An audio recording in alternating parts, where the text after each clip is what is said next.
to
Sometimes when you leave the theater, like with that feeling, like fuck, I missed it already, and you want to like watch it again. Wish I was in it. Yeah, it's kind of like that.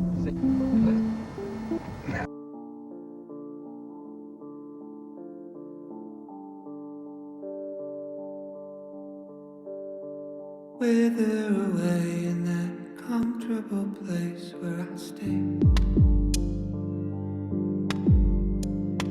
Barely awake as I sleepwalk my way through the day.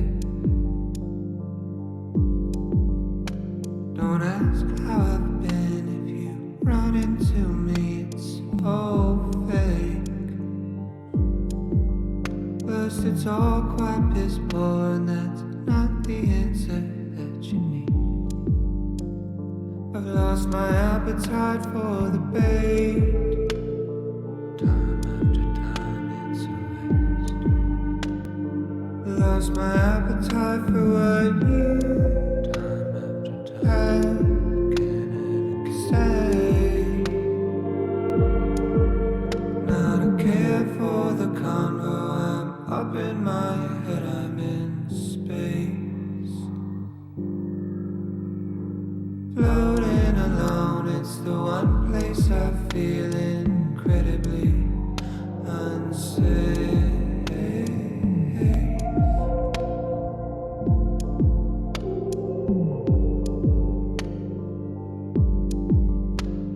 This heavy heart that beats in me will weigh me down a full 6 feet. If not these 750 milliliters, one for each of the secrets that I keep. Could you turn it down? Turn it down. It's all too loud. Too loud. Oh. June turned me into a shell. Inhale, God. 6-year exhale. Left a residual self. Scraps of compassion. Missing action. No care for the convo. I'm in space. Floating alone,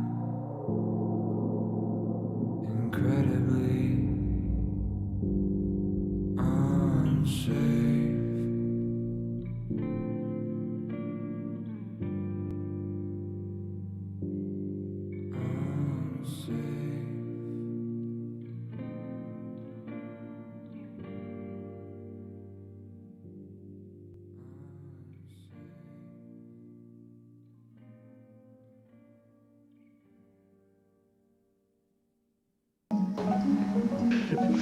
Anyway, I truly feel that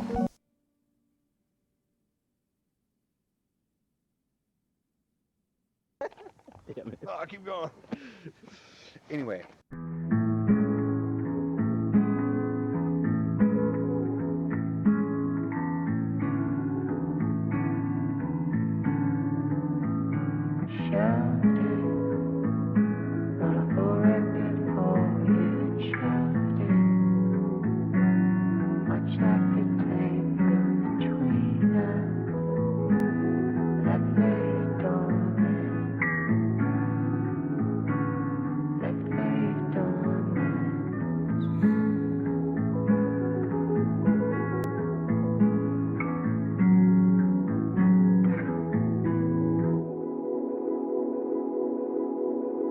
Do I miss you or a memory? Someone or something I couldn't call it.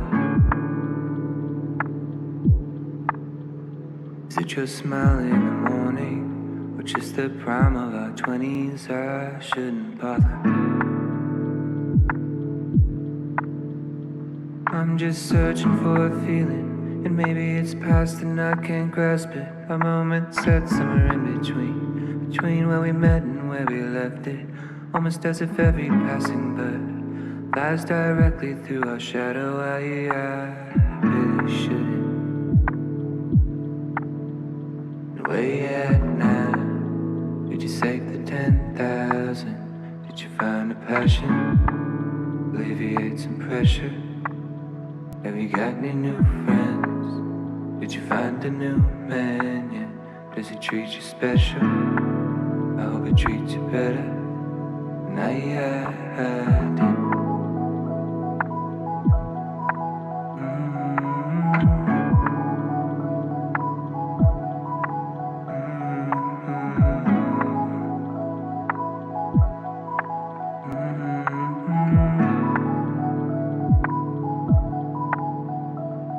In a hoodie, in a backyard somewhere, we were talking, and your eyes all sparkly, got me nervous, not a clue as to what it would be. Now you're leaving, a few years flew past you, and you worry, didn't quite work out just like you wanted. Now packing your things in your car, and I'm still searching for that feeling, and maybe it's past and I can't grasp it. A moment set somewhere in between two moments I described it. And now that another bird has passed, I'm stuck thinking not of her but of you. I couldn't help.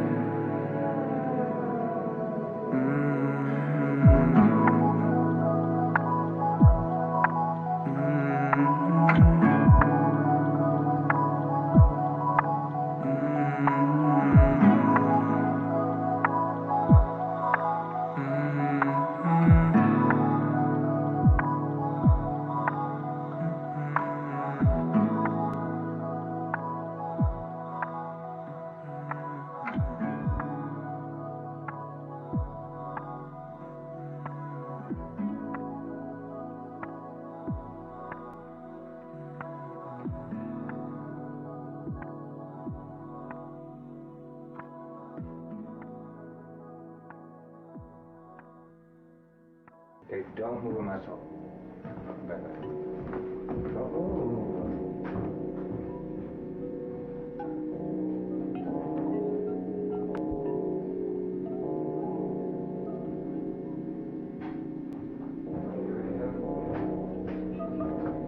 Still got a vibe, or have a glass of peanut butter?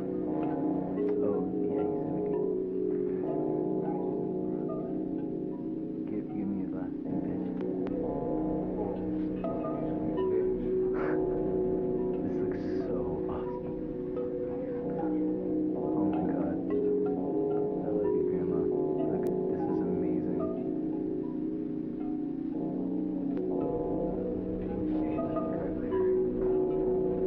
Look at your fucking hands. Okay.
Meter low, hanging low.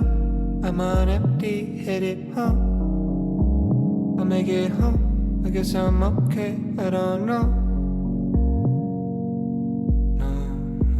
No, I'm not sure.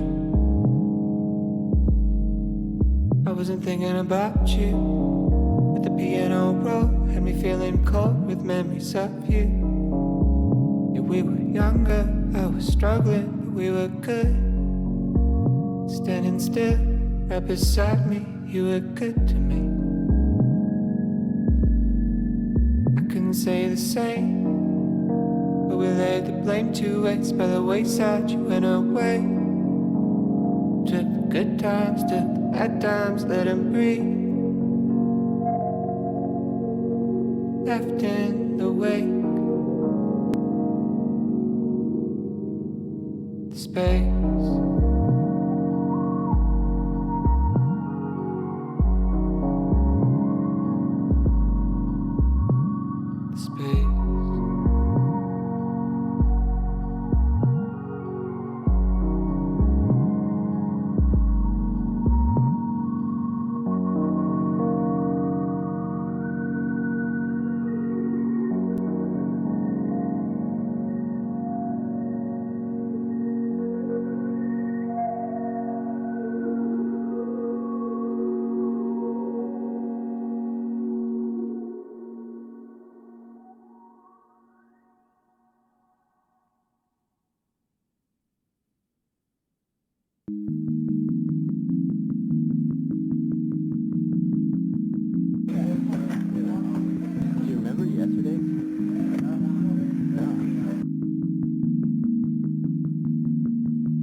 There's a question and an answer and a worry in the middle.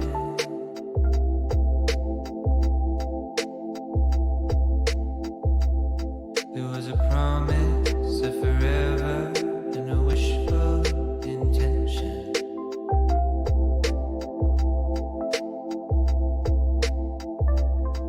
What a world it would be if we all made out like the books we read, all the films we see. It's a travesty. As the moon drifts by with the shifting tides, and you're lost in life, so the love floats into the ether. And there was something that you heard and heard, and despite your parents, you placed your bet on love.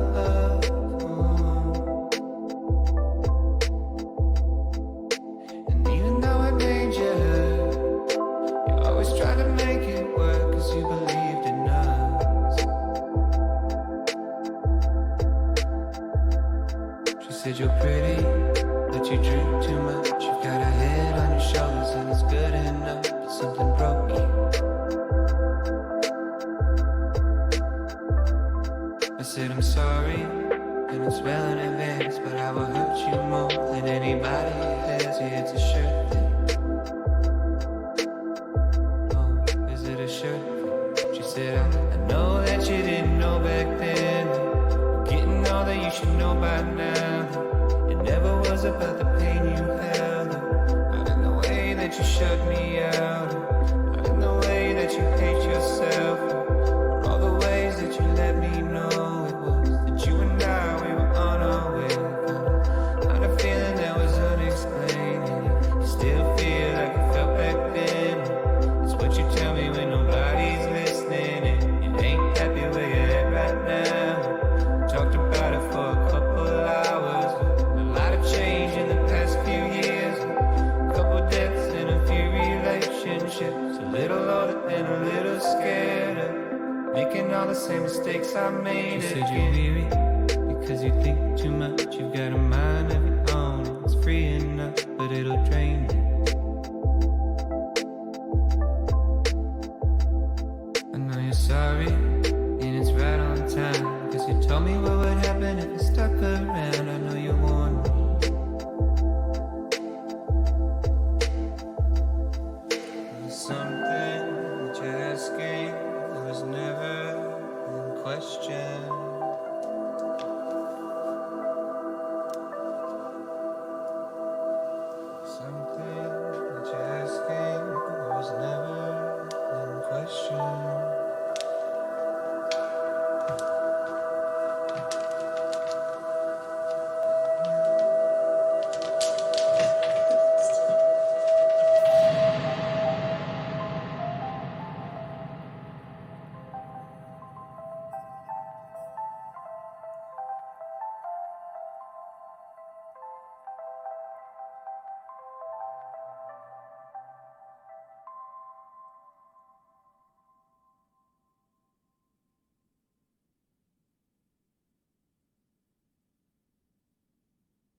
Hello? Hello, hello, hello, hello?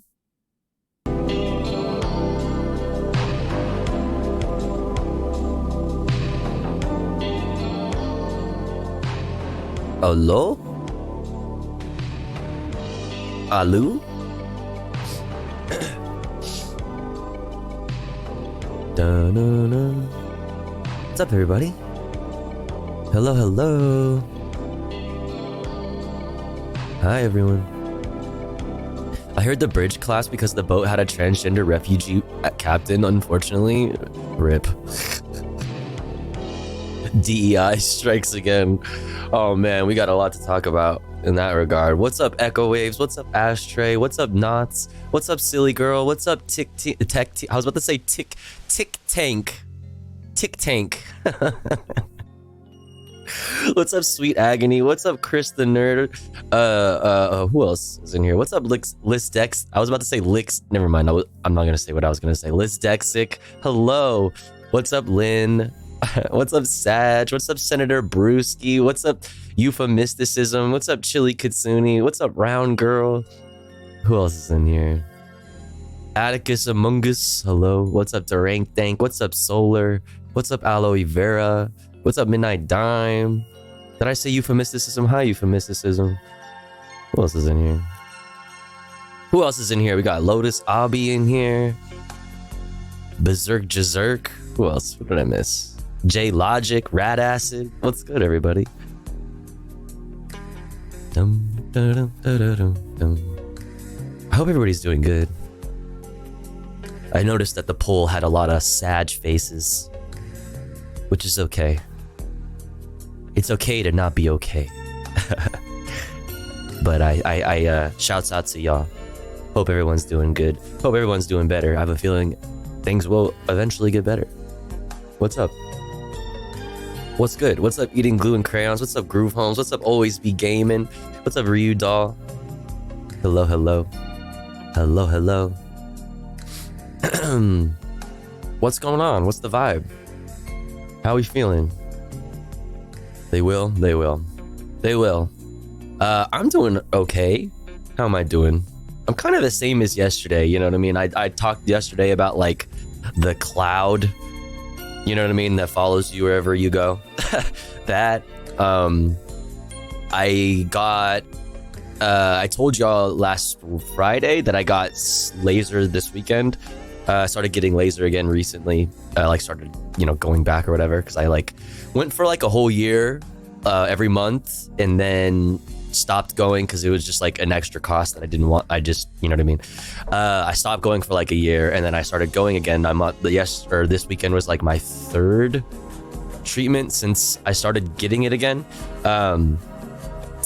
And so like what happens is like after a few days after getting laser, like your hair, you're not allowed, like I usually like basically it fries all your fucking hair follicles and eventually they just like they die and they fall out. All the hair just like falls out of your face. Well, that's where I get my shit lasered, is my face. And I'm at this stage, the awkward stage before all the hairs fall out, where everything is like really dry and like the hair is all like really like coarse, and for some reason just like is darker and more noticeable. So, you know, a little started stream, or I started getting ready for stream pretty dysphoric, you know what I mean? Put some makeup on, feel a little bit better, but I'm not gonna lie, I might end up switching to my PNG tuber if I remember how much I hate my facial hair. But right now we're doing okay. But I say all that to say that like that's where I'm at right now. That's a piece of my, you know, how I'm feeling at the moment. What's up, Drink Thing? Tofu, you are beautiful and always have been. Oh, thanks, Forlorn. What's up, Forlorn? That's the best emote. The week after, when after you laser, where you can't shave is the worst. Exactly. That's where I'm at right now, around girl. So I'm like covering up the stubble, like trying to anyway, and it's so ugh. But once you're like 4 or 5 days after getting laser, everything's all like nice and smooth again, and you're like super like, you know, yeah, not hairy. I hate myself the entire week, bruh. That's what I'm saying, man. You're beautiful. Thanks, Echo Waves. Surely they know how to turn off those follicles by now, but the razor lobby won't have it. Yeah, it's big razor. It's big, the big hair lobby. This is such a vibe, dude. I'm at the car show outside of the Twin Towers in like the year 2000. It's such a vibe. I love these videos. I remember those days, but I wasn't out at the time. I started laser at the start, so when I went full time, I'd be well along. Well, technically, I'm not like, I'm only, I mean, this little vulnerability with you, chat. I'm technically only like halfway out, which is so funny because like I'm out on the internet, which is like to the world, you know what I mean? But like not to like most of the people in my like life, which is an interesting situation to be in, because obviously it's been a while since I've been transitioning and I look a lot different. Things have changed about my body, and they become harder and harder to hide, physically hide. You know what I mean? So like it's been quite a journey, we'll say, to say the least. And it's unfortunately, and this is, I don't know, it's led me to, it's part of the reason why I have like either not been in contact or in very little contact with a lot of like people who I do love and are important in my life, but I'm just like afraid of like all my old friends like that I grew up with. You know, it's just the fear of rejection. You know what I mean? And to me, what is worse than rejection? To me, what is worse than somebody just straight up being fucking transphobic, you know what I mean, and thinking you're a freak or something, is like them on the outside, or like how do I say this, like to your face, for lack of like a better way of putting it off the top of my head, like being supportive or like humoring me. Do you know what does that make sense? Like, worse than somebody just straight up not accepting me and my transness or like whatever, is the idea of somebody like humoring me and like, but still deep inside thinking I'm weird, or like judging me and like things like this. You know what I mean? I'd rather you like hate me, you know, and discommunicate, you know, or like cast me out of your life, in your social circle or whatever it is, than like just like think I'm weird on the inside. You know what I mean? Does that make sense? I'm like so terrified of that, and unfortunately, it's led me to like, you know, be very distant to a lot of people in my life, and that shit sucks. And I don't really know how to deal with that. I do need, like we talked about yesterday, the goal is to eventually, I definitely need to be going back to therapy to like have somebody to work these things out with. You know what I mean? Ultimately, eventually, it's what the answer is. It's just like dealing with it. Like, you're gonna have to face it sometime, right? Like, if the idea is that you would like to maybe rekindle friendships or relationships or whatever, you're gonna have to do it, right? You gotta peel the band-aid or rip the band-aid off, I guess. Oh, I don't know. It's just easier to hide. You know what I'm saying? It's just so much easier to hide. I had a bunch of bro friends who I was worried about coming out to, and I did, and it did not go well, really, around girls. I'm sorry to hear that. I get it, though. Everyone is different. Yeah. Wish you the best, Sopu. Hope you find peace soon. I appreciate it, sweet agony. I feel that, but honestly, you don't have to do anything you don't want to. Well, you're right. But the thing is, like, I don't want to not be in contact with people from my past. You know what I mean? Or did I say that right? Like I want to, I don't like being distant from old friends. Like I would like to keep up with old friends, and I would like to keep up with family and things like this because it's friends and family. I would like to, but it's just like I'm, you know, very afraid of that, and I don't want to come out too. Like I don't want to have the conversation. I just want to hang out. You know what I mean? Like if I pull up to the function and I'm like dressed in femme, you know what I mean? And like I got my yiddies out or some shit. I don't know. I'm just saying shit. I probably wouldn't pull up to the function with family and old friends with the yiddies out, but I'm just saying that. You know what I mean? Like I don't want to have that conversation because it's like it's already awkward as fuck. The times where it has happened, where I've interacted with old friends or like whatever, it's like the monkey in the elephant in the room. It's like, yeah, dude, like you're fucking, you know, last time I saw you, you were a whole ass dude. You know what I'm saying? So it's like, you know, it's weird. Yeah, you know, I don't know. Pull up with the booba out, yeah. It shouldn't be a big deal. I just, like, it sucks that the whole, like, I don't want to have the conversation. I don't want to, I shouldn't have, like, I should just be able to pull up, you know what I mean? And, like, not be a big deal. I mean, you can just show up how you want. You don't owe them an explanation. Yes, you're correct. But the thing is, like, whether you owe anybody anything, like, it's gonna, you know what I mean? Like whether you even talk about it or not, the elephant is still in the room. Like whether you acknowledge the elephant in the room or not, the elephant's still fucking there, and we all know the elephant is there. You know what I'm saying? Like we all recognize that there's a giant fucking elephant in this room. It's like it shouldn't be a deal, but that's not always real life. Yeah. The shift will come and the words will explode. The words will explode. So, yeah. It's going to be anxiety inducing no matter what. Yeah, so it's just like, it really is ultimately, and I know that this is the case, that like, it is ultimately just jumping over that hurdle, which is, it's a huge hurdle. You know what I mean? And on the other side of the hurdle could be a pit of despair. You know what I mean? If in some cases, it's probably even highly likely that on the other side of that hurdle, you know, that really high hurdle that you are to jump, there is a really deep hole. You know, that could be the case, but either way, the hurdle needs to jump if you are to continue moving forward.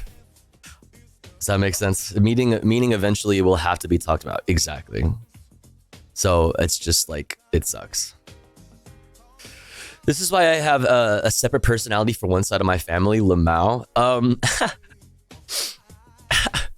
I mean, everybody kind of, I mean, I don't know, maybe not everybody, but like, I think depending on the group of people that you're around, like whether it's your parents and depending on the type of people your parents are or how you have, what your relationship is like with your parents, that you might act differently around like your grandma, you know, than your like significant other or your best friend or some shit. Like, I don't think that that's too weird. I wouldn't necessarily call it even necessarily like an entire different personality. But I guess that's depends on you.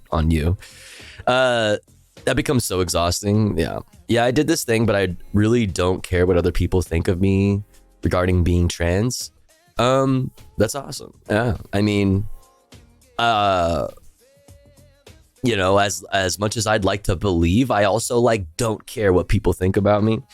I feel like I grew up being, I was like a punk, you know what I mean? A punker and like a rocker kid, you know what I mean? Punk hardcore kid, like growing up and being like subculture, you know, being alternative or whatever. I always had that vibe. Like I always told myself anyway, that like, I don't care what, you know what I mean? Fuck the status quo. Fuck, like, I go against the grain. Like, I don't care what anyone thinks about me. I realize now that as an adult, like, that's not fucking true. Like, obviously, I care what people think about me. If actually, I care a great deal about what people think about me. And I think everybody does, to a certain extent, at the very least. Like, and you should, because you should you should not want to rub people the wrong way, just generally, you know, in a very general sense, I think. But I don't know. I very much care about like what people think about me, and I don't know. It's that balance, I guess. It's just that balance. Whatever that balance is. I have much anxiety. I have much anxiety to go to my daughter's grad party. Many peeps I haven't seen since being in recovery. So many burnt bridges. Well, I mean, recovery, I think is adds like another like element or like another like layer or like angle to what we're talking about here. I think what people are saying earlier on in chat, saying like, oh, you don't owe anybody an explanation, or you don't owe it to anybody to like be present in their life, or like whatever. If it doesn't serve you, you don't owe them, you know what I mean? If it doesn't serve you in a positive way, you don't owe it to anybody to like, you know, have continue a relationship or put up with whatever. I think that kind of concept maybe applies a bit more to if you are in recovery, like if you are an addict and then there's people around you that like, you know, you maybe were close with, you know, and the relationship that you had with them was like, you know, doing addict stuff. That's a whole other situation. I think that there's like a physical health element into that as well. So yeah, I dropped some wisdom from being an old trans from way back in 2009, ancient times.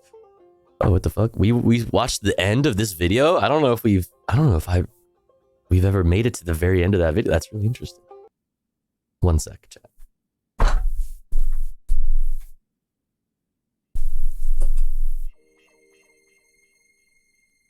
All right, there we go. Let's get the regular music going here. Boom, bang.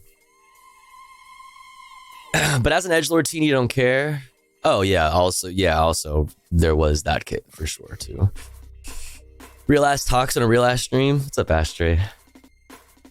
Did big hair come to my door? Big hair? It took a long time to gain this not giving a fuck attitude. Isn't being trans very punk, like being unapologetically yourself? I suppose so. I'm not trans because it's punk though. You know what I mean? I'm not trans to break away from the gender norms. I would so rather be heteronormative. Like I think about it very often. Like I wish I was heteronormative, or I guess that's not the right term. I wish I was cis. That too, heteronormative. I wish I was hetero and cis all the fucking time. I wish I was comfortable in the body that I just had. Like things would be so much easier. Like things would be great. Like if I was just like cool with the, you know, myself, you know, like, yeah, great. Let's go. W. I wish that every day, every fucking day. Some people might think that that's a weird thing to say. Like you think it's bad being trans. I mean, no, I don't think that. I think my experience being trans has been bad. Because of, you know, society, Kekwait, or whatever. And I would wish that experience on nobody. I would wish the experience of like not feeling comfortable in your own skin, not seeing yourself when you look in the mirror. Like I would wish that on nobody. Or like, you know, the uncomfortability around like just existing. Like it's not very poggers. I just wish I had the power to shapeshift. Oh god. We tried being cis and it didn't work for us. I tried extra hard too. I tried extra hard for an extra long time. For way longer, you know, way beyond my like my egg cracking point, if that makes sense. Just saying the cis-hets always find a way to not be okay, but I'm not saying that like cis-hets have it so good and don't experience like depression or like don't experience dysmorphia or like anything like that. I'm not saying that. I'm just saying that my experience being trans has not been good, and if I had the choice, if there was a way to choose ahead of time, like being not having that, trust me, I would choose it any day. That's relatable. I wish I was heterosexual instead of bisexual. Wanting society normalcy is a thing. Yeah, I just wanting to be normal is normal, right? Of course. Is very normal. Some say they have it worse. I mean, I don't know, man. That's not what I meant. I didn't mean to say that like cishet people don't ever have it bad. That's not what I was saying.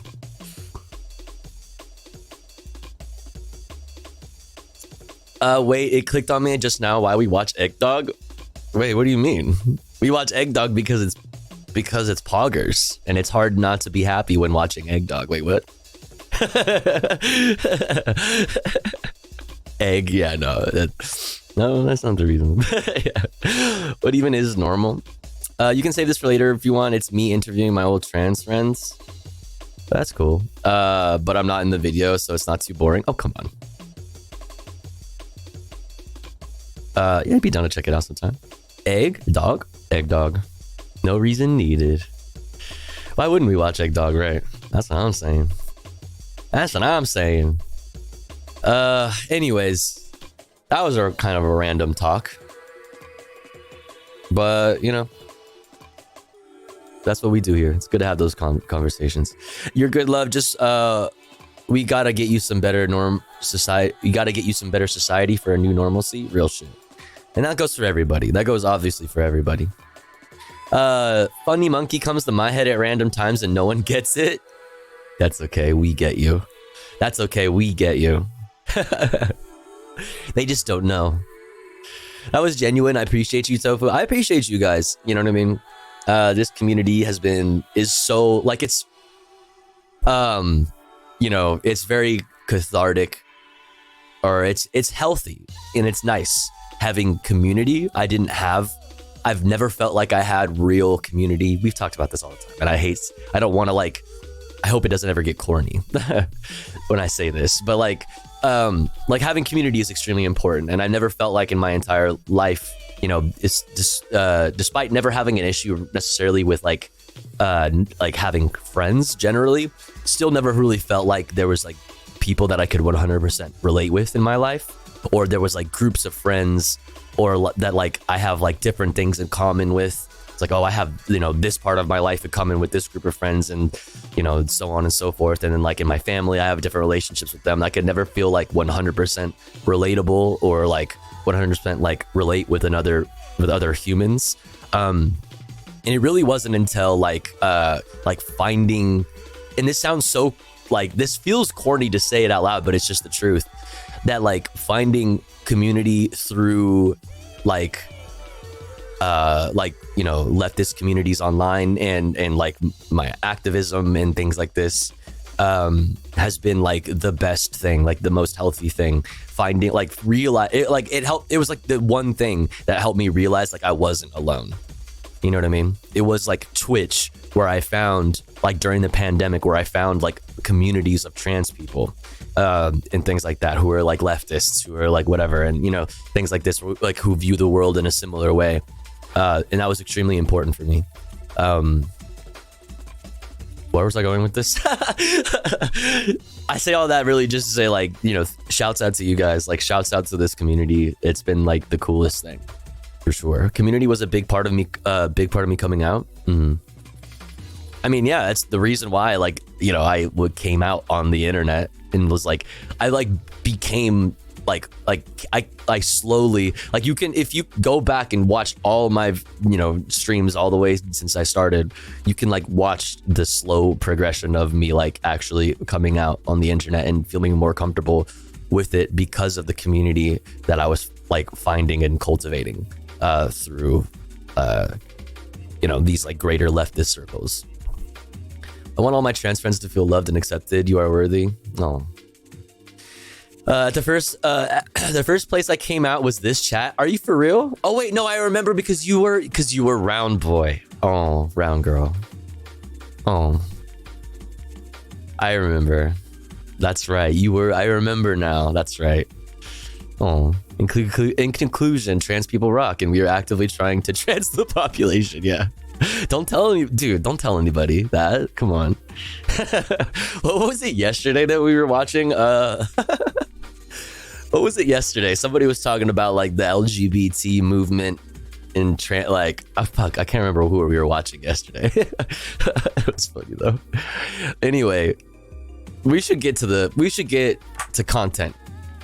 It's already been almost an hour since we started stream, which means we have to run an ad soon.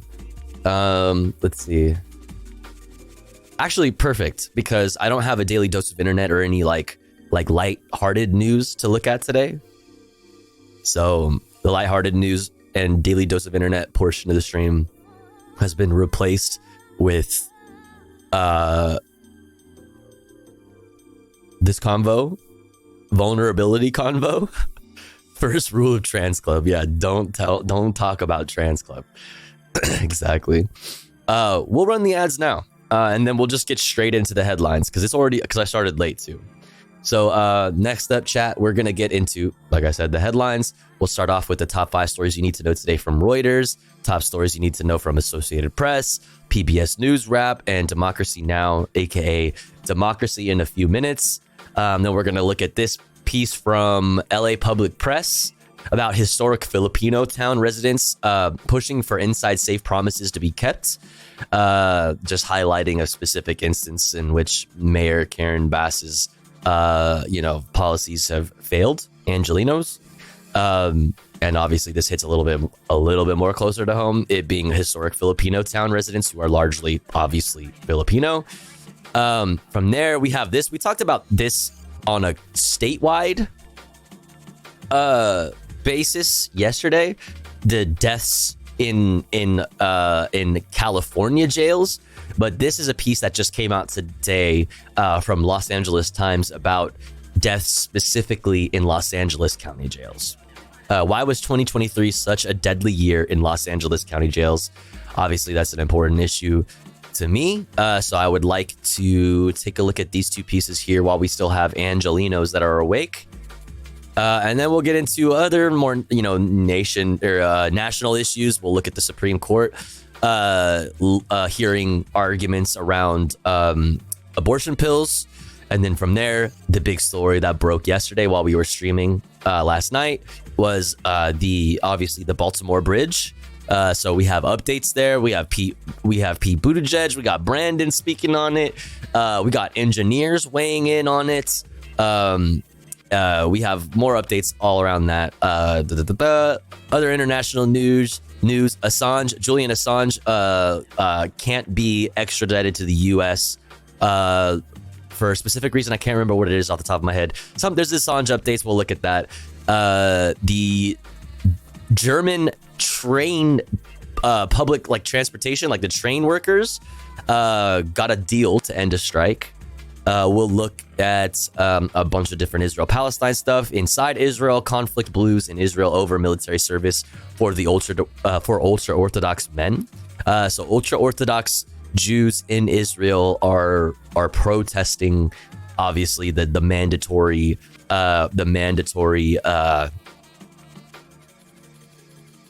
draft, or whatever the term is. I'm blanking at the top of my head. We also have a United Nations expert saying that Israel is in fact committing genocide in Gaza. The Pentagon presents an alternative to Israel's plan to assault Rafah. I don't know what that is. We'll see what PBS has to say about it. And more from an ex-UN official and Democracy Now! On why Israel must be held accountable for violating a ceasefire resolutions. And more. Exclamation point watching in the chat if you would like a link to this playlist that contains all the videos we'll be watching this evening. But before we continue on, chat, we have to run a quick ad break because it's been an hour since we started stream. But don't you worry, because here at the Tofu Ghost broadcast, when we run ads, we run them while I'm away from the stream. That way, even if you're unsubscribed to the channel, you don't miss out on any of the content. But if you would like to support the stream and get access to cool Tofu Ghost emotes as well as an ad-free viewing experience, all you got to do is subscribe for $5 or for free with a Twitch Prime. Or let's say you're already subscribed to the channel and you're feeling generous and you have the means to. Maybe consider gifting a sub to one of our unsubbed friends in the chat that may not be able to afford a sub this month. That way they can also enjoy the Tofu Ghost emotes and an ad-free viewing experience with the rest of the community. If you are one of those unsubbed friends in the chat, make sure to say hi, make yourself seen, make yourself known. That way somebody might notice you and feel generous enough to shoot you a gifty. If you have the means to, please do consider supporting the stream in some way. That way we can continue to do this full time. I'll be back in 3 minutes. Don't you go anywhere. BRB.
Alrighty. We're back. We're back. Thanks for waiting. If you watched ads, thanks for watching them, because it does help. But we're back. Rejoice. Rejoice! What's up, Sarsak? What's up, Celtic? Do they sell Tay's toffees? I don't think so. I've never heard of it. I missed the VHS stuff. It's gonna be back soon. Did you see my unboxing yesterday?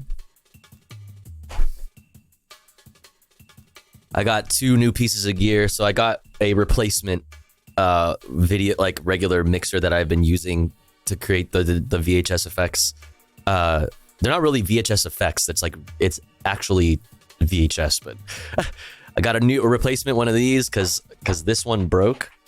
And it's different. I actually am just realizing that this one, my old one, has a switch with different, like 3 different modes and 2 different knobs on it. This one only has 1 knob. So that could actually be better because it'd probably just be like more simple. But then I also have this guy, which is fucking awesome, and I am super excited to start playing with because this is what will allow me to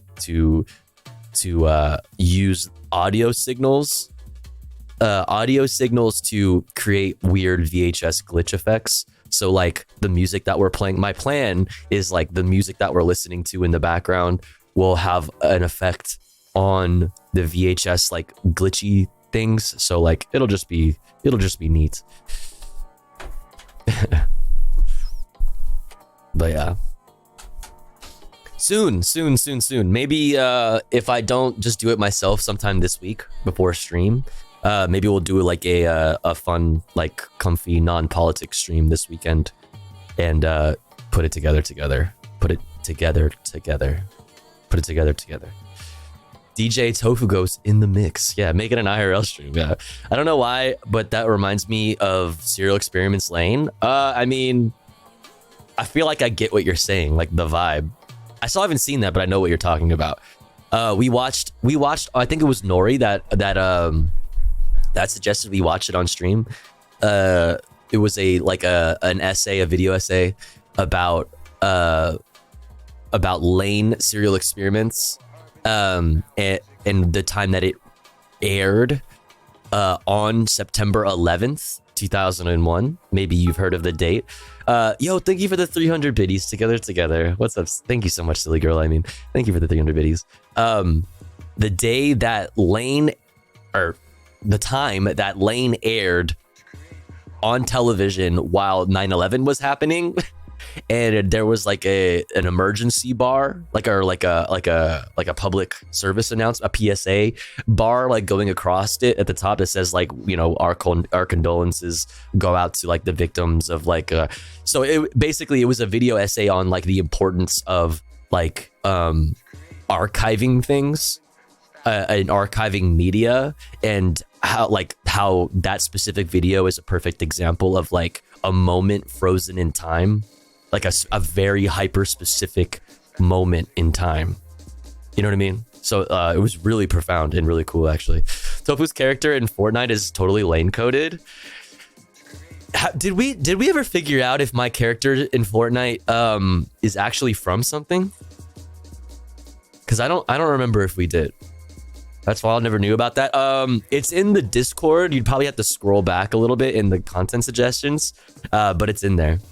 Or you could just literally search like Lane Serial Experiments 9/11, and I'm sure it's like the first one, because that's so specific. 9/11 and Lane. Like here, I'll literally do it right now. I'll just give it to you. What am I doing? Diggity diggity diggity.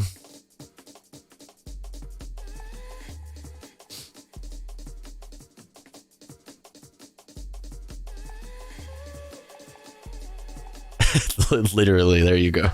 The first 2 things are what we're talking about. Oh my god, wait, what is this? Wait, there's a context disclaimer about 9/11 now?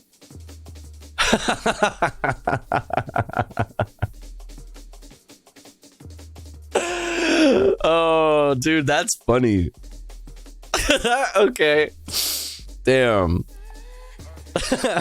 Yeah, but this right here is like the clip, and you can see it like it's obviously it's Lane, and then it's like the tragic events and express our deepest concern and sympathy to those most closely affected. You know, like it's so wild. But anime 9/11 and the preservation of media. This is a really good video. Sure. Copy. Really good video. Yeah. I'm still mad at YouTube for removing the loose chain. Wait, they did? I used to watch those conspiracy documentaries for fun. Dude, seventh grade Tofu is typing furiously right now. What do you mean for fun? There's nothing fun about this. There's nothing fun about the truth, Sarsec. Tower 7, steel beams and jet fuel and such, dude. Oh my god. Bro, 7th grade Tofu Ghost with my stupid ass friends. We read the book The Da Vinci Code. We watched the movies Zeitgeist and Loose Change. And our whole worlds, our lives were changed forever. And I haven't looked back since.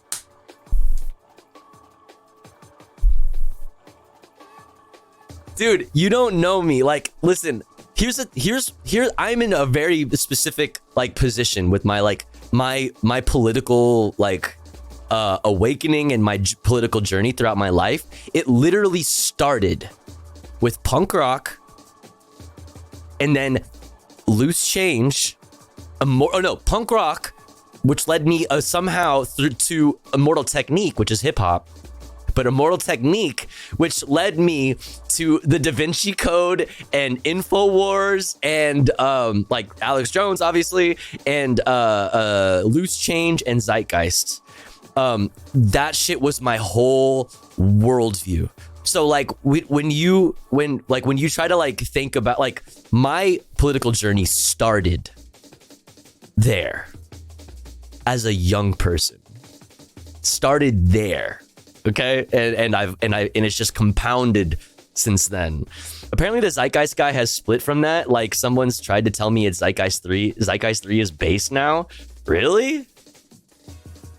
I know there was like a Zeitgeist like addendum or something like that where they like added things, and I don't fucking know. I don't care, to be honest. Loose Change was the first Reddit research video. It was amateurs trying to convince you they are right. Wait, you were an Alex Jones watcher? Yes. Wait, yes, absolutely. When Loose Change was like 9/11 true, or no, not Loose Change, but Loose Change, but when InfoWars was like 9/11 truther, like, okay, we're talking about like a time, we're talking about like George W. Bush era leftism, right? It's like we're talking about George W. Bush era leftism. This is like a whole other time. This was like a completely different time. This was way before gay frogs, way before any of that shit. Alex Jones was raging against like the Republican Party and was like going, you know, like was all about like the war in Iraq, was all about, you know, the invasion of the Middle East and like all of these things. It was a different time. Trust me. Yeah, Scanner Darkly. A Scanner Darkly. Oh, that's actually a good point to bring up. Scanner Darkly, and then what's the other movie that he was in that changed my fucking life? Fuck, he was in another one that was like it's like a dream sequence. Fuck, what was it called? Waking Life. Yes, Waking Life. Waking Life. He, and Alex Jones' part in that, like, dude, come on, dog. Like, you like the year, chat. The year is 2003, 2004, right? Like, young 13, 14-year-old Tofu Ghost is into punk rock, is into like counterculture, was like ditching school, was like, you know, it's like selling drugs, was a bad kid. Okay. And, you know, I was very counterculture. It was very much a part of me to be like alternative and against the grain, whatever that this means generally to a middle schooler, right? A middle schooler. So like, dude, all of these pieces of media were life-changing to me.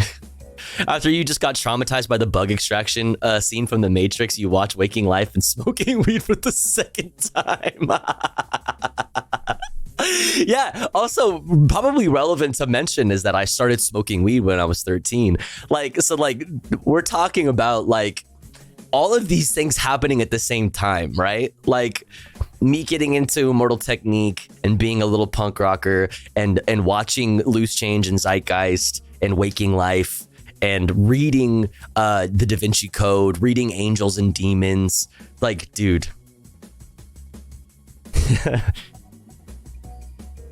But like honestly, like I was so I feel like I think about this sometimes when I see adults, whole ass adults in the year of our Lord 2024.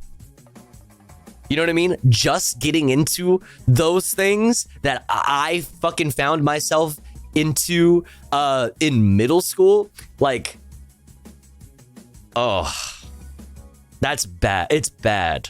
Like I was privileged to be able to come into contact with that kind of shit at a young age. Yeah, as a wee lad, right? Like, because I was able to like grow up out of it. I was able to mature like out of that instead of like maturing into that. Like, thank God, right? Because so many other people have the exact opposite experience where like they didn't know anything about politics their entire lives. As a kid, they never thought about politics. And then they grew up and all of a sudden like Alex Jones is just like really hitting, you know what I mean? As an adult, as a fucking 30, 40-year-old person, you're like, Alex Jones, it's 2024, spitting, you know? Spitting. You're like, yeah, I was there once. Those were the days. Genuinely, like I can understand those types of people because I was there for sure. And thank God I was young and I like had the opportunity to be able to mature out of it. Anyway, my political journey started with The Amazing Atheist and the alt-right pipeline. Okay, I got pulled out by Shark 300 and then found Hassan based on a recommendation from one of my IRL friends, which led me to Mari, which led me here. Let's fucking go, baby. Let's fucking go, baby. Discovering anti-flag in middle school. Fam, Dusto, you're speaking my language, okay? Listen, before I ever found out about Immortal Technique, all right? And started getting into like Bush knock down the towers type beat shit, you know what I'm saying? Like anti-flag and punk rock generally was like me. I know I don't fuck with authority. I know that I don't fuck with the government. I know that I hate cops, and I like had a unique experience with that. Because at a young age, I was already like, you know, running away from the police and having bad interactions with police. And so like all of these things, like truly number one things that radicalized me was my hatred of the police as a young person. Whether that be from due to experience, because I was a bad kid and going to parties and like doing drugs and like doing a bunch of bad shit in middle school. And due to punk rock and due to the media that I took in. Yeah, authority in general just always set me off, and that's like the number one. The concept of unjust hierarchies is like the thing that has stayed with me forever, which is why I'm still an anarchist. Punk rock is great, jogging music for me still. I was not that kind of leftist. I was into Pearl Jam, who was anti-war and Bush, but not anti-government generally. Immortal Technique was an entryway to, yeah. Immortal Technique is when things got like hyper, like the political views got really saturated, because Immortal Technique was talking about very specific things, like actually. And it was actually very formative for me because like I would like on the way to school, I would like ask my stepdad or my mom. My stepdad and I have always like had like we always like have talked about politics. Like we've always like argued back and forth about politics. but like in a wholesome, positive way, because I love my stepfather. A total aside, but I would. It was very formative for me, like playing Immortal Technique songs in the car on the way to school, and my stepdad being like, whoa, like to him talking about specific things that like even my stepdad was aware of, and like talking about specific politicians and talking about specific things, like talking about Reagan and talking about like the Contras in Nicaragua and like all of those things was very formative for me. Dancing with the Devil fucked me up though in middle school. Yeah, I recently showed somebody Dancing with the Devil after showing them first like some more like political songs like Industrial Revolution and like older, like some older stuff. And I showed them Dancing with the Devil, like the song that like made him like popular or famous, like, and they were like really bummed at me for like I probably shouldn't have showed it to them because it's just really dark and really fucked up. Yeah, that's just fucked up. And caps are so base. Shut the fuck up, Starsick. Anarcho-capitalist, right? Right? Yeah. Tofu, can you imagine being a middle schooler getting into politics in the middle of Gamergate? Because that was me. I can't. No. Okay. Here's another thing that I think about. Because I was very... Dude, I can see... If I was myself, the same kid that I was in middle school during Gamergate, or like, even modern day, current day, like I can't even imagine what that's like it makes me honestly, it scares me, like it worries me, and it makes me feel so bad for young people, like because I know what it's like to be lost, like a young person who's lost and angry and confused and like in need of serious guidance, you know what I mean? And I can only imagine what that's like in a Gamergate or post Gamergate world. Like I what a fucking hellscape it is. Now, like what a fucking world to be navigating now as a young impressionable person. Reformed Leafy is here watcher. Ask me anything. W. Are y'all actually ANCAPs or are you kidding? Bruh.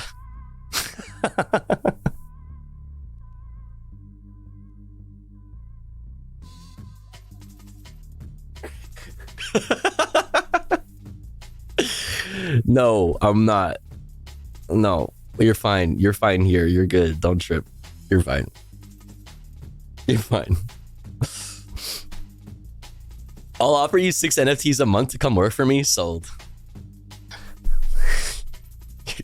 You're fine. You'll be okay. We're not. I should have played it off. I'd be like, yeah, that's right. Pull up my fucking sleeve to like a Gadsden flag tattoo and shit. Like, what's good? Yeah, free market, homie. What's good? I was the kid who saw the History Channel Prime. History Channel Prime us to accept Bin Laden as the big bad devil. I saw Tony Blair the June before. I was the kid who saw the History Channel Prime us to accept Bin Laden as the big bad devil. I saw Tony Blair the June before saying an attack was coming. It was on C-SPAN, and then I read Bin Laden's note claiming a credit for the attack, and he made sense. Oh man, okay.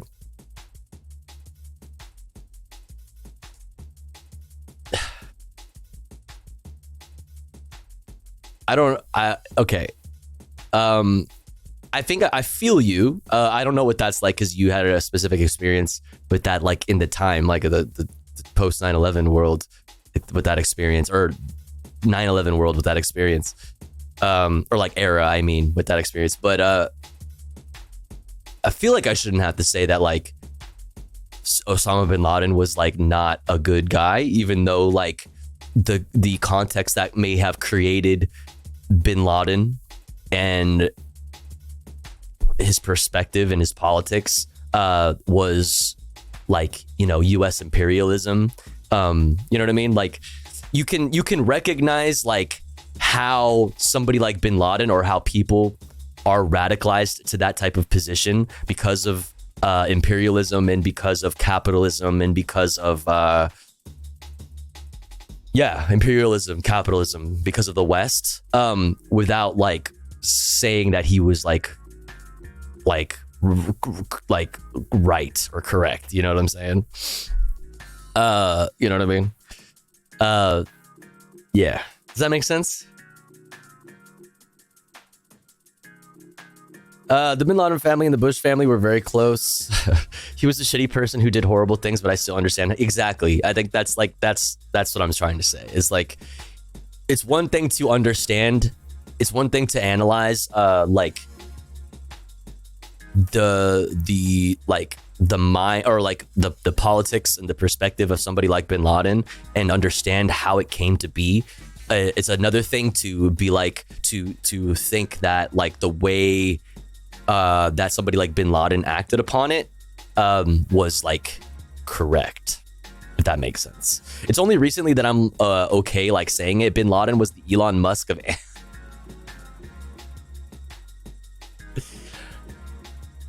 Bin Laden was the Elon Musk of anti-imperialism, but damn, he was a poignant intro to it at the time.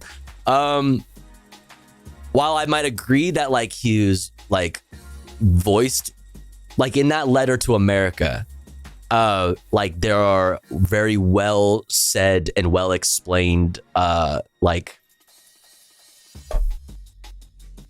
things in it, I guess.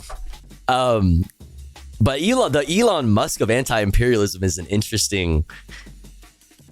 I think I'm having trouble with that, like, because Elon Musk, like,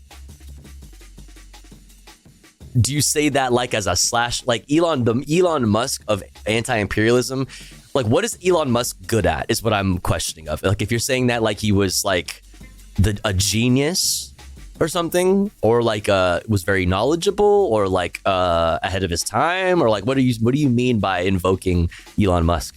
Pushing ideas. Elon is good at failing upwards. Yeah, that's what I'm saying, is like Elon kind of sucks at what he does, even from like a techno fascist fucking techno capitalist kind of perspective, I would say. So it's like I don't think I understand the reference to Elon being the Elon Musk of anti-imperialism. I'm confused at what that means. Osama bin Laden was a moron. People think he was like a freedom fighter, is so dumb. He sucked. Elon is good at having money and fucking up. Okay, so you meant that slash like negative.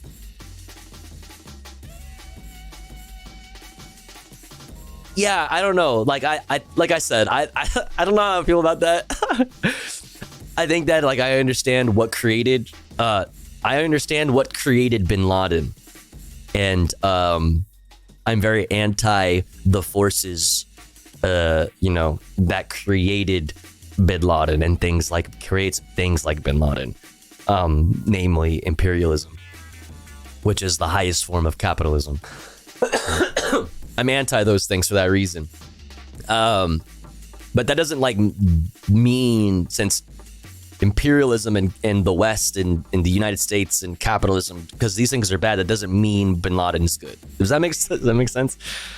Bin Laden was in the owner class too. Elon is good at having money.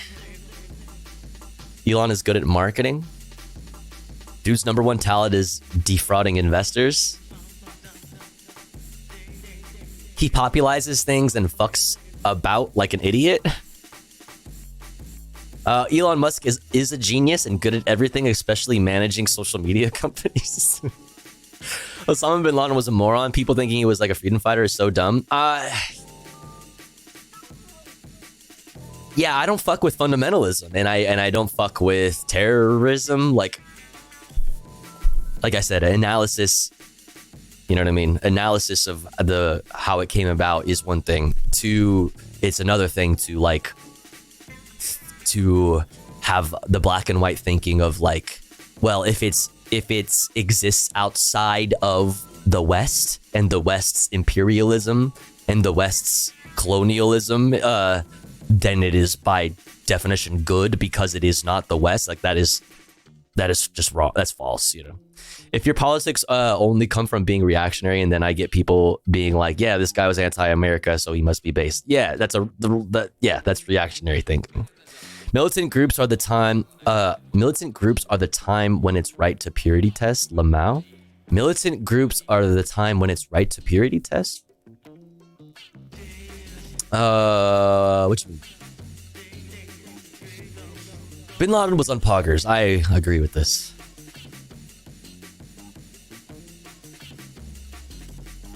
Is Bin Laden comparable to someone like Ron DeSantis? What? if Bin Laden is closer to anybody, he's probably closer to an American evangelical, right? I would say fundamentalists generally. You know what I mean? The fundamentalists generally, I think we can kind of plop them in one big ass, category. The stank ass is too bitch made, to be honest. All he does is whine. Wait, we're getting so sidetracked. We haven't even started yet. What happened? God damn it. Which character from Friends is Bin Laden most like? Shut the fuck up. Shut the fuck up, dude. Ross.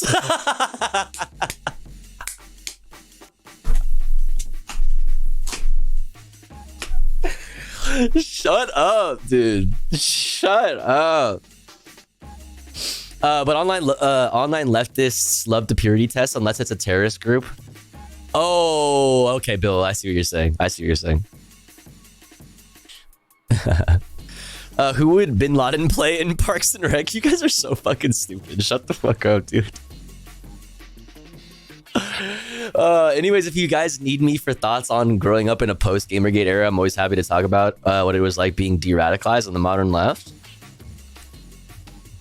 Look up Ross without a laugh track. Disturbing. I won't do that.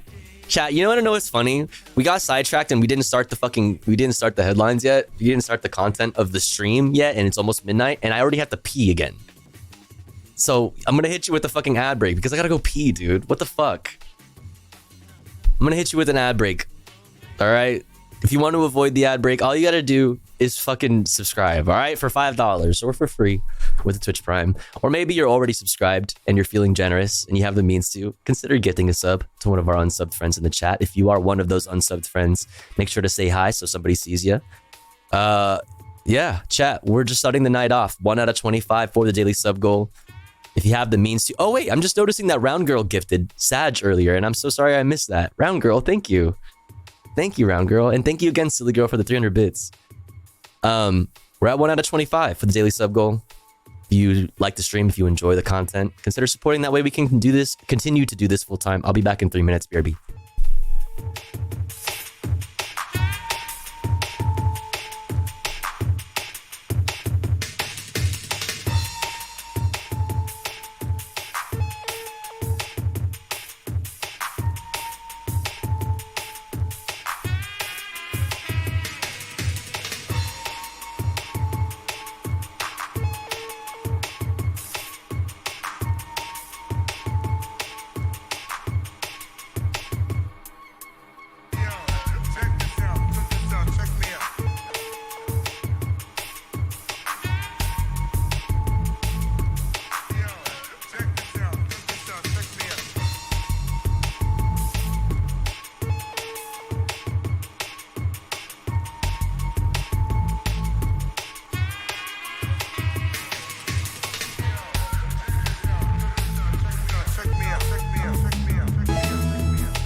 Curfew matter.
We're back. Thanks for waiting. Thanks for hanging in there. If you watched ads, thanks for watching them. Hey, what are you guys doing in here?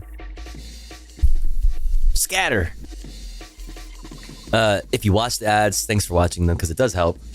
Oh, Triple Z Sleeps. Thank you so much for 22 months. Let's fucking go. Thank you. Thank you so much. I really appreciate that. Sorry I missed it. Hope you're having a good day. Welcome in. You were behaving? Okay, sure. Whatever you say. Fucking Ancapistan in the chat right now, dude. It's crazy. All right, let's get into this shit, you fucking little shitheads, you little fucking stun-locking son of a bitches.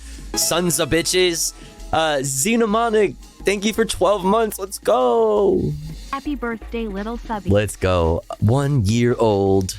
Thank you for a whole year of support, Xenomonic. I really appreciate that. Happy birthday. Thank you so much. Wait, what? Fucking news. Nobody was pissing all over the floors? Sure. All right, let's get into it. Top 5 stories you need to know today from Reuters, top stories from Associated Press, news wrap from PBS, and top US and world headlines from Democracy Now! Let's go. Top 5 stories. Number 1. Baltimore's Francis Scott Key Bridge collapsed after being struck by a container ship, sending cars and people plunging into the river below. Bruh, I haven't seen all of the footage yet of like in photos of like all of like the, you know, daytime shots. So I have a ton of stuff for us to look at in that for that. Number 2, Qatar says the UN Gaza ceasefire resolution has no immediate impact on ceasefire talks in Doha. Okay. Number 3, some billionaires sought to help Donald Trump fund the original bond amount needed, which was $454 million, but it got reduced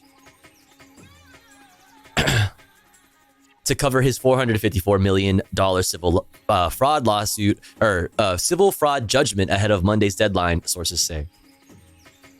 Number 4, U.S. President Joe Biden and Vice President Kamala Harris travel to North Carolina as their re-election campaign seeks to flip the state for the first time since 2008. Interesting.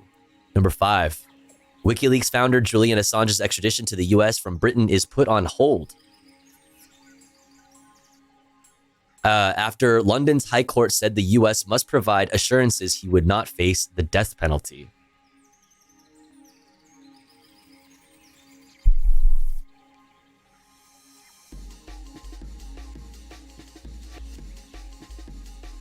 All right, now Associated Press top stories. 6 construction workers remain unaccounted for after the Scott Key Bridge in Baltimore collapsed early Tuesday. All of them believed to have been working on it at the time. A hospital official said one person involved in the collapse was still being treated for injuries while another had been discharged.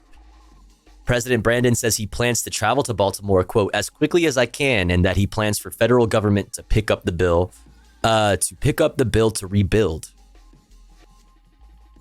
the bridge. Brandon repeated that officials believe the collapse was an accident. Bro, people are so brain broken, man. And honestly, I don't know how much of it is that, well, it's a little bit of both, right? Because people are more brain broken now than they ever were. And then there's also just like more access for brain broken people to fucking just post all over the fucking internet. You know what I'm saying? So there's a whole lot of conspiracy theories going around, and people are so fucking stupid, man. Too bridge to fail. Francis Scott Key, on God, the song sucks. It's not a good song. Fuck him. I think the bridge collapse was because of gay Obama Netflix movie. It's DEI at work. A New York judge has issued a gag order barring Donald Trump from making public statements about witnesses, prosecutors, court staff, and jurors in his upcoming hush money criminal trial. The judge cited Trump's previous comments about him and others involved in the case in granting the prosecution's request.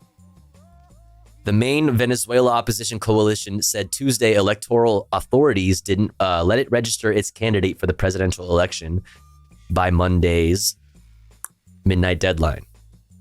Opposition officials say the move is the latest violation to the citizens' right to vote for change.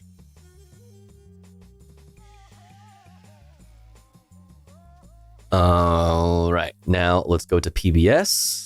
Today's other headlines. Russian officials insisted again that Ukraine played a role in Friday's concert hall attack outside Moscow.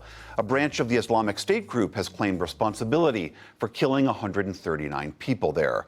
But as workers spent another day clearing debris, the head of Russia's top security agency accused Kyiv and its allies. We believe that the action was prepared by the Islamist radicals and facilitated by Western special services. As for the Ukrainian intelligence services, I think Western special services, like, as if the West hasn't been fighting ISIS. Like, this is okay, dude. Like, this is so weird. Like, I think I still stand by like my analysis of yesterday, that like this is just another situation like a big high, like high key examples or whatever, like 9/11, like October 7th, when you see national tragedies where like, the national people like come together and mourning around a national tragedy, and then the state sprinkles a little bit of its fucking politics, it's a little bit of its agenda in there and says like, also Ukraine though, right? Ukraine, remember Ukraine? I'm here to manufacture consent also around Ukraine. Remember that we are fighting a war that you totally agree with against Ukraine. We are denazifying Ukraine or whatever, but also Ukraine, the Nazis are working with ISIS and the West is working with ISIS, as if like any of this makes any sense. It's fucking stupid. It's fucking stupid. Directly involved too. The Russians have not presented evidence to support their claim, and Ukraine has denied any role. A Moscow court has extended the detention of American Evan Gerskovich again, this time through June. The Wall Street Journal reporter already spent a year behind bars accused of espionage.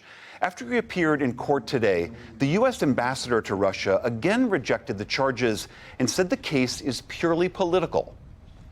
As we cross the one-year mark, the Russian government has yet to present any evidence to substantiate its accusations. Evan's case is not about evidence, due process, or rule of law. It is about using American citizens as pawns to achieve political ends. Gerskovich and the Journal have denied the espionage allegations as well. A British court... Right, Xenomonic, can you imagine? They're like, what the fuck, dude? Fuck, dude. ISIS is like, bro. Fuck, man. Yeah, so fucking dumb. WikiLeaks founder Julian Assange from being extradited to the U.S. for now. The U.S. wants to prosecute Assange for publication of classified American documents back in 2010. The court said the U.S. must guarantee Assange is afforded the same First Amendment protections as a United States citizen, and that the death penalty is not imposed. Washington has 3 weeks to give that guarantee. I mean, isn't espionage like the federal punishment?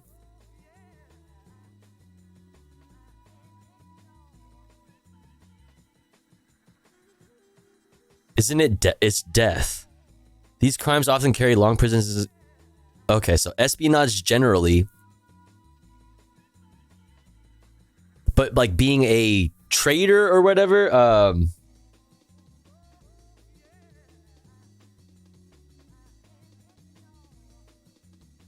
is death.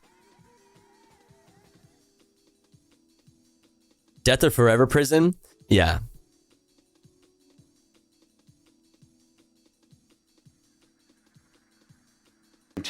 Or a new appeals process will begin.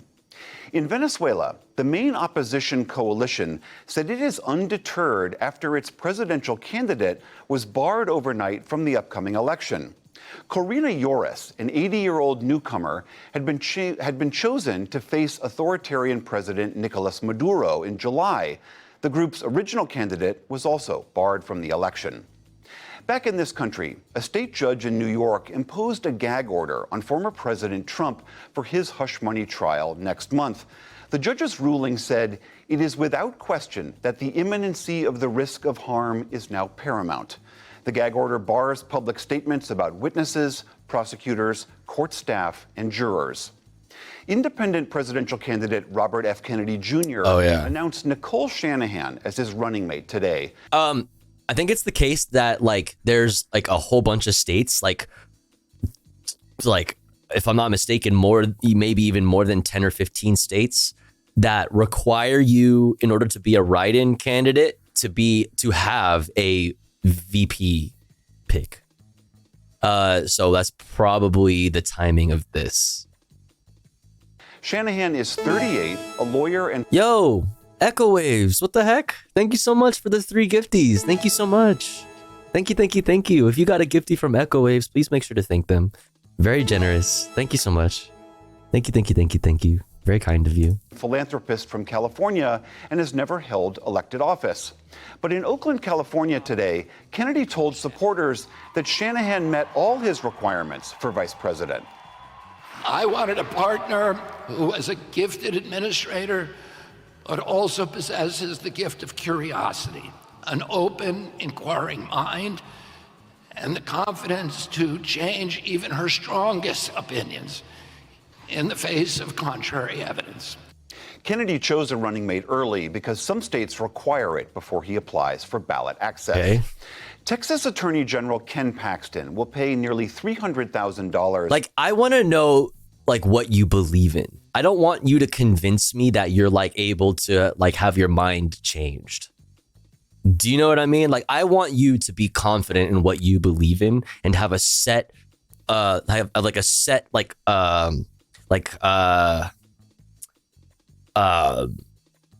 perspective, set fucking ideology. You know what I mean? I don't want you to be like, yeah, dude, I'm like all about conversation and like ideas and shit. Like, motherfucker, I know where this goes. I've seen this movie before. Like, dog, like, what do you believe in? And do you believe in anything at all? No? Okay. To settle a criminal securities fraud case. The high-profile Republican... Yeah, no shit, I don't want you being manipulated and taking on the position of the last person in the room. Exactly, dude. Like, fucking... Yeah. We're in this world where we now, like, in places where we should not, we, like, think highly of, like, Joe Rogan-style curiosity.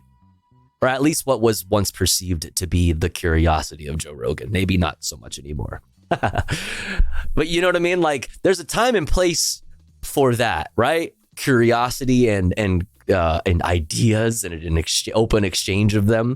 That is not the time is not when like you are running for the president. You know what I mean? You're running for office generally. Like, I need to know what you believe in, and I need to believe you that you actually do believe in those things. You know what I mean? Like, this is we live in such a weird time. As president, I will do what others suggest. I am a sponge for lobbying money. I am a spineless vessel of pure corruption. Bribe me for president. Exactly. A vote for me is a vote for, whoever. It's like a vote for me is a vote for like whoever is the highest bidder is in the, you know, like whoever the highest bidding lobby group is. If you're open to ideas, wait until I open up about civilization as imperialism's culture. I'd vote for RFK if he chose Aaron Rodgers as VP, but sadly he is a coward. Shut the fuck up. Shanahan, 38, was previously best known in the media as the wife of Google co-founder and tech billionaire Sergey Brin. Their divorce in 2021 made headlines after the Wall Street Journal reported that Shanahan allegedly had an affair with Brin's friend and fellow tech mogul Elon Musk, resulting in a falling out between Brin and the Tesla chief executive. Shanahan and Musk denied any affair took place. Amazing.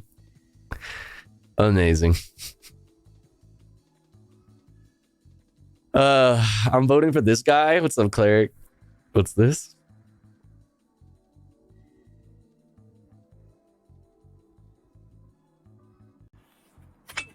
My badminton tournament's coming up.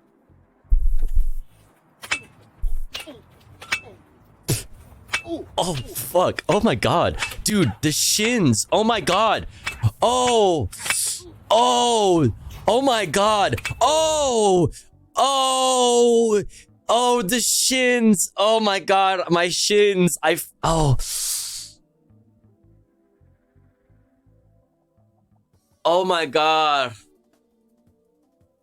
Ow. Ow, ow, ow, ow, ow. Shins of steel, this man.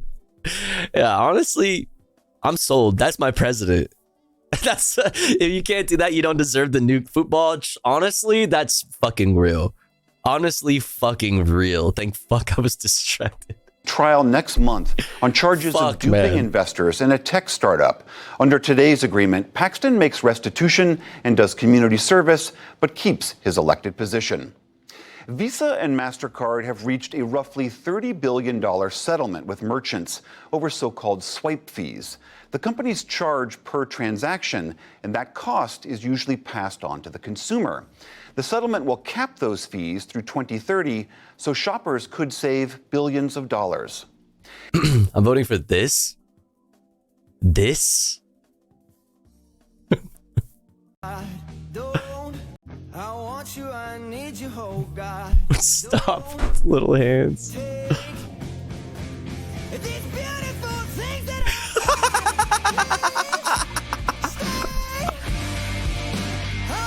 Stop! No! Ew! I hate it!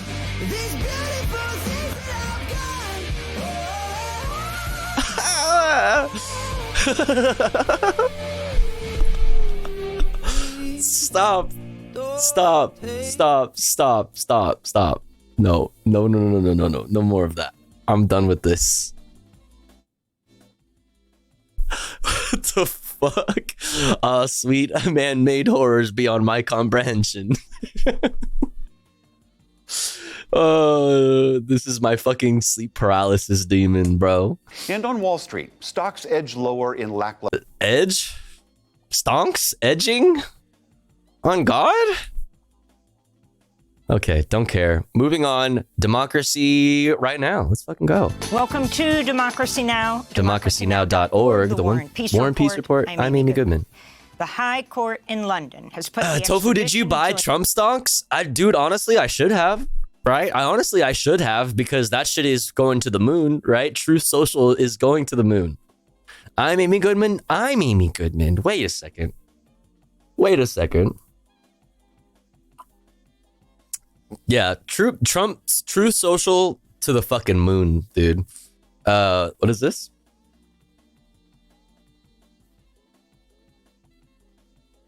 Added being alive to every block in Minecraft. If you're confused by what this means, you can clearly see every block is now a living, breathing thing. Oh my god. This means that instead of mining, when the fucking shrooms kick in, you know what I mean? When the acid hits, just have to beat every block in a fight.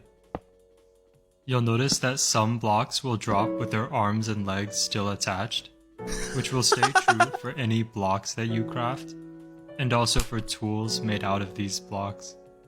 If you drop one of these tools by accident, it'll run away from you.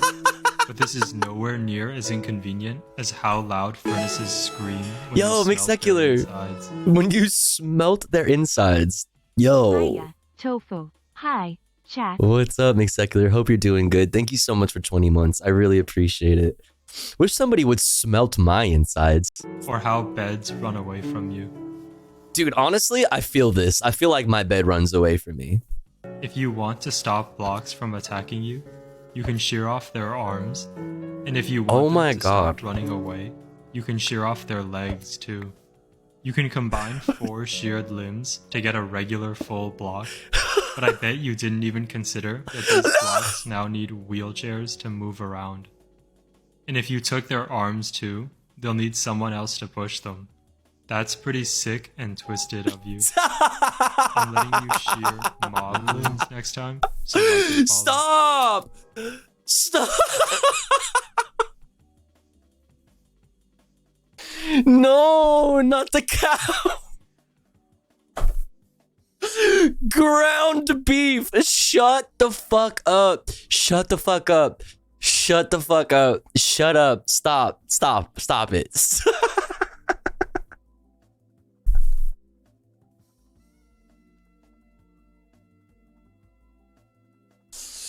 Shut up, dude. Shut the fuck up. No, dude. Stop.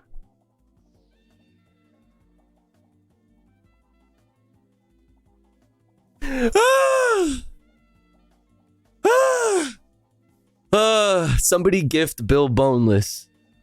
Holy shit. Oh my god.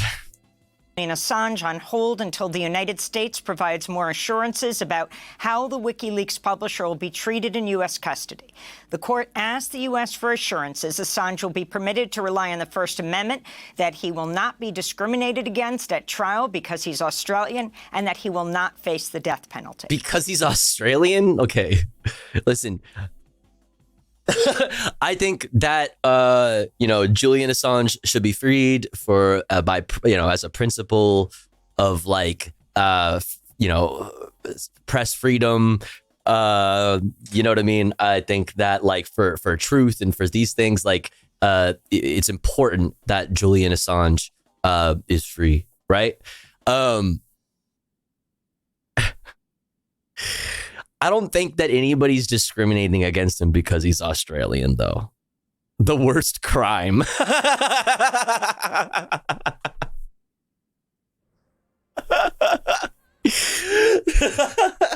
They should. I am. Shut the fuck up, dude. We have lots of Aussies in this chat, okay? Such is the nature of my, the time that I stream, all right? Stop. Stop it. They'll have to build an upside down prison for him. Against at trial because he's Australian, and that he will not face the death penalty. The court also ruled Assange may be able to file additional appeals to block the extradition, but that will depend on how the U.S. responds to the court's request. Assange has been held in London's Belmarsh prison for 5 years, awaiting possible extradition to the U.S., where he faces up to 175 years in prison for publishing classified documents exposing U.S. war crimes in Iraq and Afghanistan. We'll have more on the story after headlines. The UN Security Council approved a resolution demanding an immediate ceasefire in Gaza and the release of all remaining hostages. The resolution passed 14-0, with the U.S. abstaining. Nearly 6 months into Israel's war on Gaza, it's the first time the Security Council successfully passed a ceasefire resolution after 4 previous attempts and continuous obstruction by the United States. After the resolution passed, Israeli Prime Minister Benjamin Netanyahu blasted the U.S. for what he called retreating from its, quote, principled position and canceled... Yo, Xenomonic, thank you so much for gifting to Bill Boneless.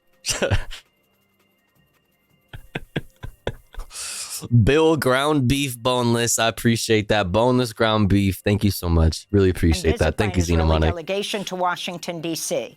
UN Secretary General Antonio Guterres said a failure to implement the ceasefire, quote, would be unforgivable. No bones, all beef. Palestine's UN Ambassador Riyad Mansour spoke after the vote. This must be a turning point. This must lead to saving lives on the ground. This must signal the end of this assault of atrocities against our people. A nation is being murdered. A nation is being dispossessed. We'll have more on this story later in the broadcast. Despite the ceasefire resolution, Israel continued to pummel the Gaza Strip. A bombing of a house in Rafah killed at least 18 people earlier today, including at least 9 children. This is one of their surviving relatives. 9 children. The oldest was 8 years old. They all had nothing to do with this. They fell asleep with the news of the Ramadan ceasefire, only to wake up. They didn't wake up. They are not here anymore. I have no one left in this world. No one. Officials say at least 12 Palestinians died after hundreds... I can't even imagine, like, having to... If I lost everybody in my life, I just, like, I don't even see myself being able to, like, talk to cameras and stuff. Like, the trauma and, like... just the trauma and the built up PTSD and just like the, like, you know what I mean? The just years, decades of fucking, oppression. It really fucking, it's really something to see. I think I would do some weird shit. Yeah. Swam into the Mediterranean Sea to retrieve aid that had been airdropped northwest of Gaza City. The UN Human Rights Council published a draft report Monday that found all friends and loved ones gone would break me, actually radicalize me. There's that thing, right? Here's that thing. Yeah. Who amongst us? What like a human who feels amongst us? You know what I mean? After watching everything they know be destroyed, everyone they know and love be fucking, evaporated by fucking 2,000-pound bunker busters and shit. People you know and love, or if not yourself, thrown in prison for no crime. You know what I mean? With no rights. Yeah, I think, who amongst us wouldn't be fucking radicalized to a certain extent? That's like, yeah. Reasonable grounds to believe that Israel's committing genocide in Gaza. UN Special Rapporteur Francesca Albanese writes, quote, "The overwhelming nature and scale of Israel's assault on Gaza and the destructive conditions of life it has inflicted reveal an intent to physically destroy Palestinians as a group," she wrote. In Baltimore, Maryland, search and rescue efforts are underway after multiple vehicles plunged into the Patapsco River following the partial collapse of the Francis Scott Key Bridge in what local officials are calling a mass casualty incident. 2 people have been rescued so far, 1 severely injured, but some 18 others could still be trapped in the freezing cold water. The 4-lane Francis Scott Key Bridge is 1.6 miles long and part of the Interstate 695, a key commuter route. Maryland Governor Wes Moore has declared a state of emergency. The bridge collapsed after a large cargo ship collided with it early this morning. This video is never not like mind-blowing. I've seen it a million times in the past 24 hours, right? Like, that shit went down so fast. 148-foot vessel was just minutes into its journey to Colombo, Sri Lanka, when it hit a column of the bridge. The bridge was built in 1977. In Senegal, Bassirou Diomaye Faye has declared victory in Sunday's presidential election. His main rival, former Senegalese Prime Minister Amadou Ba, called Faye to concede Monday after provisional results put Faye at over 53% of the vote. Faye turned 44 on Monday. He'll become Africa's youngest elected president. He has vowed to fight corruption and poverty and to direct Senegal's revenue from natural resources to provide better economic opportunities for residents. Faye spoke Monday from the capital, Dakar. The Senegalese people have chosen to break with the past, to give substance to the immense hopes raised by our vision of society. I hope that our vision of society has given substance to their aspirations. I pledge to govern with humility and transparency, and to fight corruption at all levels. I pledge to devote myself fully to rebuilding our institutions and strengthening the foundations of our way of life together.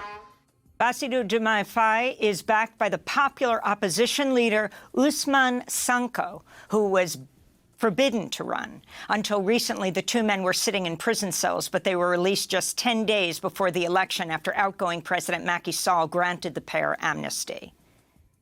In Ecuador, the mayor of the coastal city... So following yesterday's debate on the intersection of capitalism and modern civic planning, I looked into this. Bridges do this when scared. I will never cross a bridge again. Humans aren't meant to cross bodies of water. It is unnatural. Yeah, true.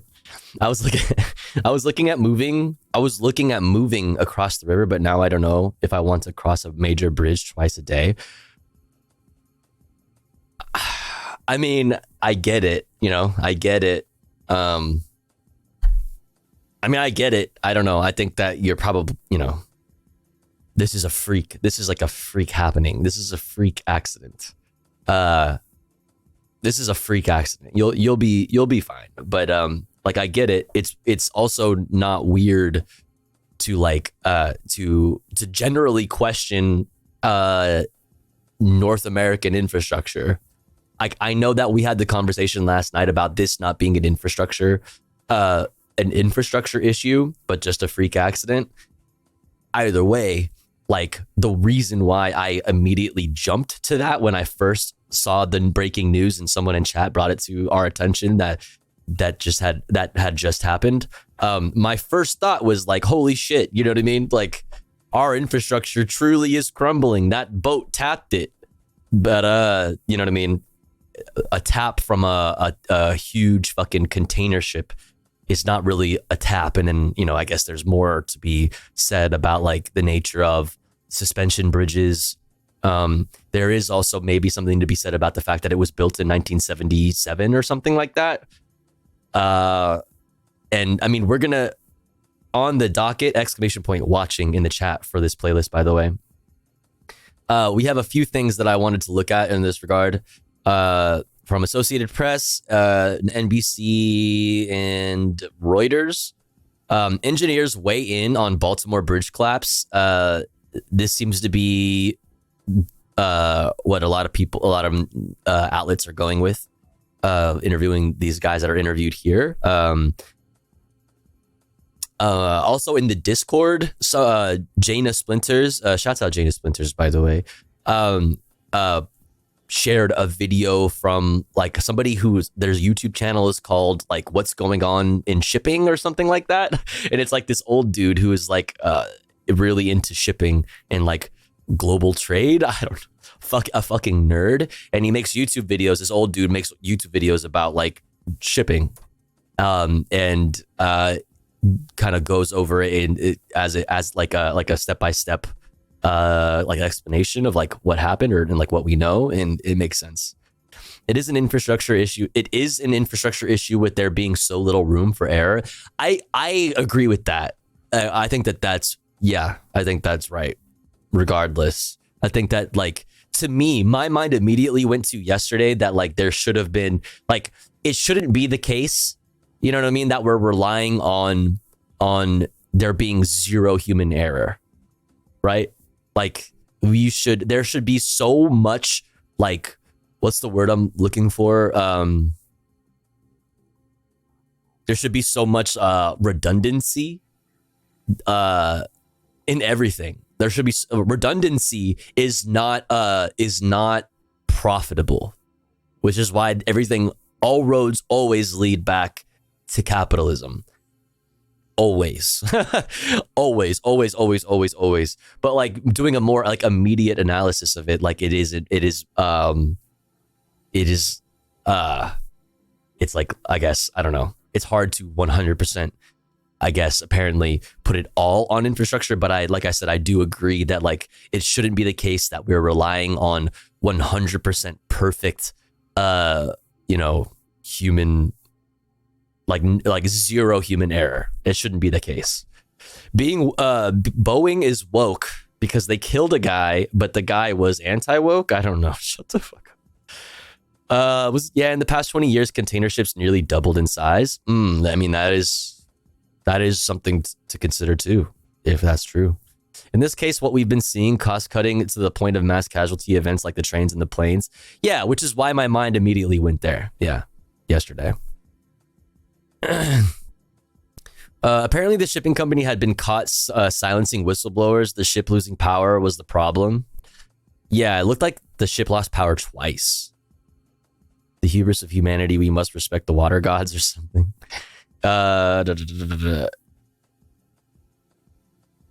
Yo, I love autistic special interest channels. Yeah, it's in the Discord. Jaina shared it in the Discord.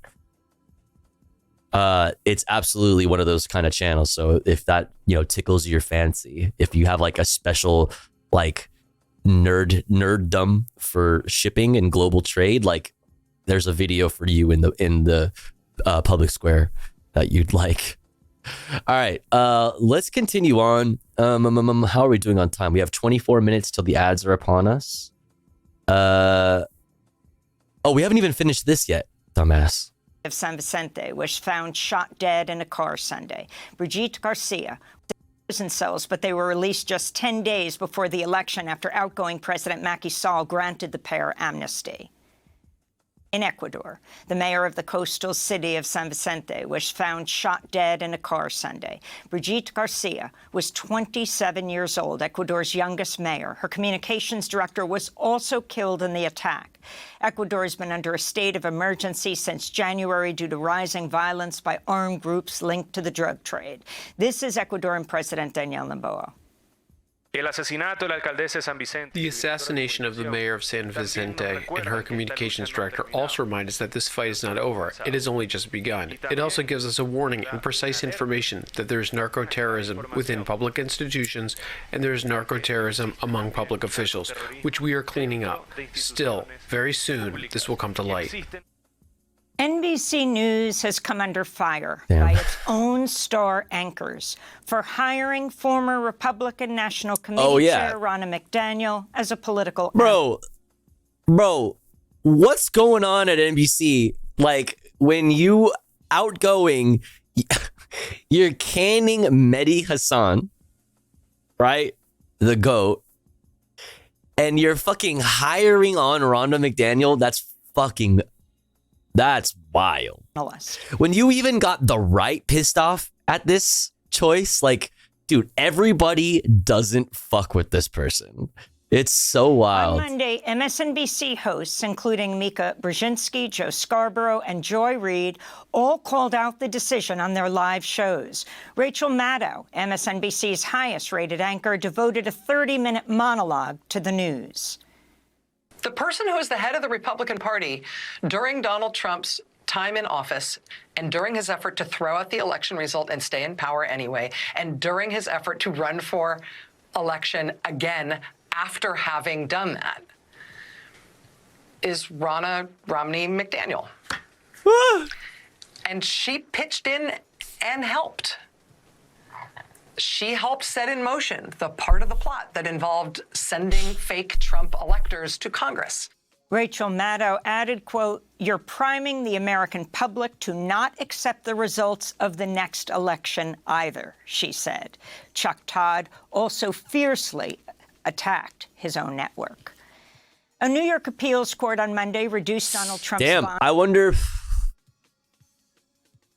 wonder, like, how far that goes. You know what I mean? Like, I wonder if that continues or if this has any sort of effect. Like, the higher ups, like respond. Like, that's crazy. Very interesting. To $175 million in a civil fraud case, down from $464 million, and gave Trump an extension of 10 days to pay it as he appeals the case. The ruling means New York Attorney General Letitia James will not be able to enforce the judgment. Like, is there really no bank that would loan him the money? Dude, you're really in that fucked up of a situation, you broke ass bitch. So crazy. Trump just yet, including the seizure of his assets. Separately Monday, a New York judge rescheduled the start of Trump's hush money trial. MSNBC already can. Wait, really? For real? You have something on that? No, he's notorious for not paying people back. No one's that dumb. Lamau, maybe Elon. Wasn't MSNBC bought by a conservative semi recently? I don't know.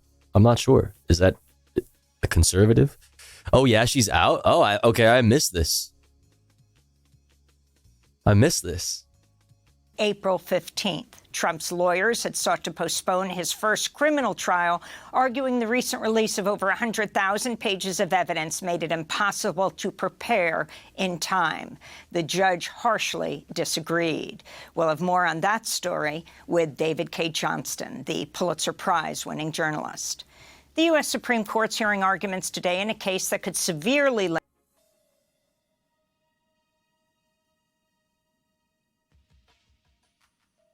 Former RNC chair Ronna McDaniel axed by NBC after intense backlash. Good. Get fucked, dude. The former Republican national... I mean, she probably loves it, too. Like, don't get it twisted. The best thing to happen, like, that exactly what, like, goofy-ass righties like this, like, want is to be canceled. You know what I mean? They love having the, like... you know, the idea of them being canceled, like, out there in the public. You know what I mean? It, like, it makes them like a martyr of sorts. You know, former RNC chair Ronna McDaniel axed by NBC after intense backlash. The former Republican National Committee chair Ronna McDaniel is on her way out of NBC less than a week after joining the network. NBC announced in a memo from NBC Universal News Group chair Cesar Conde. Conde said he had listened to, quote, the legitimate concerns of many network employees. No organization, particularly a newsroom, can succeed unless it is cohesive and aligned, he wrote. Over the last few days, it has become clear that this appointment undermines that goal. I mean, all right, yeah. I mean, I wonder, like, what was even the thinking behind it? Like a fair and balanced?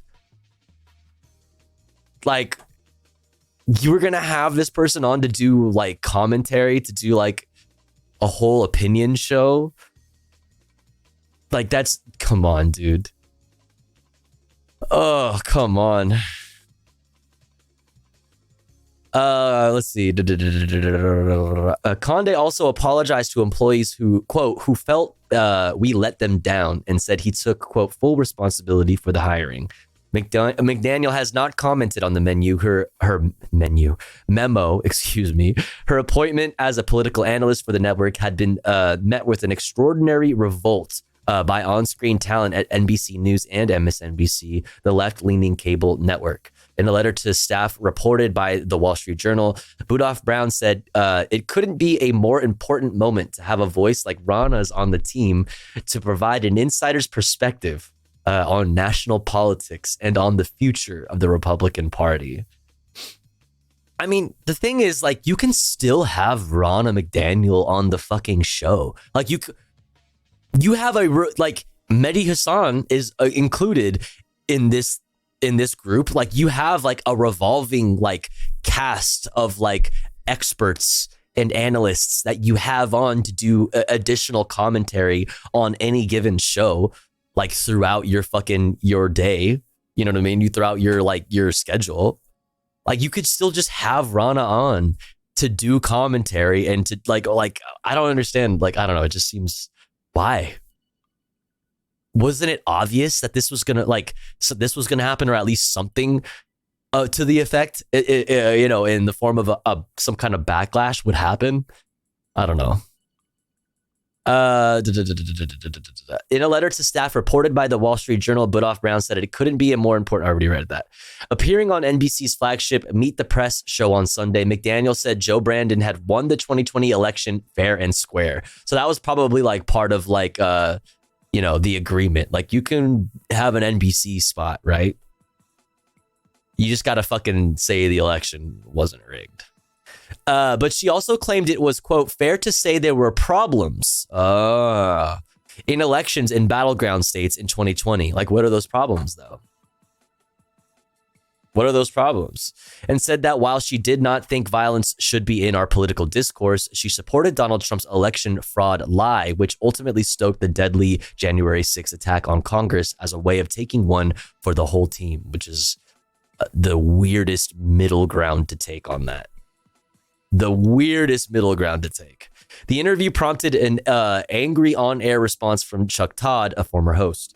Todd pointed to attacks Chuck Todd is a fucking goofball, dude. I'm like no fan of Chuck Todd, but yeah. Todd pointed to attacks on the press mounted by McDaniel in her 7-year spell at the head of the RNC, which coincided with Trump's presidency and his surge to the Republican nomination this year. Todd and other critics also highlighted McDaniel's support for Trump's attempt to overturn the 2020 election, including direct involvement in her home state, Michigan, and her backing of Trump in this election cycle, even as his criminal and civil court cases proliferated and he stoked fears of authoritarian ambitions.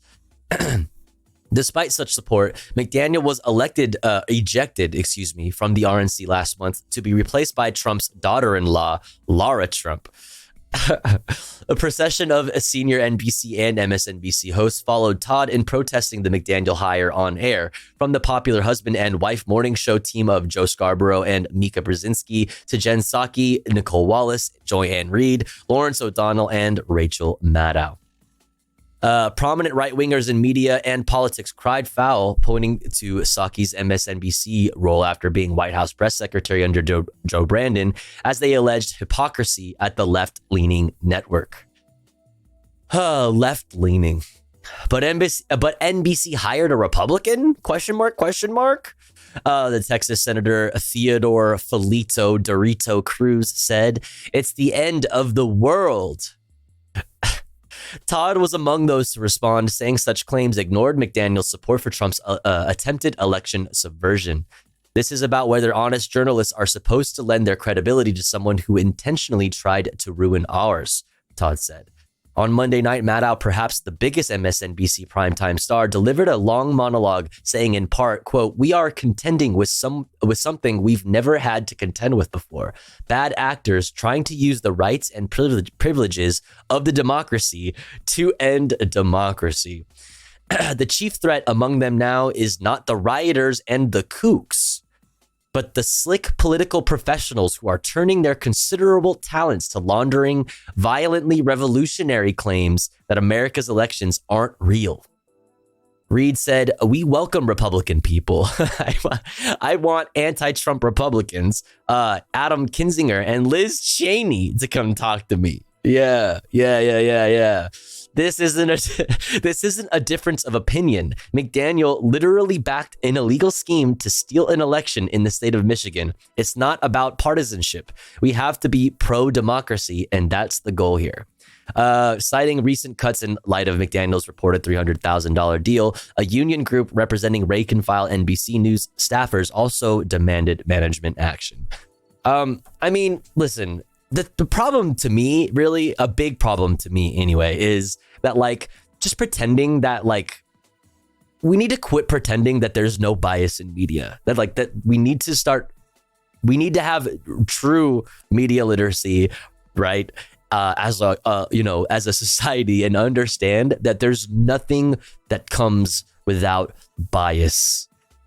And that's like where you come in, you know what I mean? You take in the news and you take it in responsibly, understanding where it's coming from, what the intentions might be, you have to be able to discern the facts from the twist. There are the facts, and then there is the twist, and understanding what the intentions are for that twist. We just need to stop pretending that this is the case. You know what I mean? But I generally, on top of that, I generally agree with taking like a political stand, and saying like, yeah, I don't fuck with the anti-democratic tendencies of this person, and I don't agree with them. I don't like the fact that they are on our team now. You know what I mean? Our media team, our news team, or whatever. But like pretending like you still, however, like, but I love Republicans. Don't get me wrong. Like, it's not about partisanship. Like, I love, I love, what's her fucking name? Cheney and shit. It's like, okay, dude, come on. Stop fucking, like, just stop giving me the bullshit. Stop giving me the bullshit. Wish we'd build/upgrade container ships with the same level of, container ships with the same level of enthusiasm as, wait, what? Wish we'd build/upgrade container ships with the same level of enthusiasm? Wait, I'm confused. And somehow I'm the one who... Wait, even at my college, one of the news reporters is the president of TP USA at my campus, and it makes me mad. Damn.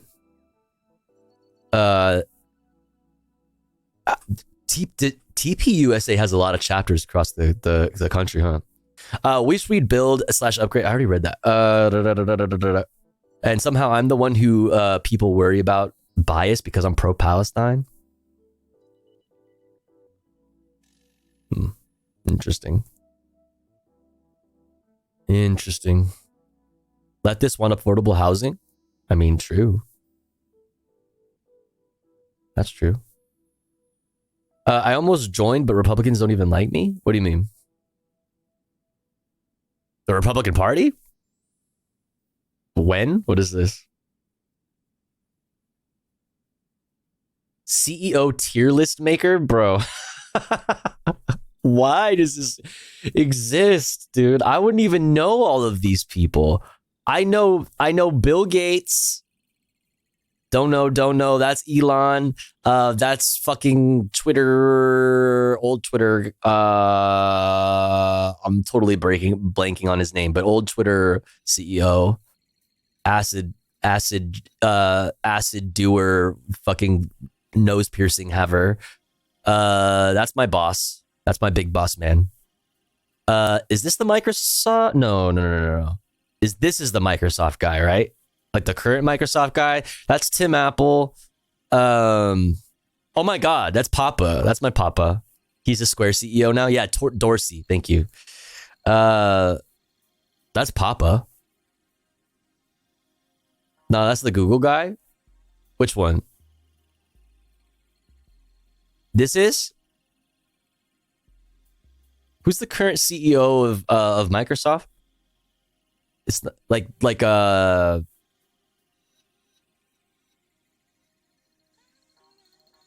I'm blanking.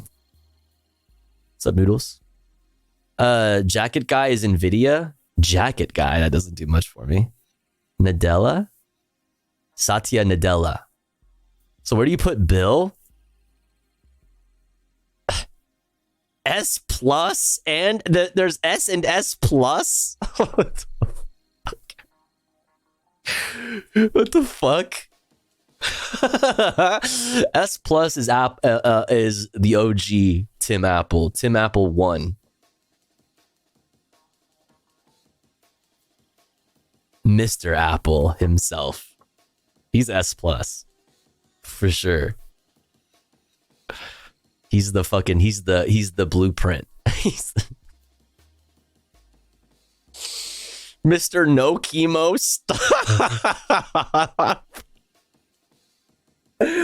Stop, dude. He's already dead. Fuck. I love how he died from a curable cancer because he was a moron. You got.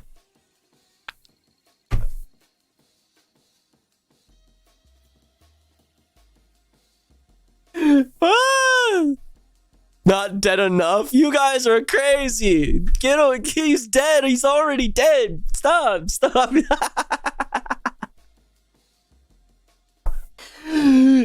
Stop. Holds you back. Have you seen what apples cost? Apples in Brandon's America are pretty fucking expensive, dude. Out of all the CEOs on here, he wasn't that bad. Wait, OG Tim Apple was an asshole. Was an asshole. He was a dick. I mean, like, I don't know, like the iPod like was like, you know, a pretty like big part of my life, I guess. You know, I use Apple products. Everybody knows. Yeah, not Zune. I actually had a Zune before I had an iPod. And it sucked. It was like really bad. Like the moment I got an iPod, it was like, oh my God, this is so much better. Both Apple Steves are assholes, Tovagos. Can I share? I met Steve Wozniak. The Woz? I always want to believe that the Woz is like the cool one. The allegedly better Steve. Yeah. In downtown of my town, he was on a Segway when he was promoting them and he blew me off for saying they'll never take off. I was right. Oh, damn. Do you ever wonder if he thinks about you now? Looking back. I had a Walkman. Based. But capitalism bad? True. That's true. All right, chat. We got to move on. Holy crap. Holy stun lock. This is the article we just read about Rana. Fuck, 12:42 already. We are not getting through all the news. I want to look at these two articles about LA news, but we have to do it after an ad break because it's been about an hour since our last ad break already. Don't you worry though, chat, because here at the Tofu Ghost broadcast, when we run ads, we run them while I'm away from the stream. That way, even if you're unsubscribed, you don't miss out on any of the content. Yo, Orlon, thank you for the 200 biddies.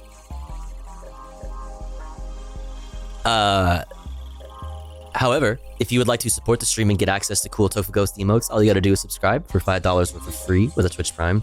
Or maybe consider gifting a sub if you're already subbed to one of our unsubbed friends in the chat that may not be able to afford a sub this month. If you enjoy the content, if you enjoy the stream, please do consider supporting in some way. That way we can continue to do this full time. I'll be back in 3 minutes. Don't you go anywhere, BRB.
All right.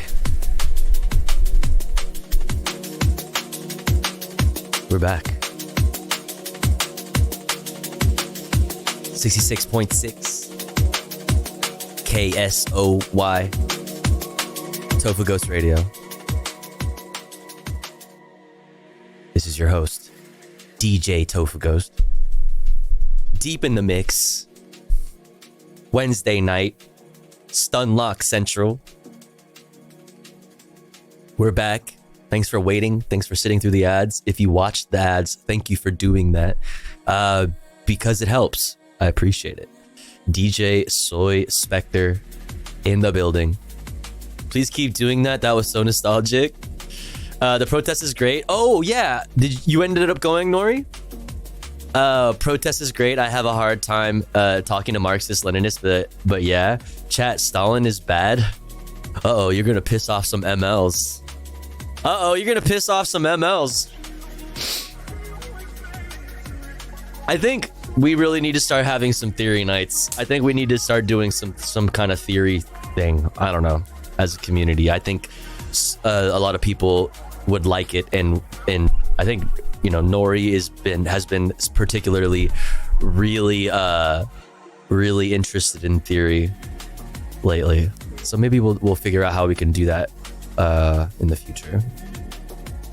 But let's get back into what I need to talk about tonight. Oh my god, we're so behind. Wait, we didn't even finish. Chat. We didn't even finish this fucking Democracy Now! Video. Wait, how did... What happened? I don't remember what happened. Oh, we started talking about Ronna McDaniel. Oh my god, fuck. Democracy delayed. Are you fucking kidding me? All right, dude, we'll fucking finish. Access to the abortion pill mifepristone, which is used for roughly 2/3 of all U.S. abortions. Last year, the Fifth Circuit Court sided with a right-wing... Yeah, certainly one of the streams of all time. ...judge who ruled the FDA improperly eased regulations on the bill to make it more accessible some 20 years ago. The Supreme Court that overturned Roe v. Wade in 2022 will now decide whether to reverse the FDA measures which made the pill available through the mail and via telemedicine. It could also roll back the FDA's decision to lengthen the window within which mifepristone can be taken, which is now through 10 weeks of gestation.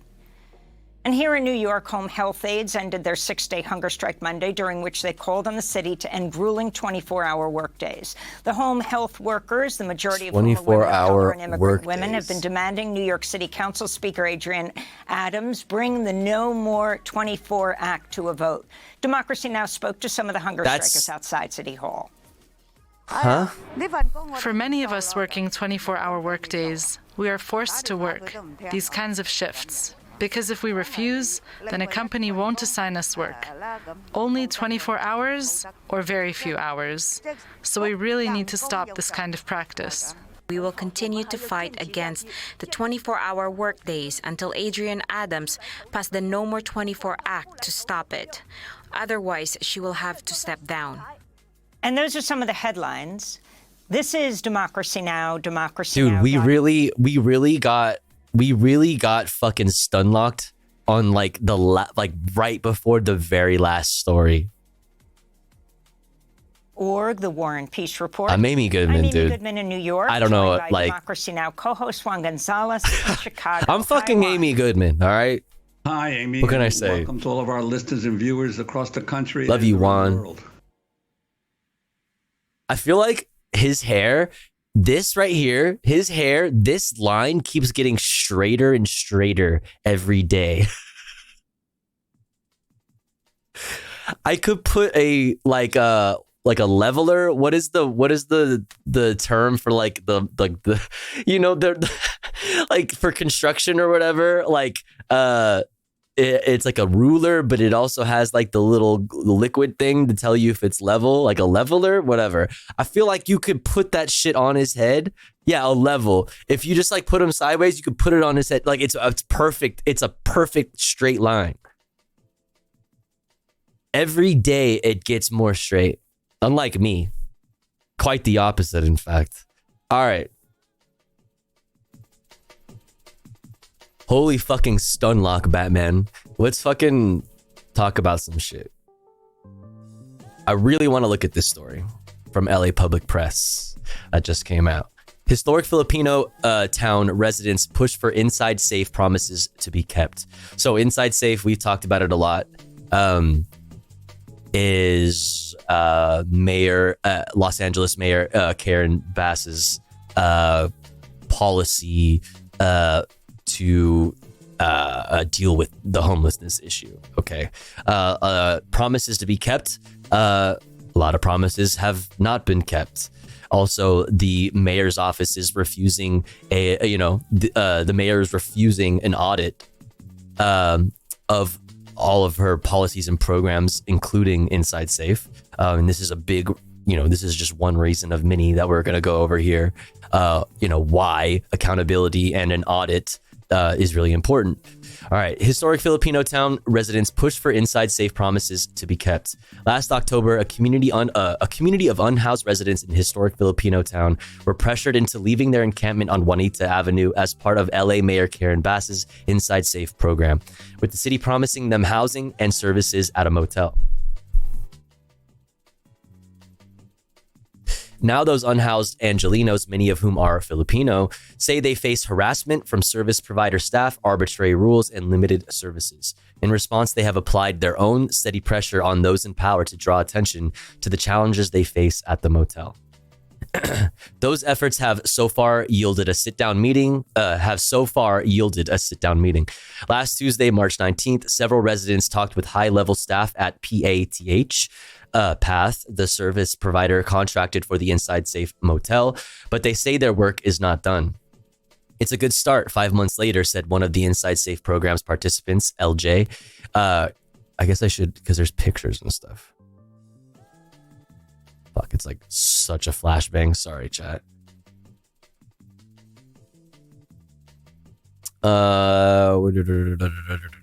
He and others at the motel have banded together to demand better conditions at the motel. LJ said initially the staff had wanted to, quote, single us out by having them meet one at a time, but he successfully urged the staff to let him have other residents in the meeting with him. Other unhoused participants are his, quote, support system, LJ said.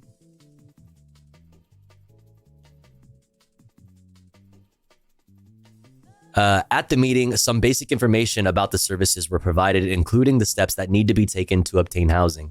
LJ noted that much of this information should have been provided to them when they first came into the program months ago. In the meeting, LJ and others were given information about the process for applying for housing, classes that were available to them, and healthcare resources at a nearby clinic. They also discussed setting up a community room at the site, which could potentially allow residents to have visitors. Right now, the rules at the site do not allow people to have visitors. LJ said he and others will continue to hold the staff and elected officials like Los Angeles Mayor Karen Bass accountable, quote, up until we're out of there and they have it, the motel, functioning and self-sustaining, and this homelessness issue has been taken care of. But as far as the present moment, it's hard to be easily satisfied, LJ said. If you are easily satisfied, you'll fall for anything. Not to say they're trying to pull a fast one in front of us, but we've been there, done that. Their efforts are being supported by the LA chapter of Gabriela, a group that typically organizes Filipino women, as well as Anak Bayan LA, Siklab Media, Malaya Movement, and LA Kalusugan Collective.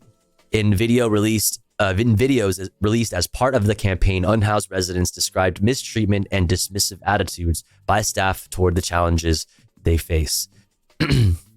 Mutual aid group LA Street Care is also supporting the Inside Safe motel residents.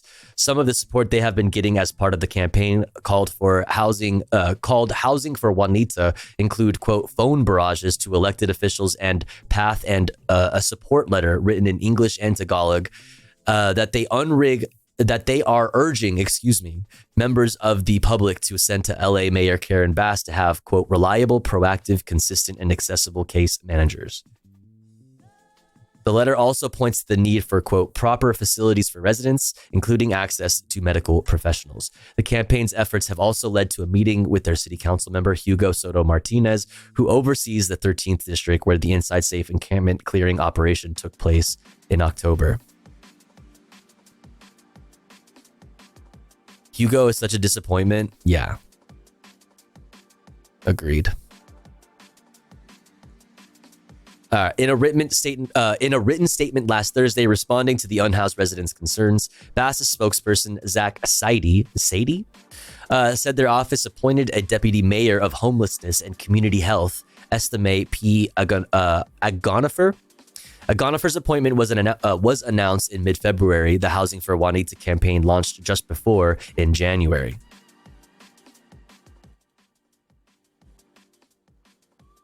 Sadel said that the appointment was meant to, quote, improve and expand health services and care to help grow our comprehensive approach. He said, and they, quote, continue to provide new services and implement new strategies.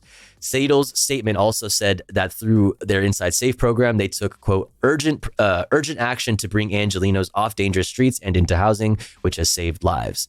Representative for the Housing for Juanita campaign said that the motel residents have faced non-consensual room checks and their belongings thrown out without their consent. They say security at the motel has been antagonistic toward residents and staff have mocked them. In one of their incidents, representatives described someone on staff mockingly offered meth to one of the motel residents. There are, quote, no detox and treatment services, one resident told organizers. I mean, we're basically just going over, there are so many reasons why, but we're going over hyper-specific and hyper-personal reasons why certain members of the homeless, community in Los Angeles specifically, obviously, are choosing to not accept the services that are available to them, which are obviously already lacking, which are obviously already in so many different ways. For example, like with this Inside Safe thing, just like a handout to business owners instead of like actual effective means of housing. All of this is just temporary housing when we know we have a huge supply that exists. If we paid attention to obviously zoning, and if we paid attention to like the housing market generally, like with the damage that Airbnb does, the damage that real estate investors generally have. I mean, this program is costing the city a lot of fucking money and is not housing nearly enough people. It's just like the most liberal, the most half-assed way of addressing the homelessness issue in Los Angeles. And this is all happening. This is hyper specific and hyper personal reasons that we're looking at here. There's some this is just part of the many reasons that exist for why oversight and accountability and should be taking place and should be allowed, and why the mayor's office should be allowing an audit of her programs, including this one, Inside Safe. They're currently refusing an audit. Let me pull up stuff on it from the Los Angeles controller, whose job that is. Let me pull up something on that. Tofu, may you post the link to the article? Yes, here's the LA Public Press article that we're reading right now, but let me pull up more on that.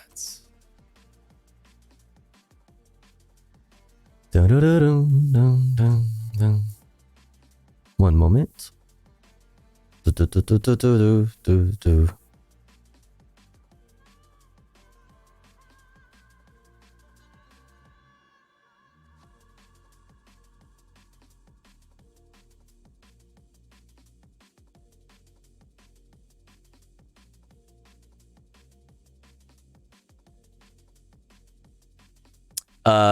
This from the LA City Controller, Kenneth Mejia.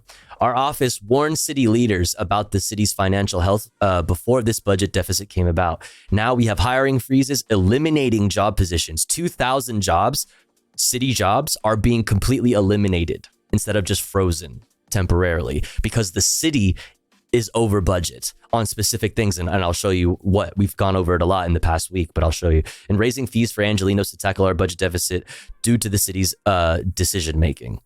LA's budget mess means residents could pay more for less service. The hiring freeze will mean continued stress on both frontline and support services, from animal services to public works, City Controller Kenneth Mejia said in a letter to the mayor and the council. Let me show you specifically.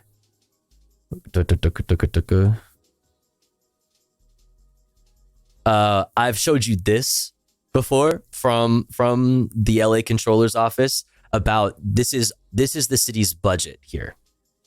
And all of the numbers in red are departments that are overspending on their specific budget. All of the numbers in black these are the surplus. This is the amount of money left over that was not spent from their budgets. If you look here, the number one overspending is obviously, no fucking surprise, not a single person was surprised, the police. Look at that. This is how much money they are over budget.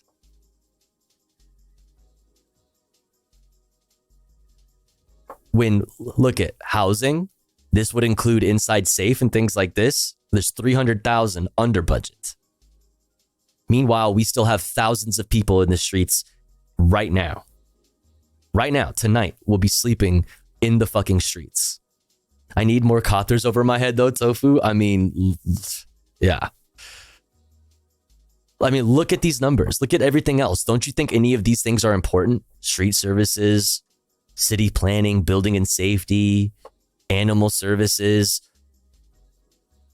youth development, civil human rights equity, street lighting, housing, transportation.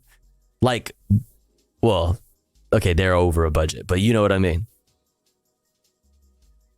So like, this is all happening. Here, let me also show you.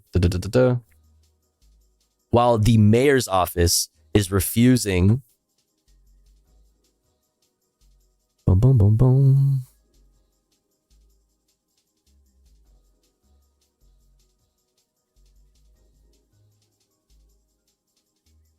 I should have thought about this ahead of time and pulled all this up before. Sorry, chat. One sec.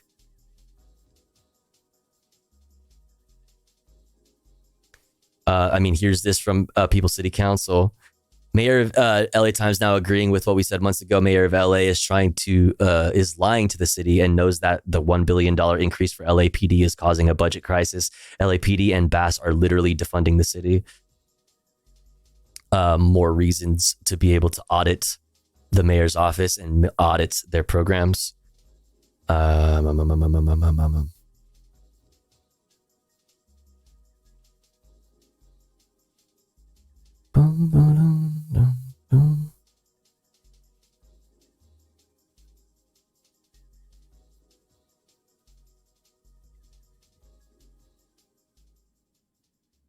God damn it. One sec, sorry.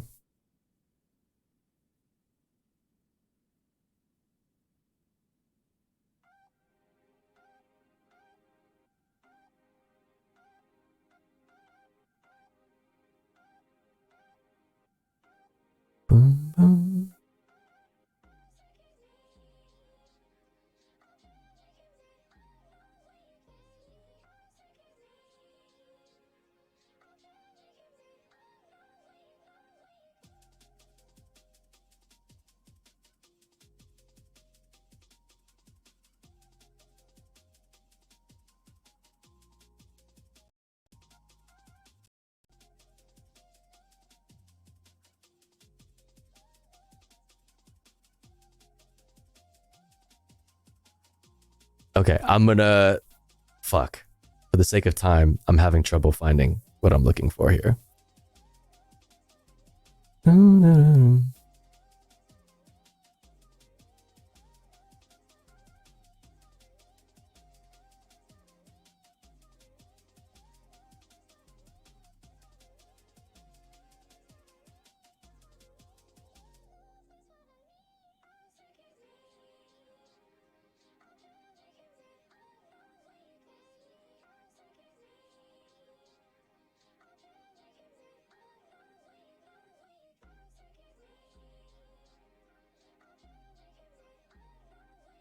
Okay, here we go.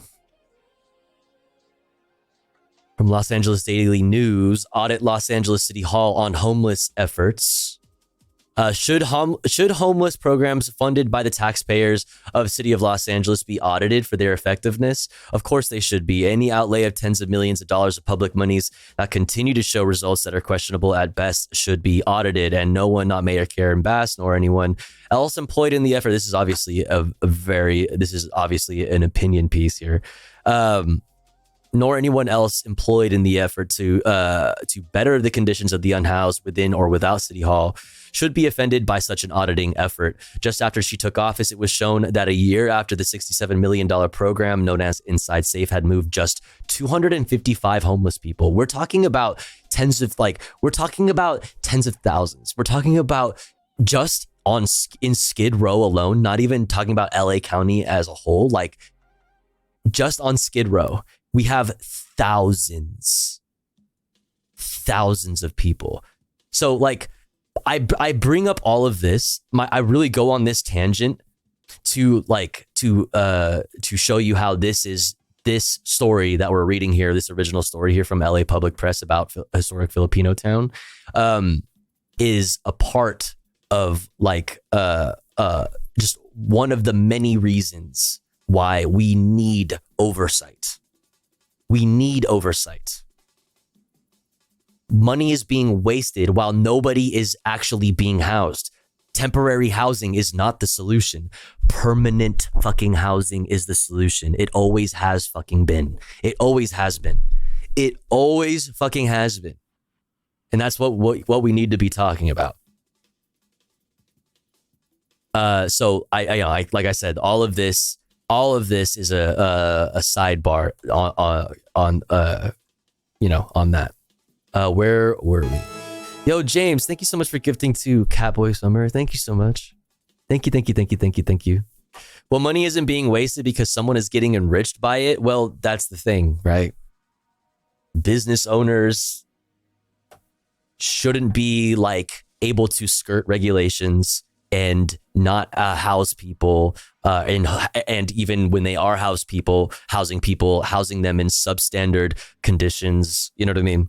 While receiving handouts from the county, from the city, excuse me, to do exactly the opposite of what they're doing. But there's no accountability on multiple fucking levels. So it's just like all of this bureaucracy. It's just classic liberalism where we just have all of this fucking bureaucracy built up with no efficacy.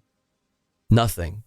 It doesn't actually house people when obviously the goal is to house people. But we're doing everything other than the things that we need to be doing to solve the housing crisis. You know what I mean? Like, I always bring up like the downtown LA skyscraper being the perfect example of like corruption in city council, corruption, and how our representatives and those in power are bought and sold by the real estate industry one way or the other if they are not themselves in that industry. Meanwhile, there are thousands and thousands of people living on the streets while our police are funded out the fucking wazoo when we have the money to solve the fucking problem, but the police are getting all of it. And there's just obviously on top of all of that, the further criminalization of homelessness and poverty. It's just a never ending fucking cycle of fucking doom. The goal of some people, at least. I'm still waiting for the 3 Biden 2024 shirts. Okay. Fuck cop unions. Yeah. Oh yeah. So many LA city council members went down on corrupt real estate shit. Yeah. I mean, the big example that everybody knows about across the nation now, the viral sensation that is the downtown LA graffiti skyscraper, is the product of that corruption that there are ex council members doing serious time for now. Housing, greed, inflation, and low wages are all connected. My government here in Ireland is a small baby. It's like America, but we don't have your states versus federal, so it's more transparent on housing. We have underspent on social housing for years, as in the budget wasn't used. However, we divert funds to emergency programs to house families in hotels as the shelters are full. That is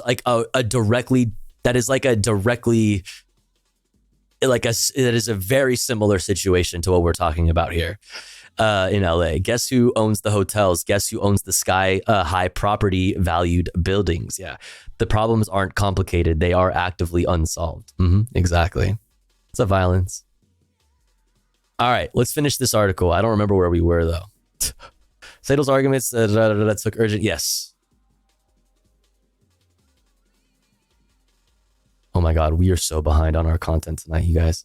Representatives of the Housing for Juanita campaign said that the motel residents have faced non-consensual room checks and their belongings thrown out without their consent. They say security at the motel has been antagonistic toward residents and staff have mocked them. In one of the incidents, representatives described someone on staff mockingly offered meth to one of the motel residents. There are no, quote, detox and treatment services, one resident told organizers. LJ said last Tuesday that another issue they brought up during the meeting was the harassment from staff that residents often face while living at the motel. He said they were able to obtain an apology from staff. All they can do is apologize. He said, we could use a little more compassion, respect, and dignity. I'm not going to hold them to make sure it's fixed every single day, but it's a good start, though. We weren't asking for much. In a statement addressing the harassment being reported by residents, Tyler Renner, a spokesperson for PATH, said that, quote, due to confidentiality and privacy rules, we cannot share specifics about our participants. Finally, we have grievance forms available to all participants should they have any concerns or issues with our staff or programming, he said. In the last week, residents also faced an abrupt effort by staffers to move people into rooms together. LJ said that they were informed of this on Tuesday night. While staff have now told them this is a voluntary move, LJ said that when they were first informed of it, they felt rushed. As some felt pressured to room with others because they were worried their status in the Inside Safe program would be threatened if they didn't agree to do it, I read that all weird. And some felt pressured to room with others because they were worried their status in the Inside Safe program would be threatened if they didn't agree to do it, the campaign said. One resident, Jason, told other campaign organizers that he refused several times, but was still asked multiple times if he could room with others. He added that they tell each of us something different to manipulate us into rooming together. LJ said that the way they approached events, they kind of rushed them, pushed them. It was late in the day. We were outside for a minute talking to them. He said that the approach, the pressure, the promise was similar to how they felt rushed from their encampment on Juanita Avenue into Inside Safe, which is the program we're talking about.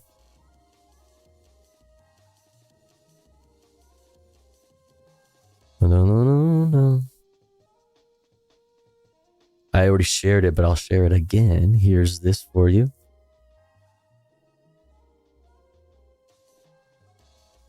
How are we doing on time? My God, dude, we suck, dude. How have you guys stun locked me so hard tonight? We are so behind.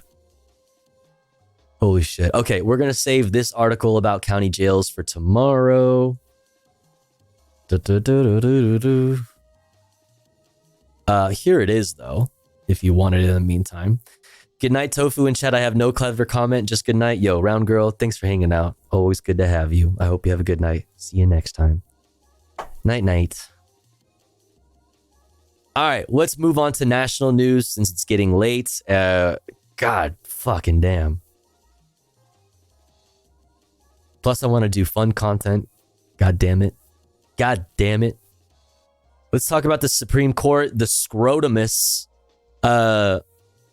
hearing questions and hearing arguments in the scrotumus regarding abortion pill access. Activists on both sides of the abortion debate faced off outside the U.S. Supreme Court on Tuesday, while inside, the justices heard arguments in a case that could determine the fate of a widely used abortion medication called mifepristone. A group of 4 doctors and 4 medical associations who oppose abortion brought the challenge to the drug. They claim the Food and Drug Administration wrongly decided to make such medications available for use at up to 10 weeks of pregnancy, and in allowing the drug to be sent by mail without an initial in-person visit to a clinic. The Biden administration appealed a lower court ruling that would have limited how the pills are prescribed and distributed.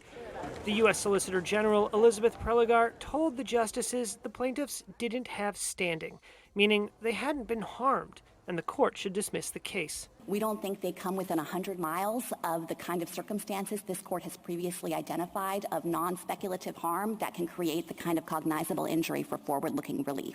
The Supreme Court has a 6-3 conservative majority after a 2022 ruling that overturned a 50-year precedent protecting a constitutional right to abortion. Numerous states enacted Republican-backed measures banning or sharply restricting the procedure. Since then, medication abortion has become the most common method of ending pregnancies in the United States, now accounting for more than 60% of abortions. Mifepristone is taken with another drug called misoprostol to perform medication abortions. Plaintiffs have said that the use of mifepristone could lead to higher hospital visits and result in some doctors who oppose abortion on moral grounds being forced to complete failed medical abortions.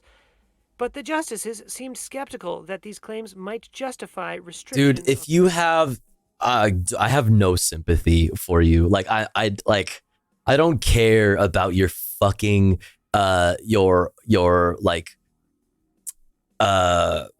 if you have a moral reason, if you have a philosophical reason, a religious reason to not want to provide any kind of medical treatment, you should not be you should not be in this industry. You should not be a doctor. Go be religious on your own time and deal with your own shit. You know what I mean? Go do your thing. You know what I mean? But here's the part where I have to step in and say, fuck off, is when your religious bullshit starts fucking with other people. You know what I'm saying?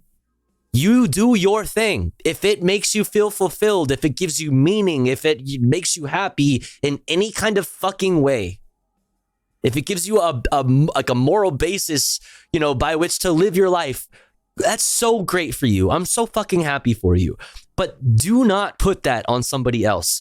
Do not get into the medical field. What the fuck? What about my freedom to endanger you? I didn't think about that. True. Yeah, as soon as you cross the line, it's different. You know what I mean? I'm no militant atheist, right? But like, this is where the buck stops. Drug. Here's conservative Associate Justice Neil Gorsuch. And this case seems like a prime example of turning what could be a small lawsuit into a nationwide legislative assembly on an FDA rule or any other federal government action. Liberal Associate Justice Ketanji Brown Jackson was even more critical. They're saying because we object to having... God, what is this audio from the Supreme Court, dude? They're so special. They're like wizards and shit. Like, they don't clap at the State of the Union. They fucking, when they hear arguments in the Supreme Court, they don't have video because, like, they're special. You know what I mean? They're lifetime appointed. You know what I mean? Unelected lifetime appointees. Gods among men. Like, what is this fucking audio? American monarchy audio, yeah. To participate in this procedure, we're seeking an like, order. what is this? Did somebody slap a bit crusher on this for some fucking stupid reason? Like, for creative reasons? Like, what? From having access to these drugs at all. But Associate Justice Samuel Alito, who authored the 2022 ruling eliminating constitutional abortion protections, seemed to suggest that dismissing the case outright would unfairly shield the FDA from court oversight. You think the FDA is infallible? Your Dude. argument here is that even if the FDA acted unlawfully, nobody can challenge that in court. So you were asked if the agency is infallible, and I guess I'm wondering about the flip side. Judge Jackson turned Alito's question around, asking whether it made sense for courts to rule on scientific studies of pharmaceutical safety. You have concerns about judges parsing medical and scientific studies. The FDA gave mifepristone regulatory approval in 2000. It has said that after decades of use by millions of women in the United States and around the world, mifepristone has proven, quote, extremely safe, and that, quote, study after study has shown that, quote, serious adverse events are exceedingly rare. Like, on its face, it's such bullshit to be arguing that, like, oh, I'm actually against the abortion pill because there's like serious side effects, you know what I mean, for birthing persons that I really care about. Like, motherfucker, shut the fuck up. You don't give a fuck. Okay? Quit capping, motherfucker. I know that's not why you want to do this. Like, please spare me. Spare me. Okay, we need to do this. The big story that broke yesterday while we were streaming is the Baltimore Bridge. There's obviously been a lot of updates since us covering it as it was happening last night. So let's just kind of take it in, I guess. Huh? We'll start with, I have this piece from Associated Press and I have a piece from NBC and Reuters about it all. We're going to hear engineers weigh in on it with Associated Press. We're going to hear Peter Buttigieg, of course, weigh in on it, and Joe Brandon himself. Let's go. Let's do it. All 6 missing people in bridge collapse presumed dead. Based on the length of time that we've gone in this search, the extensive search efforts that we've put into it, the water temperature, that at this point we do not believe that we're going to find any of these individuals still alive.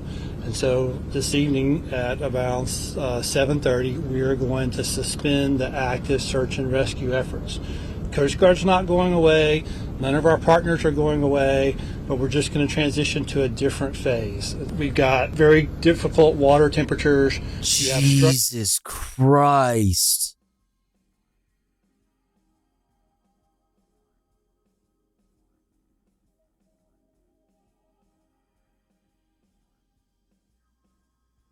Holy fuck, man. Structures from the bridge that are in the water that can move with the tides and currents, making that dangerous for divers and people in the water to actually try to do recovery. The last thing we want to do is put divers in the water with changing currents, low temperatures, very poor visibility, and so much metal and other unknown objects in the water. All it takes is one object to strike an individual, and all of a sudden we have a first responder trying to recover another. Dude, the metal is like mangled. I think at 0600 we'll find ourselves in a better position to understand the dynamics of what we're dealing with and to address the issue in a much safer manner. Wow.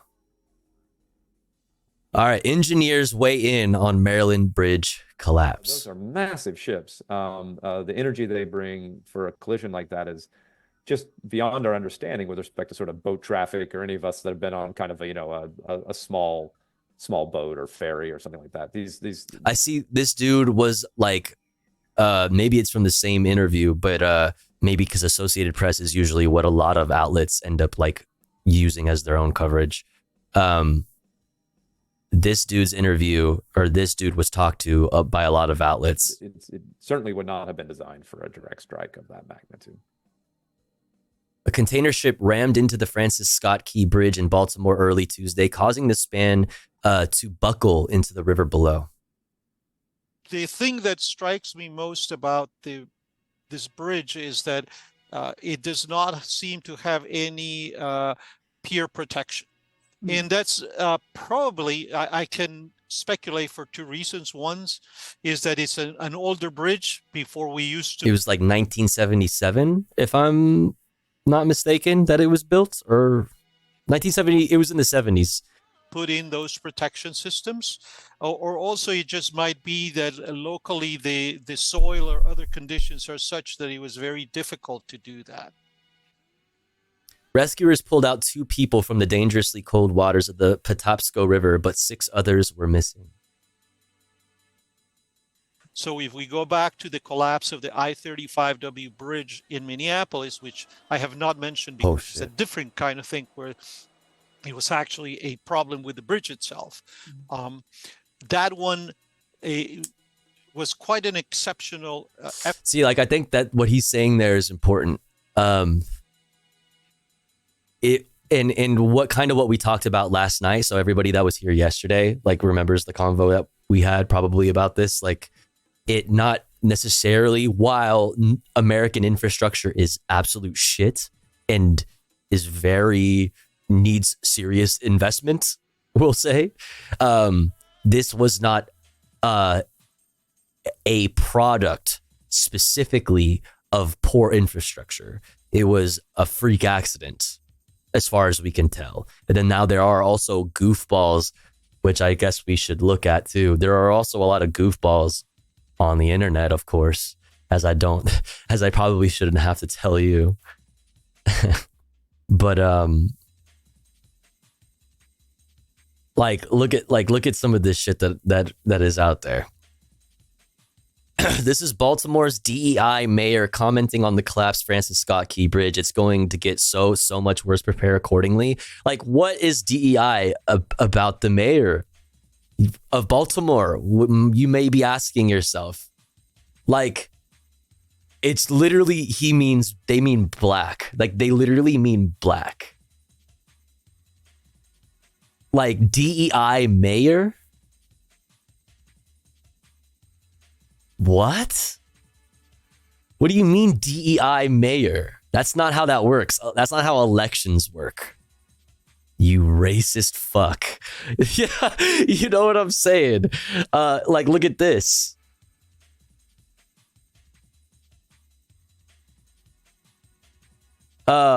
Republicans will get mad if you blame a shooting on guns, but then be like, a Singaporean freighter lost power and hit a bridge in Baltimore. This is what happens when Mexico exists. Yeah, this shit from Maria Bartiromo on Fox Business is fucking amazing. Let me also get your take on what's going on in terms of world affairs. The White House issued a statement on this saying that there's no indication of a nefarious intent in the collapse of the Francis Scott Key Bridge. The ship involved in the collapse of the bridge is 948 feet long, called the Dolly, a Singaporean flagged container. But of course, you've been talking a lot about the potential for wrongdoing or potential for foul play given the wide open border. That is why you have been so adamant. Why has the Republicans had such a hard time securing this border? The president says he's not going to take it. What the fuck does a fucking international, like, a freighter, you know what I mean, doing international trade in the port in Baltimore have to do with the fucking southern border, you fucking maniacs? Holy shit. What? Like, what does this have to do with the Mexico-America border? What are you talking about? You psychopaths, you fucking racists, you fucking, what? Oh, what's up, Saudi? I hope you're doing well.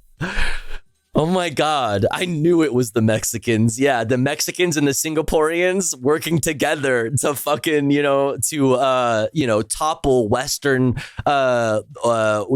Western civilization, to give rise to the radical Marxist East, namely China and, Russia. Like, dude.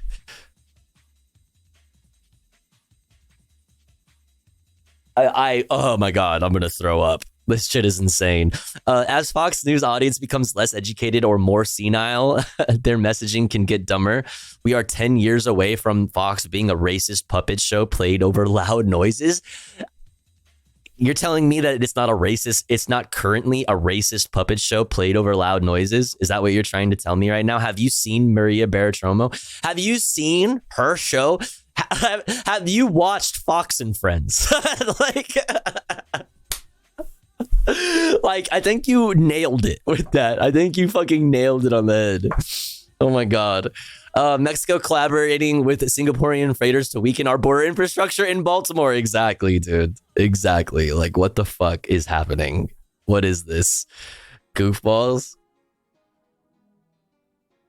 What really happened? Oh no. Who the fuck is this goofball? What is this? Was the bridge collapse deliberate? What is this? Why are you guys like this? Dude, why are you like this?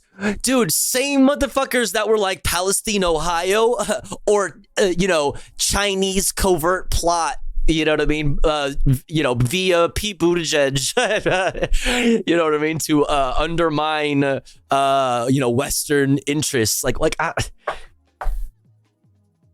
Racism is brainworms. It was Q. Watch 30 seconds. Tofu no more. Oh my God.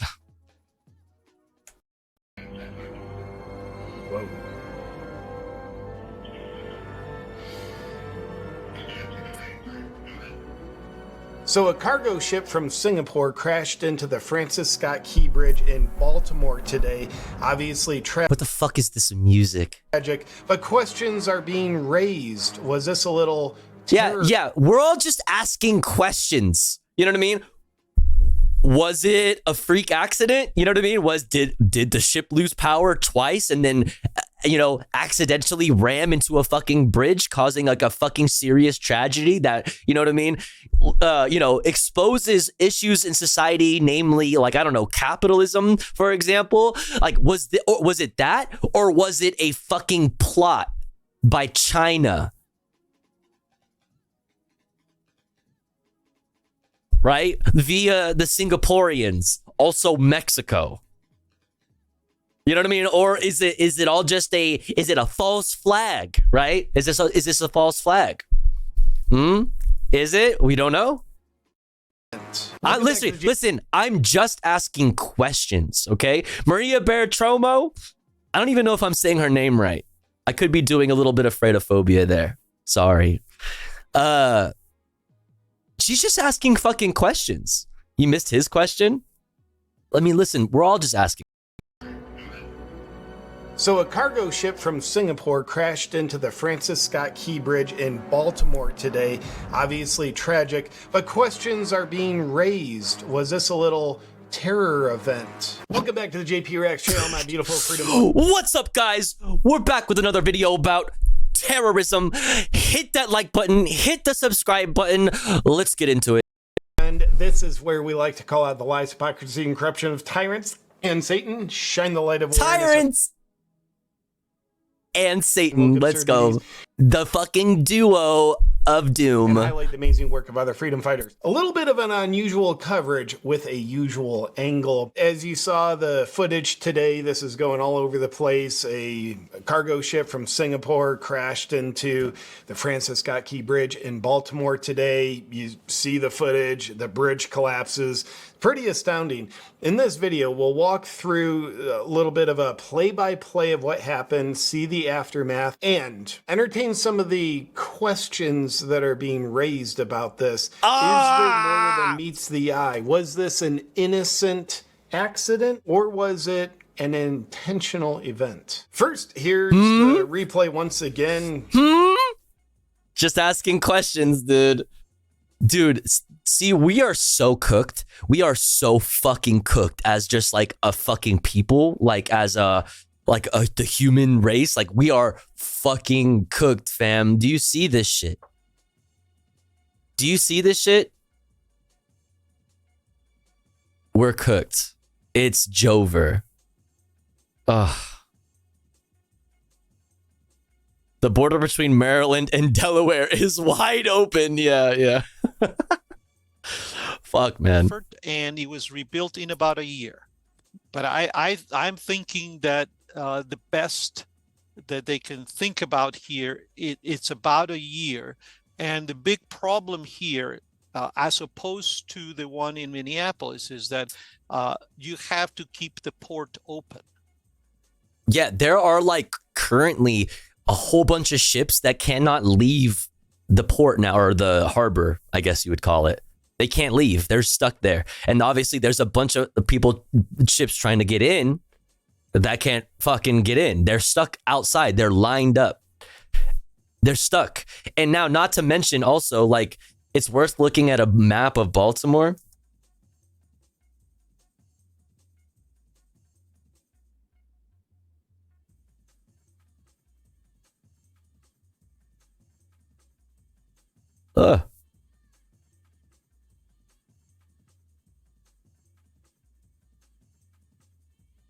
Like, look at this.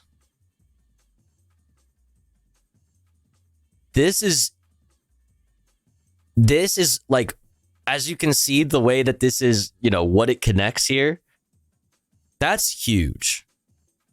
That's huge as far as commerce, as far as, you know, just transportation, period, around the greater area. You're fucked. 35,000 vehicles a day use that bridge. There you fucking go.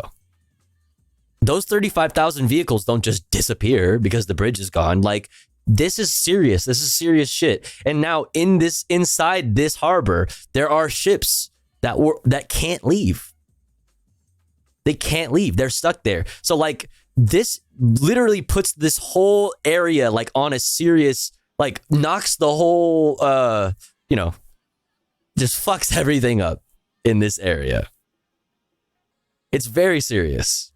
Can modern capitalism recreate that bridge, or is it just too hard and too expensive? It's not a matter of it being too hard or too expensive. It's a matter of time at this point. Like, it's like, it's going to take, like they're saying right now, like it's just a matter of it taking a long time. When you rebuild, like when you update bridges like this, like we've seen, like I was talking about yesterday, like we've seen in California, in two examples that I can think of off the top of my head, in Long Beach, the new bridges in the port of San Pedro, or like connecting like San Pedro and Long Beach, and also the Bay Bridge in San Francisco. They built the bridge alongside the current bridge, while the current bridge is obviously still open, so that it doesn't disrupt anything. Because it's very, like, bridges are obviously like extremely fucking important. Infrastructure is very important. You know what I mean? So you build the bridge alongside the current bridge so that you don't have any delays. You don't have any disruptions to the city. There's no fucking bridge. Now, first you have to clear the area out. Right? Then you have to like clear this whole situation, make sure it's not a safety hazard, and then the ship's got to leave and the commerce has to continue. Right? At the same time, you have to now starting now, today, the design of a new bridge. And that's going to take years. So it's like, there's just so much. Yeah, not even just rebuilding. You got to clean this one up at the same time. Exactly. Mm-hmm. Essential infrastructure, one would say. Yes.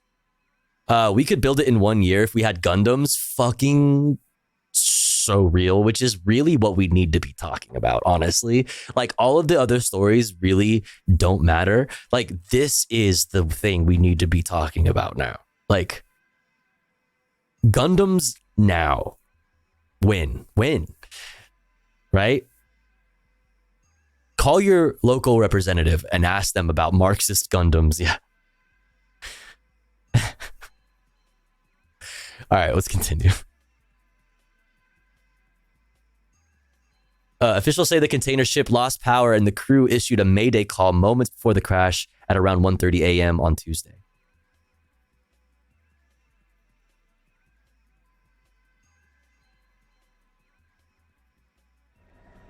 All right, let's continue on. Let's look at this from NBC. View from the air of the collapsed bridge and the cargo ship. This shit is so crazy to see. Like, for reference, you know what I mean? These things are tall, right? That's like 2 people tall. Well, like a person and a half tall, like these containers. You know? Like, a wall of those falling over is like a big deal. You know what I'm saying? On top of that, look at this mangled metal.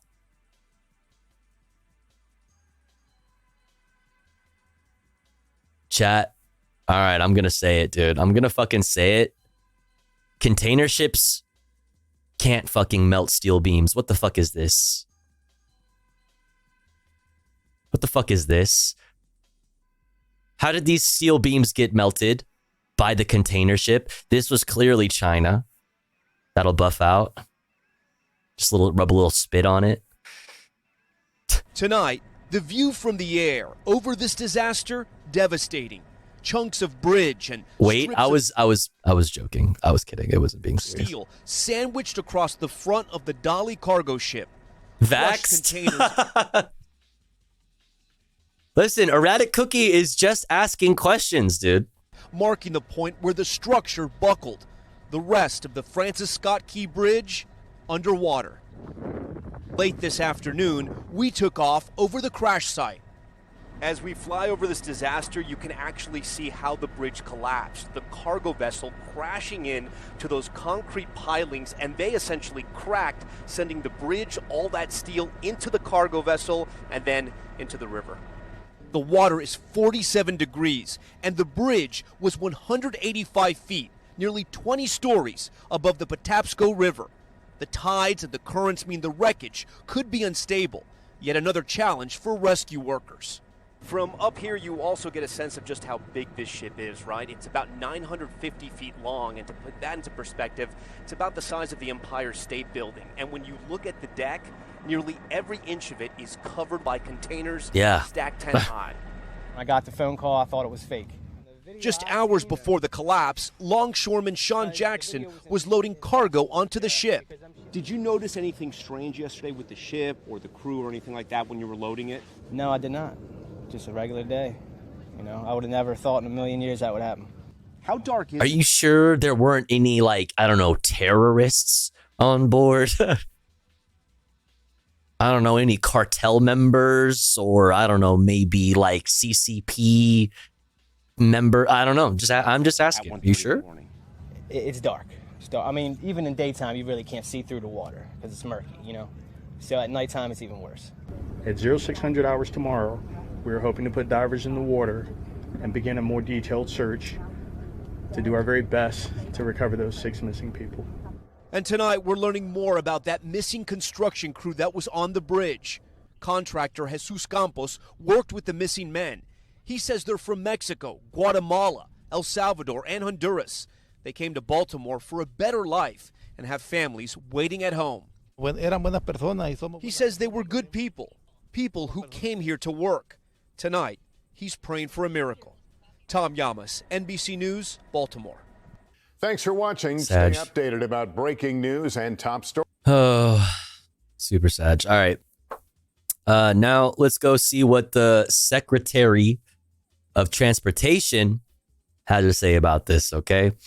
Pete Buttigieg says path to rebuilding Baltimore Bridge will not be easy. And then Brandon pledges federal support to rebuild Baltimore Bridge. Let's talk about it. Kind of problematic for you right now. You didn't want to ban TikTok. Now America's favorite bridge is underwater. Still want your TikTok dances. Yeah, somehow TikTok did this. You're right. You're right. Somehow, I don't know how yet. I'll get back to you, but TikTok. All right? Look into it. The path to normalcy will not be easy. It will Singaporean CEO of TikTok. Ooh. not be quick. It will not be inexpensive. But we will rebuild together. This is no ordinary bridge. This is one of the cathedrals of American infrastructure. It has been part of the skyline of this region for longer than many of us have been alive. The president's plan is to work with everyone here in order to rebuild this bridge and reopen this port, including our readiness as a department to approve emergency funding as soon as we receive that request. Meanwhile, our how many like national like disasters has there been on Pete's Secretary of Transportation, the Secretary of Transportation's watch the past 4 years? Well, we had Palestine, Ohio, we had Baltimore Bridge, we have Boeing, we have what else? I mean, there was a lot more on top of the Palestine, Ohio. The breaking of the strike, potential strike. Highway, Los Angeles. There was the 10 freeway. Damn. The captain wasn't filming Chinese communist TikTok dances, then maybe this ship wouldn't have crashed. Listen, Sadia, these are the questions. These are the questions we need to be asking, you know? Listen, keep your third eye wide open, fam. Don't blame Pete. Shut up. Yet it won't be any deterrent to him being a prez candidate in 2028. I mean, who's gonna hold him to account? A Republican? You know what I mean? Like, you gonna hold Pete to account from the right on infrastructure? Like what? You know, like that's not how that who's gonna do it? I don't know. I'm still waiting to see like somebody from this group of radical leftist Marxists that I keep fucking hearing about. Where the fuck are they? Where are all these radical fucking leftists? I don't know. I don't know. I'm still waiting. Maritime Administration will help with port, harbor, and supply chain operations. Our Federal Highway Administration will assist when it comes to the bridge itself and any ways that we can help ease roadway congestion for residents and commuters who can no longer... Kamala Pete versus Kanye Bernie 2028, dude. Dude, the face-off of a lifetime. Use this major thoroughfare. The final battle. The final battle for democracy. And for everyone who is offering prayers and supports, I can tell you those prayers are working and we are grateful. Just in this time, this state has been able to show what it means to be Maryland tough and Baltimore strong. And this state and this city will continue to show exactly that.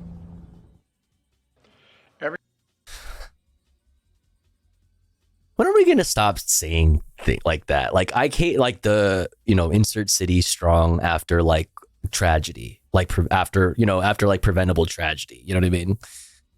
Like, one way or the other, like, all jokes aside, like, redundancy would have like probably helped with this, right? And in one way or the other, there is probably some kind of like planning that could have been done ahead of time, whether it be on the part of the city and the infrastructure, or on the part of the shipper and the captain and the company and all of these things. Like the reason why there isn't enough redundancy to be able to prevent these types of things from happening is what, chat? Is it the profit motive? Maybe? Do you think maybe like it's maybe less profitable, you know what I mean, to pay attention to these things, and maybe a little bit less efficient, you know? Like, there's probably some corners that we realistically could cut, you know what I mean? Like, to make a little bit of extra money for our shareholders. Like, one way or the other, all roads always lead back to the same thing.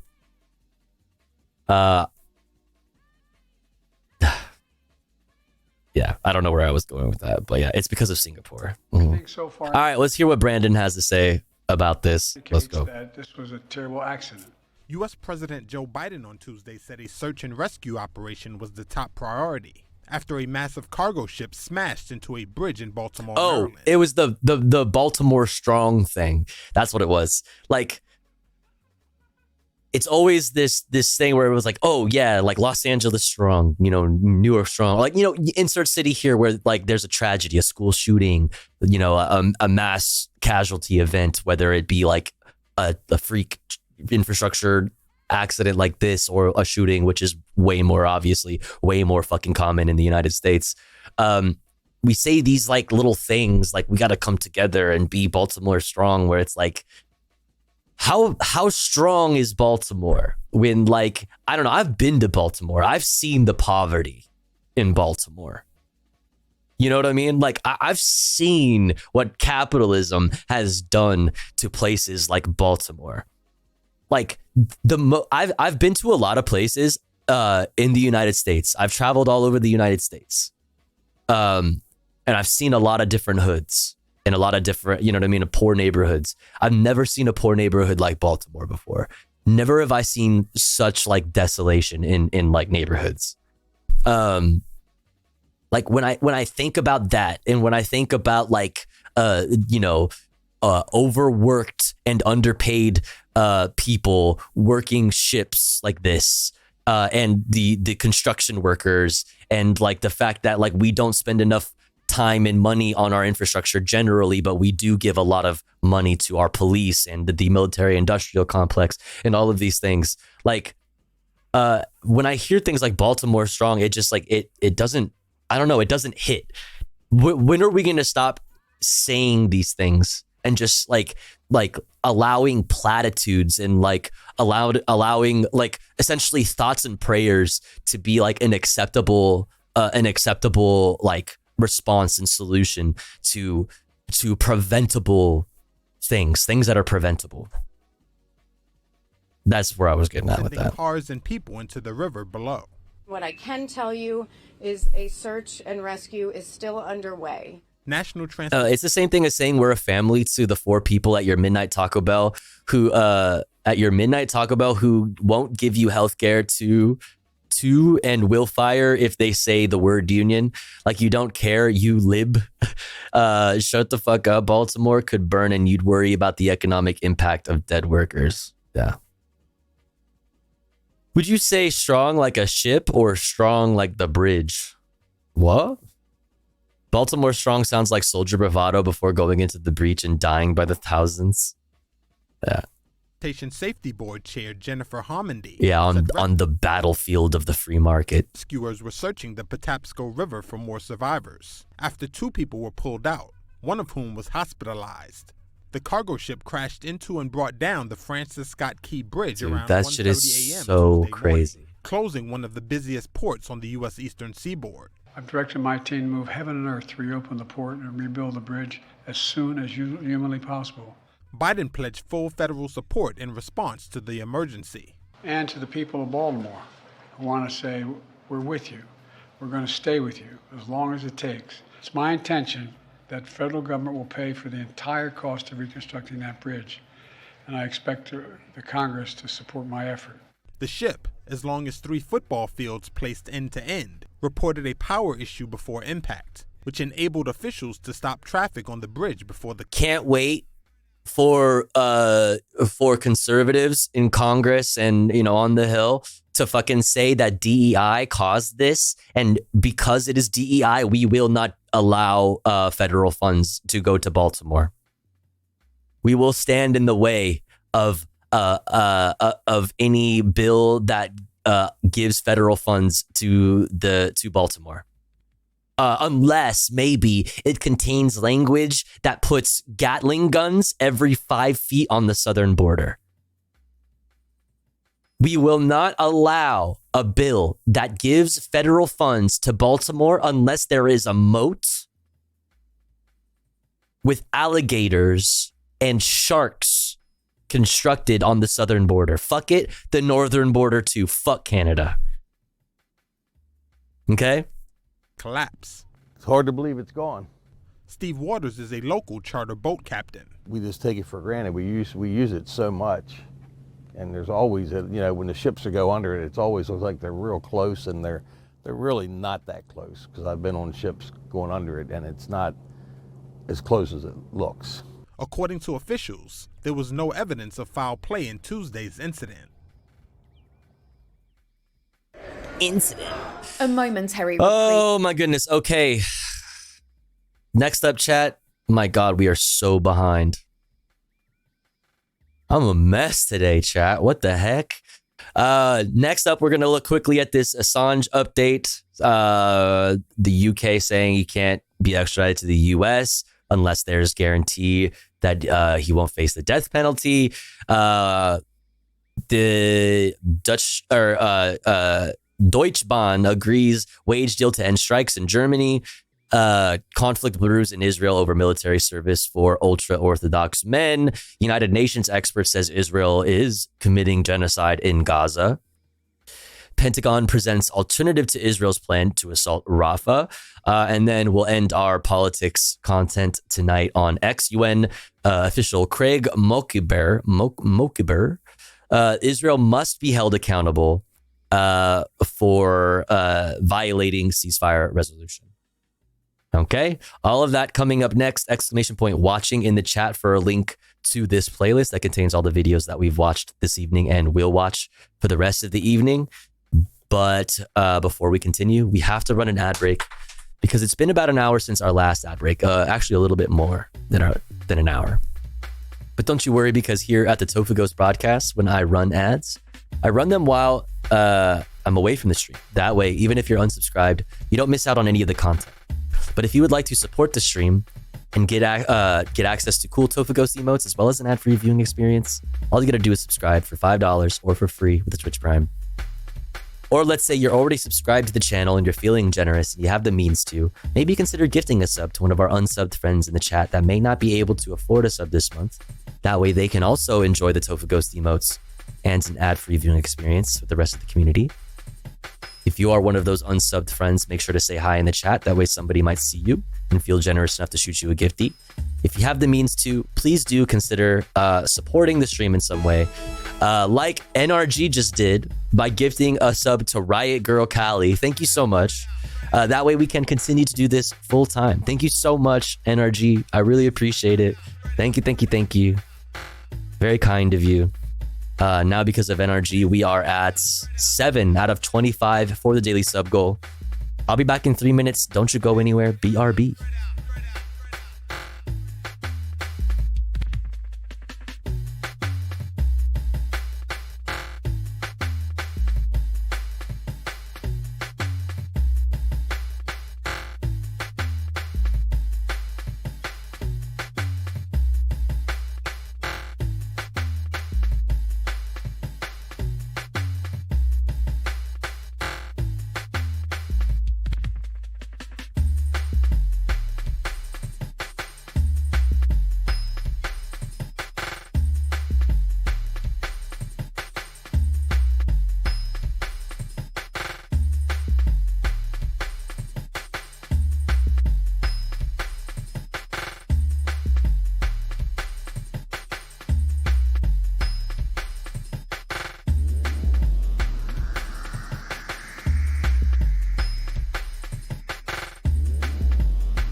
66.6 KSOY. Tofu Ghost Radio. Holy. DJ motherfucking Tofu Ghost in this bitch. Classic banana milk with the fuck. Yo. With the fucking 10 gifties. Thank you so much. Holy shit. Thank you so much, banana milk. I really appreciate that. Thank you, thank you, thank you. If you got a gifty from Classic Banana Milk, please make sure to thank them. That's very, very, very, very generous. Thank you so much. Oh, also HJ, thank you so much for gifting to Cat and the Hat Bussy Stank. Cat in the Hat Bussy Stank. I hope Cat in the Hat Bussy Stank enjoys the emotes in the ad-free viewing experience. Also, NRG, thank you again for gifting to Riot Girl Callie. Thank you so much.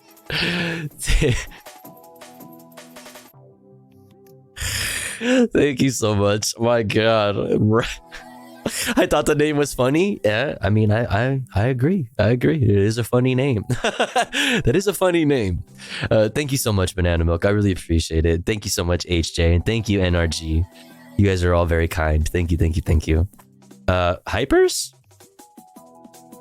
Here. Okay. Okay, you get to have a little as a treat. You get a little funny monkey as a treat. Okay? You deserve it. Thank you so much, chat. Where's Cat in the Hat Bussy Stank at?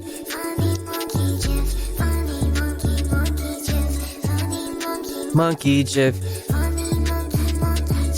Look at the monkey. It's a monkey.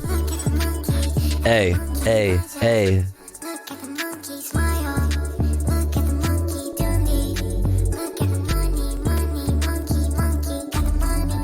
Look at the monkey. Look at the monkey, chat. Do you see the monkey? Do you see this? Do you see this shit? That's funny. That's funny as fuck.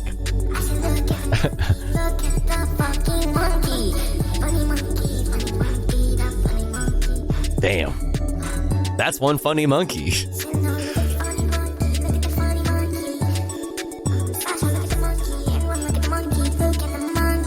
Banger. Banger.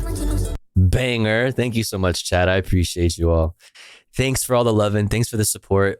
Because of you guys, where are we at? We're at 18? Do my eyes deceive me? No. We are at 18 out of 25 for the daily sub goal. Let's fucking go. That means we're only 7 away from hitting that sub goal. Thank you so much. Thank you, thank you, thank you.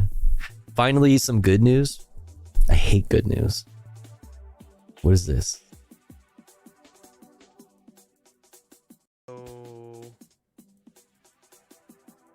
Guess what? People with IQs over what?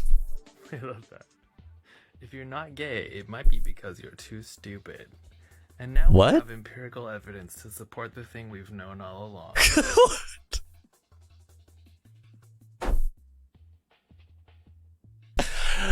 Real? Oh my God, cursed jump scare on the fucking screen there. People with IQs over 125 are much more likely to report same-sex attraction and report many more same-sex partners. If you're not gay, it might be because you're too stupid. Holy beast. Beast.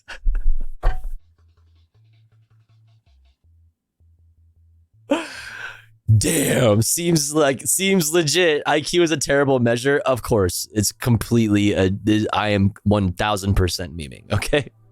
IQ is completely fake, okay? IQ is fake and racist. Yeah. You know what I mean? Hot take. We don't fuck with like eugenics or anything like that. You know what I mean? We don't fuck with like what's the other word I'm looking for? I'm 35% gay. I love that for you. What was I saying? But what if we made IQ heterophobic as a meme?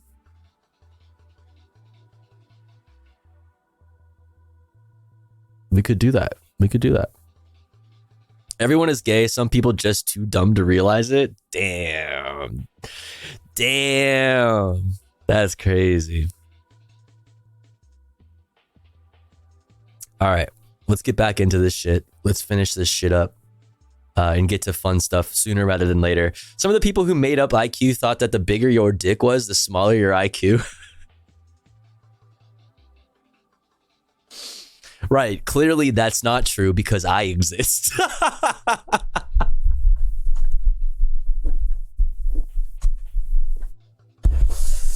You know what I mean? Like, you know what I'm saying? I'm talking like, I'm a fucking genius, bro. Like, I'm fucking, dude, let me tell you how fucking smart I am, okay? Are you ready? Oh, God. Oh, wait. Psychic damage for you Americans? American? Not me. Could never. I would never be an American. American. Wait, what? Gonna head to the market to grab a case of... Dude, just finished my American football. How Irish people do American accents? Gonna head to the market to grab a case of beers. Maybe some Budweiser Light. Before that, we may go to McDonald's. McDonald's. Maybe buy some red Solo cups and a gun. Driving in my pickup truck. Would you care to join? I'm called Zach. If somebody fucking came up and said all of that to me, like, you are not real. Back, demon. Dude, just finished my American football training and I'm quite tired. Gonna head to the market to grab AI a case of person. beers, maybe some Budweiser Light. Before that, we may go to McDonald's. Maybe buy some red Solo cups and a gun. This is just a list of my favorite things. Like, what are we doing here? McDonald's, Solo cups, red Solo cups, and guns? Come on. Would you care to join? I'm called Zach. I'm called Zach. Unrest. I'm called Zach. Red Solo cups and a gun. Red Solo cups filled with guns? Or red Solo cups that are guns? Remember what I was telling you about me being a genius? One sleeve red, one blue? Huh? Gun cups. Gups. You can do all three at Walmart? True. That's true. That's super true. Red Solo cup shaped guns? Right. Shooting competition to win a lifetime supply of red cups? Honestly, though, that video was very offensive. Oh. Oh. All right, let's keep it moving. Let's speed run our international news because it's already fucking 2:10. I want to do fun stuff. So let's speed run this shit. No stun locks. A moment. Oh, loud. Assange wins temporary reprieve from US extradition. Temporary reprieve for WikiLeaks founder Julian Assange on Tuesday after his extradition to the United States from Britain was put on hold. London's High Court said the US must provide assurances. Have you seen the glong?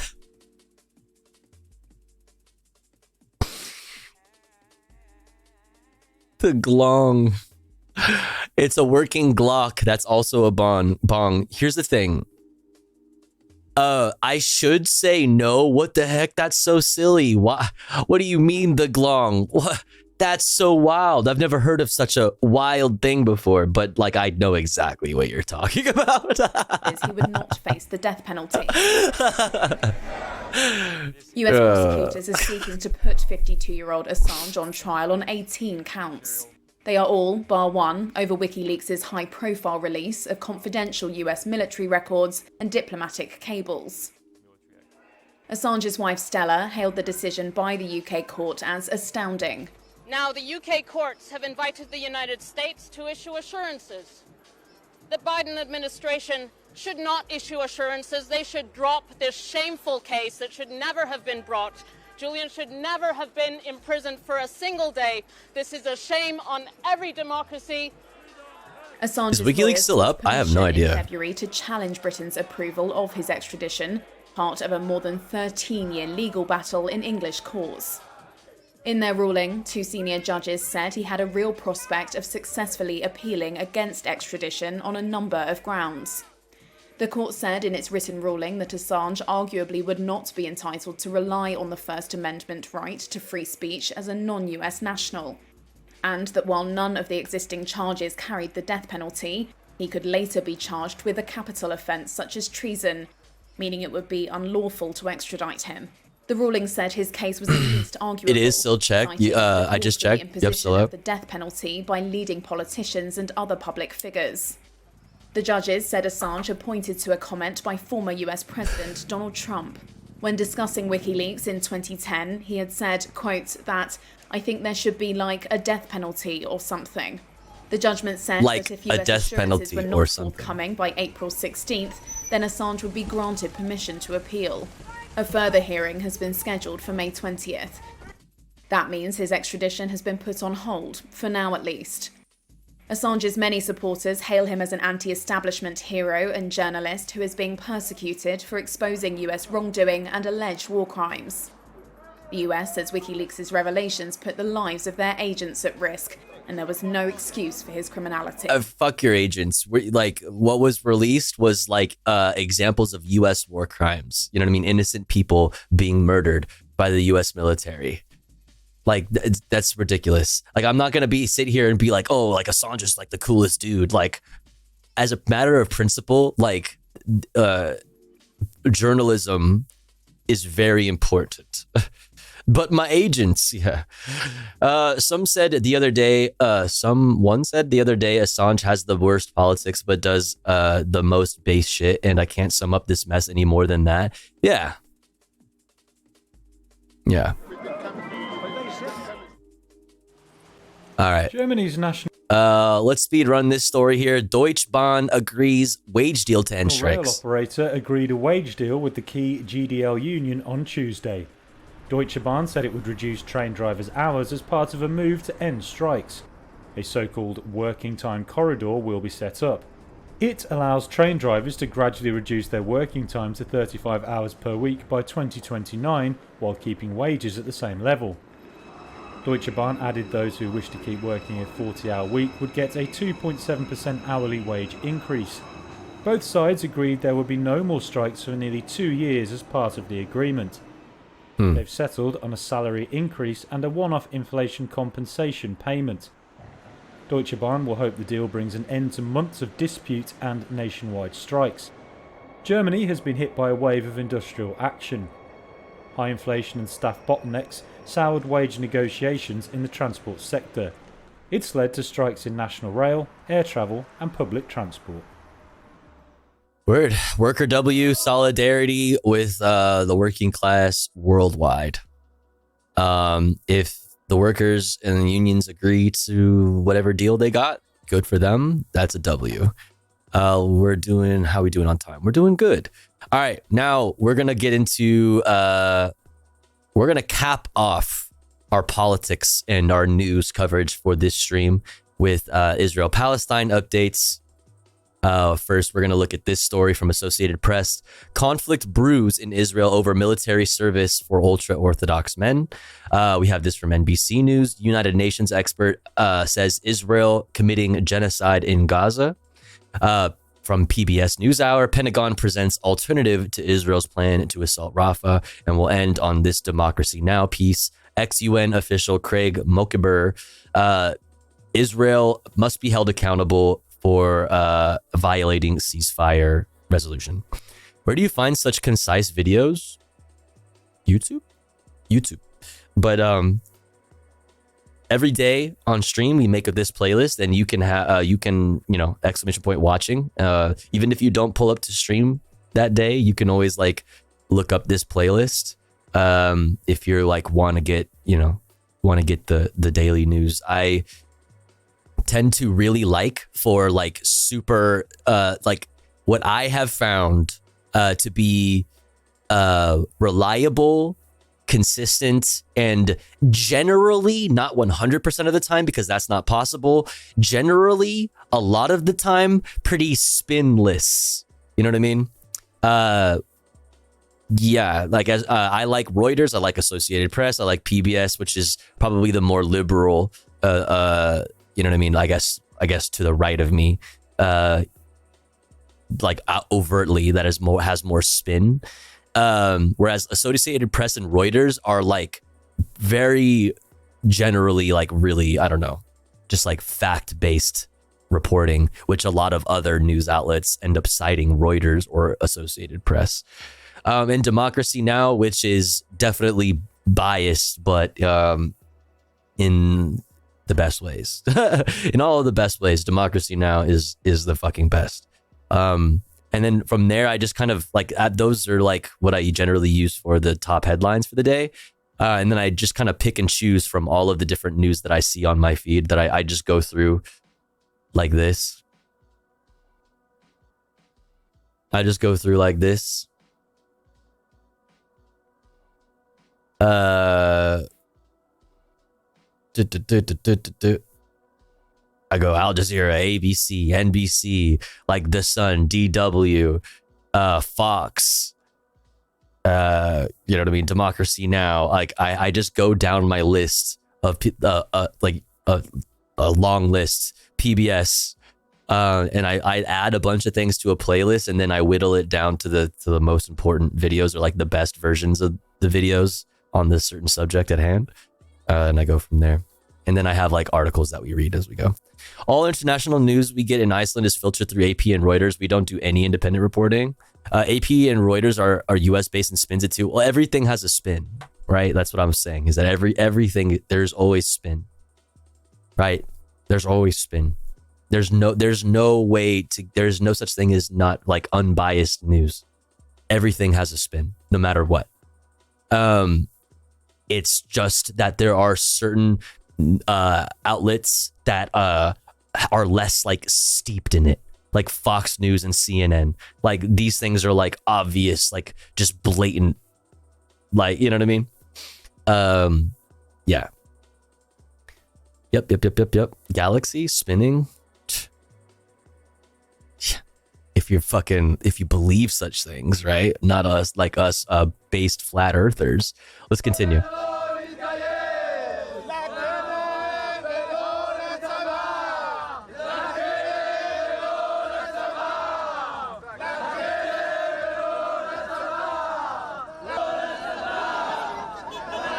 Conflict brews in Israel over military service for ultra-Orthodox men. So this, I don't know if there's gonna be anything, or if it's just footage, but these are obviously ultra-Orthodox Jews in Israel who are protesting the mandatory service laws in the IDF. We are not interested in taking anybody out of the yeshiva who is learning full-time. He is what we call the Holy of Holies, and the army is not the place that they should be. They should be sitting and learning Torah to protect the people of Israel and the land of Israel. But for the many thousands of Haredi youth that are not sitting and learning in a full-time capacity, then we are waiting for them. Our organization is there to help them integrate into the army.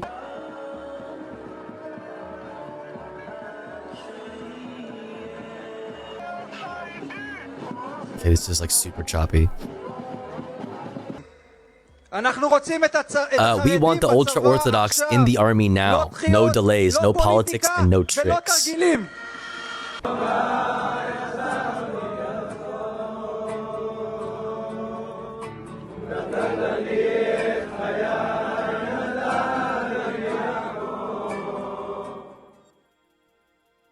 I find that there are reasons. Not the fucking genocide or kumbaya circle. Jeez.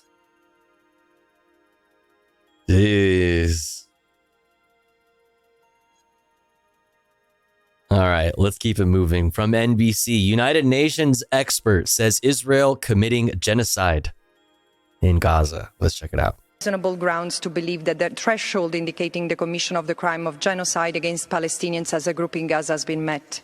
Specifically, Israel has committed 3 acts of genocide with the requisite intent: causing serious bodily or mental harm to members of the group, deliberately inflicting on the group conditions of life calculated to bring about its physical destruction in whole or in part, and imposing measures intended to prevent birth within the group. The genocide in Gaza is the most extreme stage of a long-standing settler colonial process of erasure of the native Palestinians. For over 76 years, this process has oppressed the Palestinians as a people in every way imaginable, crushing their inalienable right to self-determination demographically, economically, territorially, culturally, and politically. Israel has attempted to displace them, expropriate their land and other resources, and ultimately replace them. In this darkest hour, the international community cannot continue to ignore that it's Israel's project to rid Palestine of Palestinians in defiance of international law and the world's failure to call Israel to account that has led to genocide laid bare in Gaza. The world now sees the bitter fruit of the impunity afforded to Israel. This was a tragedy foretold. Thanks for watching. Listen, you'll hear constantly over and over again from Israel, and I guess they're like their apologists. You know what I mean? That the world is with Israel. That is obviously and clearly not the case. The international community, by and large, supports Palestine, and I think that it's getting harder and harder for the West to deal with that, and even within the West, here in the United States, support for Palestine is greater than it ever was. This is just another example of the tide hopefully turning in the right direction. Let's finish off with, let's go now anyway to this PBS piece. Pentagon presents alternative to Israel's plan to assault Rafah. Is the alternative to just not? Or what? What? Let's see. Today at the Pentagon, Secretary of Defense Lloyd Austin presented an alternative vision to Israel's stated assault plan on the southern Gazan city of Rafah. More than 1 million Gazans have fled their homes and are now sheltering there. Austin and Israeli Defense Minister Yoav Gallant met today as negotiations over a ceasefire and hostage release seem to hit an impasse. Nick Schifrin is following it all, and he joins me now. Nick, so how did this meeting today between Austin and Gallant go? As you said, William, Austin laid out an alternative vision that the U.S. sees that Israel should use in order to go into Rafah, to Gallant, who was here on a pre-scheduled visit separate from that delegation we spoke about last night that Benjamin Netanyahu, the Prime Minister of Israel, had canceled. The U.S. agrees with Israel that Israel needs to go after Hamas's final 4 battalions that are hiding among the population in Rafah. It just disagrees with how to go about doing that. And according to a senior defense official, Austin laid out... Instead of dumb bombs, the Pentagon wants smart bombs. Yeah, I mean, to be fair, even the State Department officials have recognized long ago, like months ago, that we know for a fact that Israel has the capability to be carrying out more direct and targeted strikes with technology that yes, we provide to them. You know what I mean? But still, for some reason, only the 2,000-pound bunker busting dumb bombs that we're sending are getting used. What the fuck? U.S. vision that includes precision targeting of senior Hamas leaders, securing the border with Egypt, and ensuring that humanitarian assistance goes into Rafah and civilians leave Rafah in the right sequence. The senior defense official who spoke to us earlier pointed out... we already saw that Israel is going against this. We saw this from yesterday.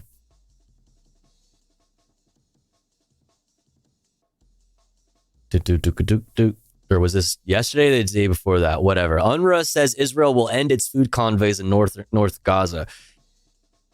Head of UN Palestinian Refugee Agency, UNRWA, said on Sunday Israel had informed the UN that it will no longer approve UNRWA food convoys to the north of Gaza. Who's fucking preventing the aid from getting in? Israel says it's them. Just what are we fucking doing? That Rafah's not only they're clearly spitting in the face of the UN, clearly spitting in the face of the international community at large, and now clearly spitting in the face of the U.S. State Department. I called it yesterday, fucking, biting the hand that feeds.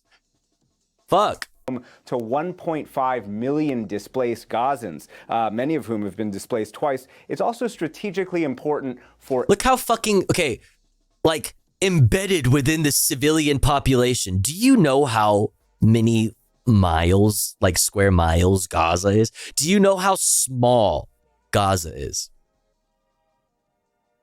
Already, as it is, there's no way to not be embedded in one of the most highly densely populated places on the face of the earth. There's no way to not be embedded in the population. It's impossible. And now we're talking about post 6 months of fucking nonstop onslaught, nonstop fucking bombing and ground invasions of the north of Gaza. Effectively, 1.5 million people have been shoved into the very south of Gaza in Rafah. And we're talking about 4 battalions, supposedly, of Hamas fighters who are embedded in the south of Gaza with 1.5 million fucking people. You can't make this make sense. U.S. State Department getting spit in the face, but they are so horny with Islamophobia, they just get harder. Fuck. Rafah City is right next to Rafah, the border crossing, and the Kerem Shalom crossing through... A battalion is 1,000 people max. ...which aid needs to arrive into Gaza, and U.S. officials... Yeah, embedded. So 4,000 fighters embedded in a population of 1.5 million people total. What the fuck? Are imploring Israel to allow more aid into Gaza, as Secretary of Defense Lloyd Austin said today. Protecting Palestinian civilians from harm is both a moral necessity and a strategic imperative. In Gaza today, the number of civilian casualties is far too high, and the amount of humanitarian aid is far too low. Gaza is... That's so weird that Lloyd Austin is saying that the amount of humanitarian aid is far too low when yesterday...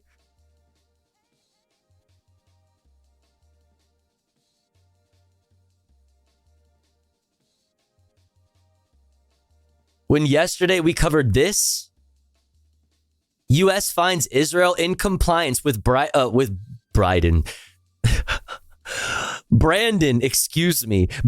demands on international law and humanitarian aid.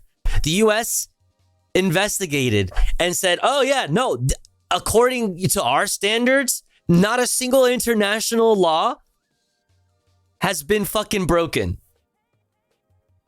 All right. Humanitarian aid definitely being allowed and distributed to the Gazans. While I just showed you that Israel themselves has said that they are no longer allowing aid to the whole north of Gaza by UNRWA.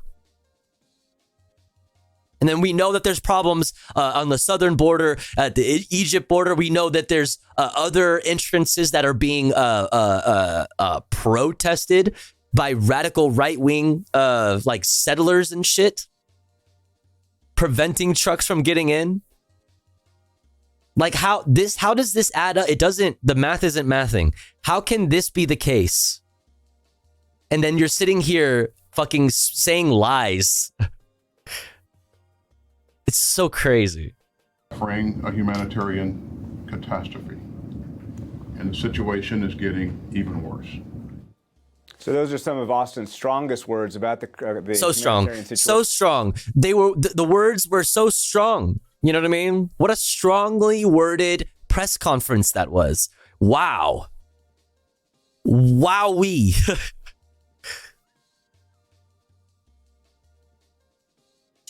Can't believe it. The press conferences, man, really fucking stepping up, man. Of course, they are going to play this card. The U.S. State Department is complicit in these war crimes. They're admitting guilt by association. I mean, yeah, that's what I'm saying. I'm pointing this out. Like, you can't have it both ways, fam. Are they allowing aid into the region, or is there a dire need for getting aid into the region, and that's why you're building a port on the shore of Gaza and also airdropping it in? Which, by the way, there was somebody else who was killed by the airdrops yesterday. Somebody tried to go out into the ocean to get aid that fell into the ocean, and they fucking drowned. If only Palestinians could eat strong words and live in platitudes. Real. In Gaza, Israeli officials continue to blame the UN for a lack of distribution capacity. And William, Israeli officials are telling the U.S. tonight that they will have a humanitarian plan before they assault Rafah. Nick, part of these negotiations... The humanitarian plan in question, ethnic cleansing. The forced removal of Palestinians from the region. The forced migration of Palestinians from Gaza into bordering nations like Egypt. Like, literally, that is what Israel and Zionists in Israel would tell you. Even outside of Israel, because we all know that the most Zionists are actually not in Israel. They're right here, where I'm from, in the United States of America. Over the ceasefire and over the release of hostages is also this conversation about how to move those Gazans trapped in Rafah to the north. How to move them. You know what I mean? Yeah, we just got to scoop them up and put them somewhere else. You know what I mean? We just got to figure out how to do this. But so if we think of the value of the waterfront property, Jared Kushner, you know what I mean? Jared Kushner said it right. Like, there's the fucking, think of the beachfront property. Think of it. The potential. In advance of this assault, what is the state of those negotiations? The talks appear to be at an impasse after Prime Minister Benjamin Netanyahu withdrew his negotiators from Doha, where these negotiations take place. And there appears to be two major disagreements, William. One is exactly what we were just talking about, the movement of Gazans from the south to the north. Israeli officials. Jared Kushner says Gaza's waterfront property could be very valuable. Jared Kushner has praised the, quote, very valuable potential of Gaza's waterfront property and suggested Israel should remove civilians while it cleans up the strip. Yeah, we're gonna gentrify Gaza, chat. The former property dealer married to Donald Trump's daughter Ivanka made the comments in an interview at Harvard University on the 15th of February. The interview was posted on the YouTube channel of the Middle East Initiative, a program of Harvard's Kennedy School of Government earlier this month. Kushner was a senior foreign policy advisor under Trump's presidency and was tasked with preparing a peace plan for the Middle East. That's right. Real estate mogul Jared Kushner, you know what I mean, with all his expertise in this area, was tasked with peace in the Middle East. It's great. It's good stuff. Critics of the plan, which involved Israel striking normalization deals with Gulf states, said it bypassed questions about the future for Palestinians. The thing is, like, when you press people on this, but what about the Palestinians? They're like, oh, Palestinians don't exist. This concept of Palestinians, I don't understand. I don't recognize this. Straight the fuck up. Gaza's waterfront property could be very valuable if people would focus on building up livelihoods, because Arab people, they're not focused on building. They're only focused on destroying, right? Right, because it's the Palestinians who have chosen not to develop this valuable beachfront, right? By choice. Sure.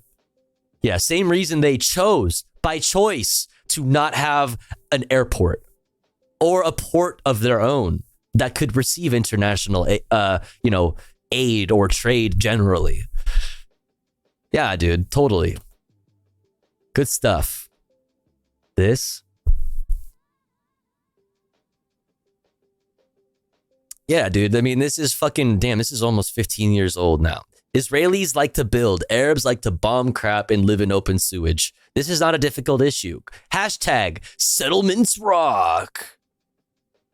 This is immortalized. This is forever.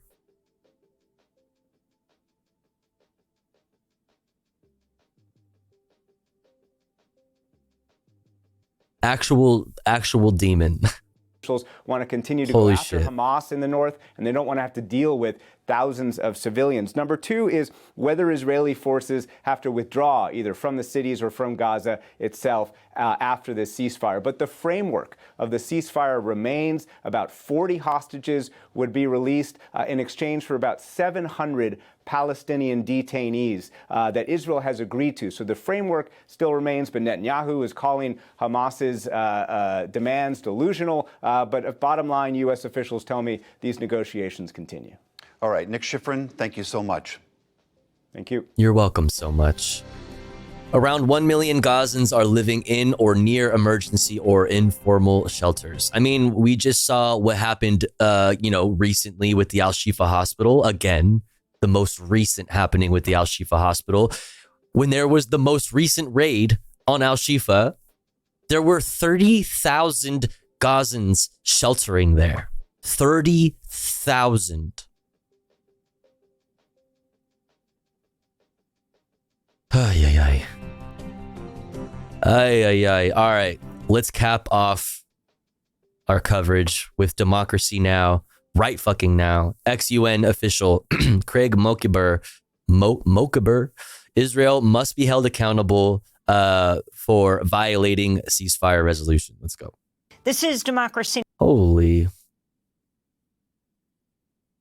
Now, democracynow.org, the War and Peace Report. I'm Amy Goodman with Juan Gonzalez.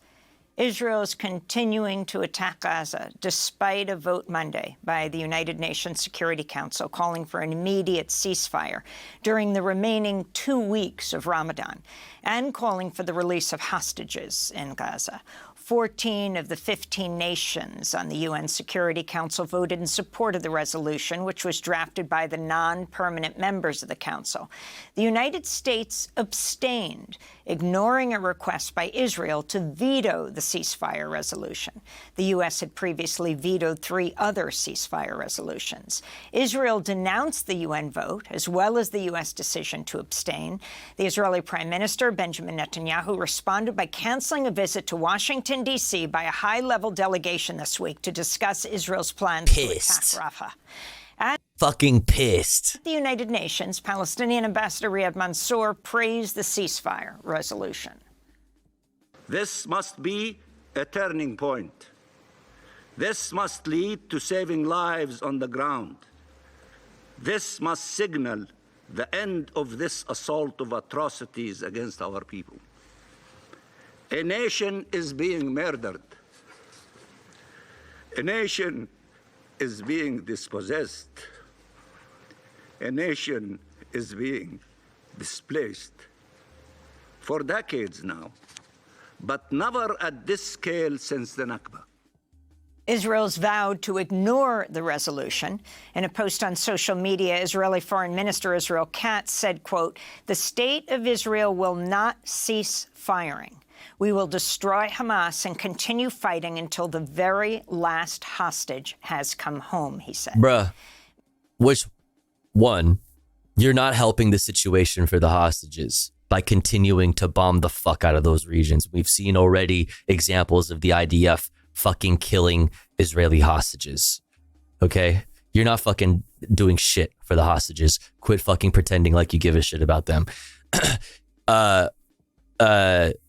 2, this is directly spitting in the face, like we already said, in the face of the UN, in the face of the UN Security Council, in the face of the international community at large, in the face, more importantly, of the United States. This is going to be the shift in rhetoric has officially really pissed off Israel. And hopefully this is the sign of a greater like schism, like a greater like isolation of Israel in the international community away from the United States, one. But two, even despite all of that, they have said that they're going to fucking continue. They are going to continue. Doesn't matter what red lines that Brandon has laid out. Doesn't matter what red lines were laid out by the UN in this decision. Doesn't matter what the ICJ already said you needed to be complying with, you know, as they allow the genocide trials to go forward. Like, they're just crossing all of the red lines. I doubt they stop. I mean, let's see if the international community, and more importantly, the United States, does, you know, if the United States decides to not be cucked by its own proxy. Will the United States just allow Bibi Netanyahu to make them look like fucking fools, make them look weak on the international stage, especially in election season? We'll see. I don't know. We'll see. Meanwhile, the U.S. is at odds with the UN over whether the resolution is binding or not. Deputy UN spokesperson Farhan Haq said UN Security Council resolutions are, quote, as binding as international law.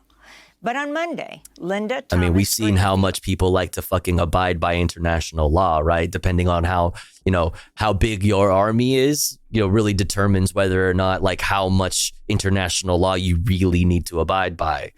the U.S. ambassador, Like, are you a permanent member of the UN Security Council? to the UN, described the resolution as non-binding. We appreciated the willingness of members of this council to take some of our edits and improve on this resolution. Still, certain key edits were ignored, including our request to add a condemnation of Hamas. And there we did wasn't not enough agree with condom hummus in this resolution. For that reason, there was we not were a single condom filled with hummus in this fucking resolution, which is why we are abstaining. Unfortunately, Okay. not able to vote yes. However, as I've said before, we fully support some of the critical objectives in this non-binding resolution, and we believe it was important for the Council to speak out and make clear that our any ceasefire must come with the release of all hostages. Indeed, as I've said before, the only path to a durable end to this conflict is the release of all hostages. For more, we're joined by Craig McIver, international human rights lawyer who formerly served as the director of the New York office of the United Nations High Commissioner for Human Rights, where he worked for more than 3 decades as a human rights official. He resigned in October over the UN's failure to adequately address large-scale atrocities in Palestine and in protest of Israel's assault on Gaza. Craig McIver, welcome back to Democracy Now! Can you explain the significance of this UN Security Council resolution, the U.S. abstaining, and whether or not this is binding? Well, thank you, Amy and Juan. Nice to be with you again. It is significant. You've picked the right adjective there, because this was a draft that was put forward by the non-permanent members, the elected members of the Security Council, the so-called E10. And these 10 members include representatives from... The E10? Nobody make the fucking joke. Don't do it. Don't fucking do it. Including some key allies of the United States, which created, I think, a degree of political pressure that added to hopes that the resolution would not be vetoed in this case. I have to say that it follows just a few days after the Council rejected a rather cynical draft that was submitted by the United States, the text of which I said is kind of an anti-ceasefire resolution. It didn't order a ceasefire, but effectively set out Israel's conditions for ceasing its violations of international law. And that was a real problem, because a lot of U.S. media outlets were reporting on that resolution as a ceasefire resolution when it was anything but. But yesterday's resolution was an actual ceasefire resolution. A rather weak one, which I will comment on, but it is a ceasefire resolution. It calls for a brief ceasefire, for access for humanitarian aid at scale, for lawful treatment of prisoners, including Palestinian prisoners, and for release of hostages. And it's important because, we're in the midst of a genocide, and you have this nearly moribund Security Council that has failed for 6 months, that is finally succeeding at least in demanding a temporary ceasefire. Any pause will save lives, and any aid that gets in as a result during an imposed starvation will make a difference, no doubt about it. It's also important because it's a signal, again, of the very broad consensus across the global community against Israel's onslaught on Gaza, and it will be another legal tool that can help in holding perpetrators accountable. Building the case. Order of the World Court on Israel's genocide. Building the fucking case. This is just another legal precedent. You know what I mean? That has been set. But, unfortunately, while it contains some hopeful, aspirational language that may lead to a lasting ceasefire, it only demands a ceasefire during the month of Ramadan, which will end in just over 2 weeks. So it is a very short pause during this genocide. And then we know that one of the U.S.'s conditions for not vetoing the resolution was the deletion of the word permanent, which, of course, changes the substance of the resolution very significantly. So despite all of this talk about tensions in U.S.-Israeli relations and this rare instance of the U.S. not vetoing a resolution on Israel's behalf, the U.S. is clearly continuing to run interference on behalf of Israel at the UN. And as you say, this is made all the more clear by the statements of the U.S. immediately after the adoption of the resolution, in which the U.S. has claimed, entirely falsely, by the way, that the ceasefire demand is conditional on the release of hostages, and secondly, that the resolution itself is non-binding. Linda Thomas-Greenfield, the U.S. ambassador to the UN, made these claims in the session of the Security Council after the adoption of the resolution. Both of these claims are completely false and have no legal grounding. The UN Charter in its Article 25, subsequent decisions of the International Court of Justice have made this undisputable. Security Council resolutions are binding on all member states. And this is black letter law in the Charter that says that all members of the United Nations are bound to accept and carry out the decisions of the Security Council, as I say, subsequently affirmed by the International Court of Justice. And the claim that the ceasefire is to be conditioned on other factors like the release of hostages, this is completely false as well. This was a key central focus of the negotiations, was to make sure that these things were not conditioned one on the other, but they are separate demands of the Security Council. The United States knows this, but it is cynically distorting the record in order to, on the one hand, be able to claim that it has gone along or not blocked an international move toward a ceasefire because of pressure from domestic and international constituencies, and on the other hand, making sure that nothing really changes on the ground. It shows how committed the U.S. has been to undercutting the resolution even before the ink was dry. So if you look at the process, the U.S. used its power to water down the text during negotiations.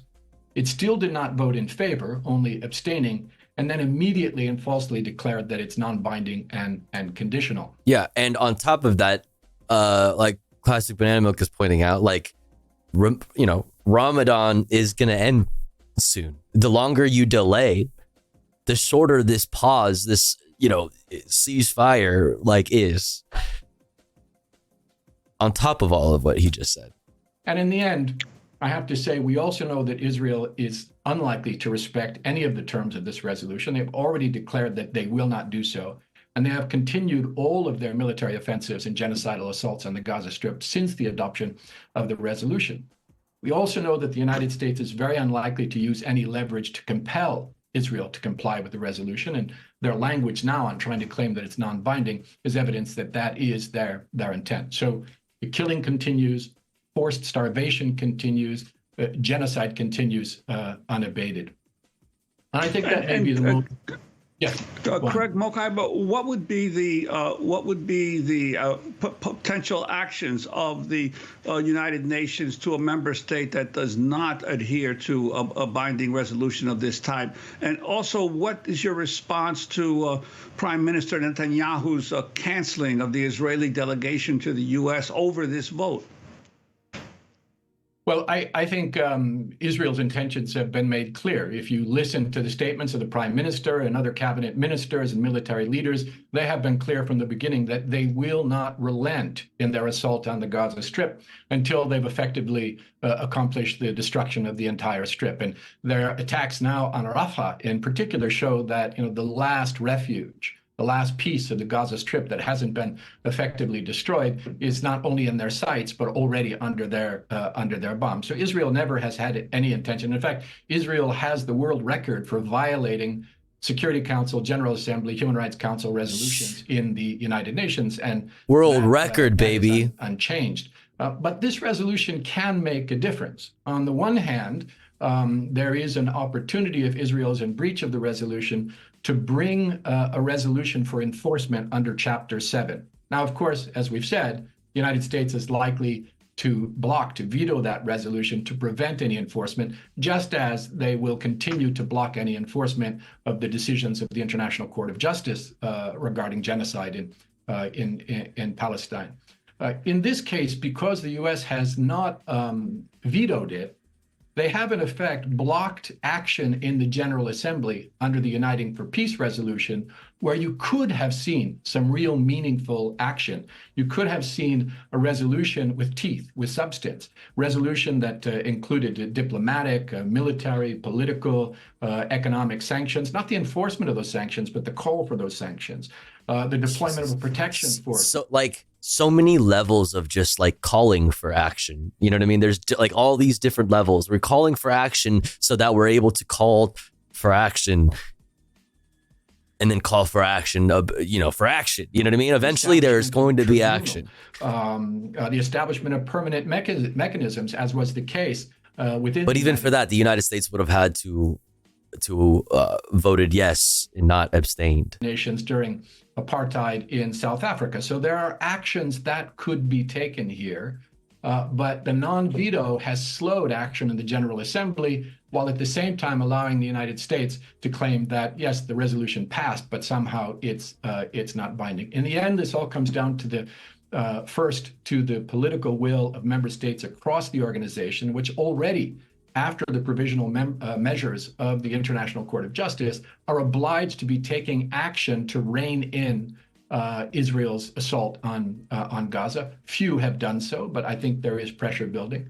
And then secondly, I want a crooked bookshelf. Of us in civil society. I think it's a mirror. I was looking at it too. It was like, what the fuck? Is there's like a fucking portal to another dimension? Like gravity just like works weird over here. Yeah, I'm pretty sure that's a mirror. To make sure that we keep up the pressure, again, as was the case in South Africa, on our own countries, to make sure that there are appropriate sanctions imposed on Israel to force it to comply and to end its genocide. I wanted to turn to Kamal Qasem. He's a displaced Palestinian in Gaza responding to the UN Security Council vote in New York. We hope that the decision is implemented and that it is taken seriously, because we know that Israel is stubborn and doesn't pay attention to the Security Council or any Western countries or Arab countries. And you can see what the situation is like, and the life that we are living is very, very difficult, with big massacres and genocides. Not just one genocide, and the situation is very, very hard, and we hope a ceasefire comes quickly and that the decision is implemented. So, Craig McIver, I'm wondering if you can respond to that. And also, we're getting all sorts of reports on whether the Qatar talks are continuing those negotiations. Majid al-Ansari, a spokesperson for Qatar's foreign ministry, tells reporters negotiations on a truce are still ongoing. He rejected Israeli claims that the UN Security Council resolution calling for a ceasefire had an immediate impact on the talks. The Times of Israel said Israel has cut off Gaza truce talks in Qatar as a result. Your response and where you see this all headed at this point. I mean, even as we talk about whether Israel is going to launch a full-scale invasion, I think in the last 24 hours since the UN Security Council resolution was passed, something like 80 to 100 Palestinians were killed, most of them in Rafah. Welcome in, Gwen Nefarious.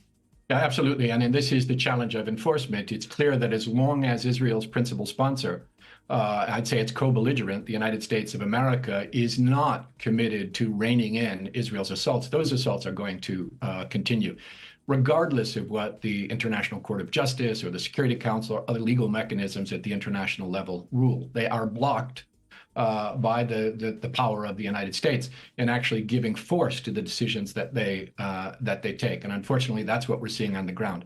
This is an opportunity, right? It provides a diplomatic tool and a legal tool to press for at least this 2-week plus pause on the ground. But the clock is already ticking. Nothing has changed so far. Israel has been explicit in its rejection of the resolution, and the United States has been explicit in its position that the resolution is non-binding, and therefore nothing happens. It doesn't make any sense for them to take action to try to enforce it. The key element of the U.S.'s engagement on this was to try to keep the Security Council and the United Nations generally at arm's length, so that all the center of gravity would remain with them and their so-called diplomatic efforts in the Middle East, together with the Egyptians and the Qataris. Those talks have not borne fruit.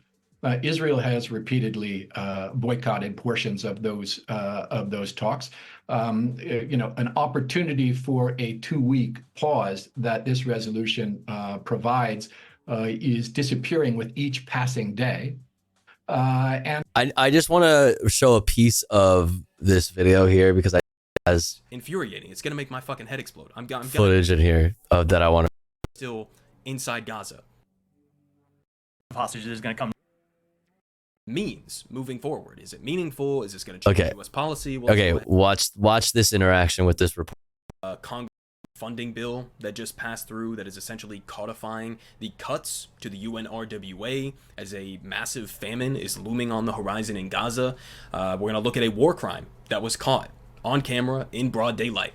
And then we're going to finish off with some interesting polling in terms of how the American people feel about Biden's handling of all of this so far. So let's go ahead and start off here with this little demon boy, this ghoul here, Matthew Miller, who's being questioned by the journalist Matt Lee.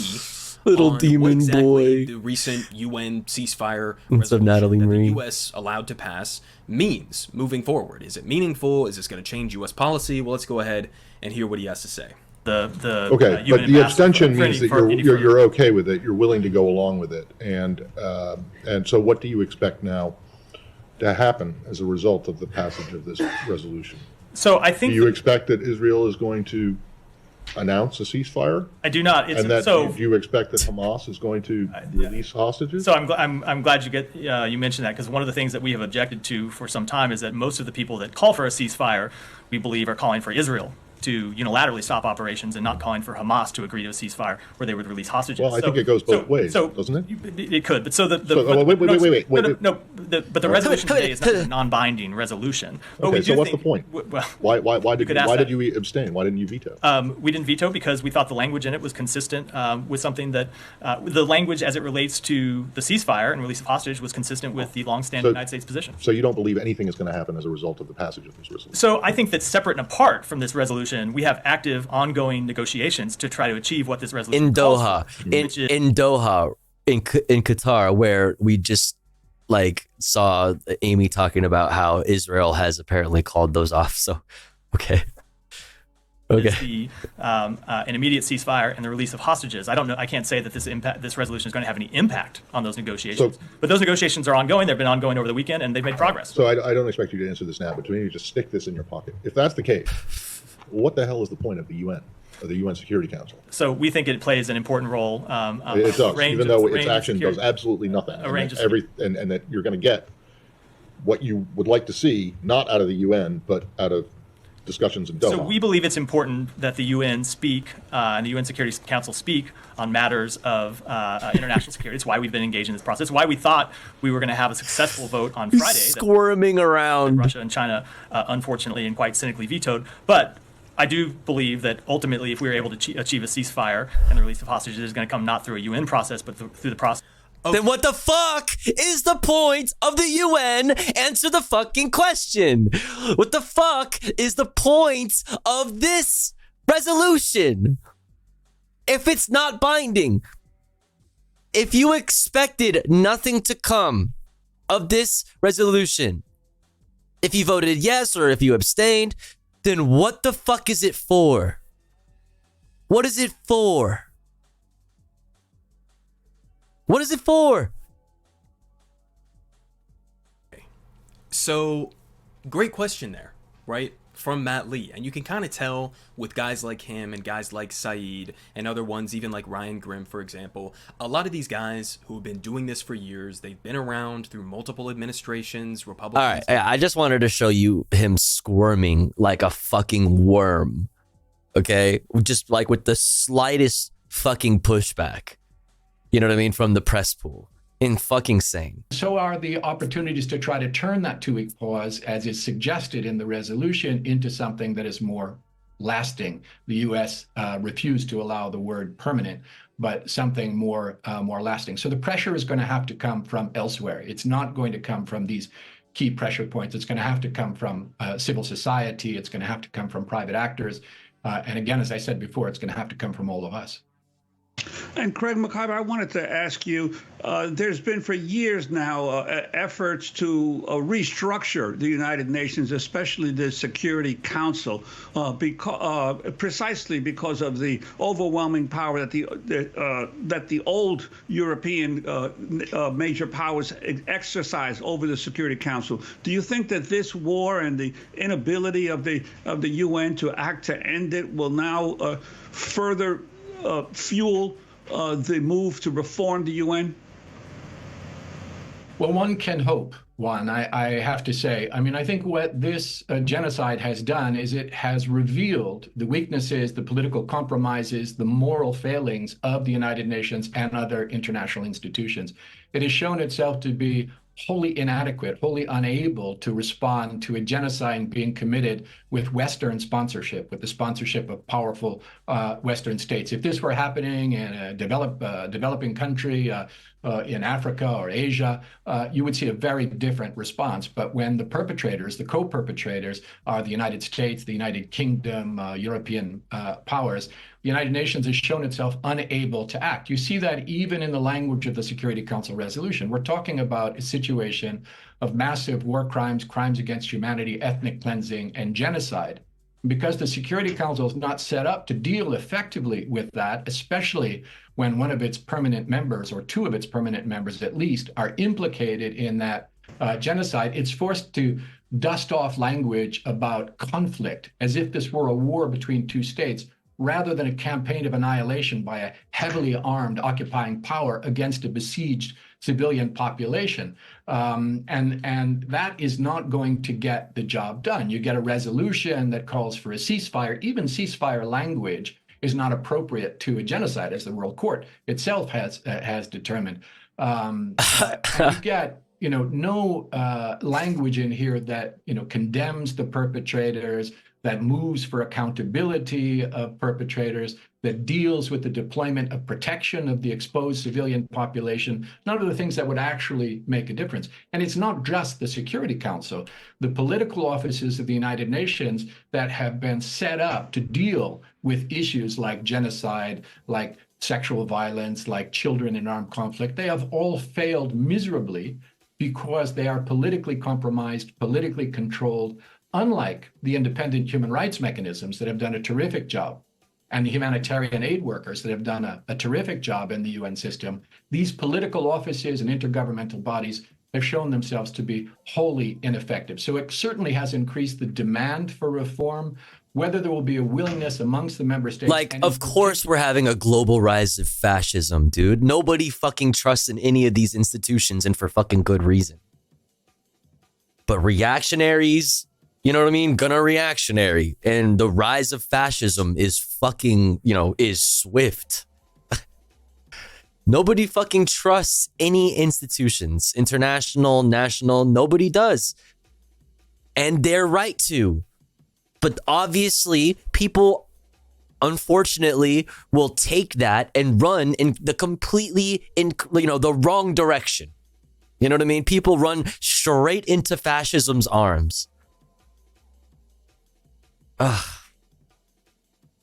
amongst the P5, the most powerful member states of the United Nations, who sit with special rights on the Security Council in a mechanism that belongs in a Cold War museum, their lack of political will Increases the power of these institutions. Well, I mean, institutions, is a general term, like institutions, these international institution of the UN, but you see fascists wanting to stop participating and funding the UN and any sort of international cooperation in the name of extreme nationalism and things like this. That's what I mean. Like specific institutions, like increases the power of institutions, but more so what's the word I'm looking for? Compartmentalize? No, consolidates the consolidation of institutions and power. Yeah, consolidations. Yeah. for change is what obstructs this. I still believe that demand from the ground can make a change. We saw it happen with apartheid in South Africa. We can see it happen as well if we work for it, for reforms in the UN, which I think have to happen. We need the United Nations. And on the other hand, for action against Israel's genocide. Craig McIver, we just have 30 seconds, but the question of U.S. stopping military sales to Israel, an issue that certainly Senator Bernie Sanders, Senator Merkley, and others have called for. Do you think that would make a difference? Well, it would make a tremendous difference. As I've said before, the United States is not just tolerating this genocide. It is, in legal terms, complicit in the genocide because of its provision. Yes, I just showed you. Sorry. I just showed you this. U.S.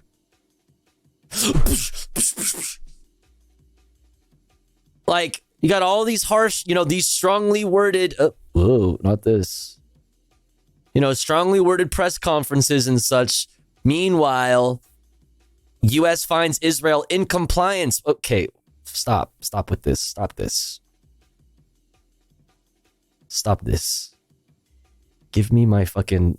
Why is this so slow? U.S. finds Israel in compliance with Brandon's demands on international law and humanitarian aid. No problems to see here. So, when you talk about complicity... You know what I mean? As the ICJ genocide trial continues, commences over time, this is going to make it pretty hard to argue that you are not complicit in a potential ruling that says Israel is in fact committing a genocide in Gaza and the West Bank. This is not going to look good for you. Complicity is just laid the fuck out for you. Tag yourself. Oh, yeah. Oh, shit.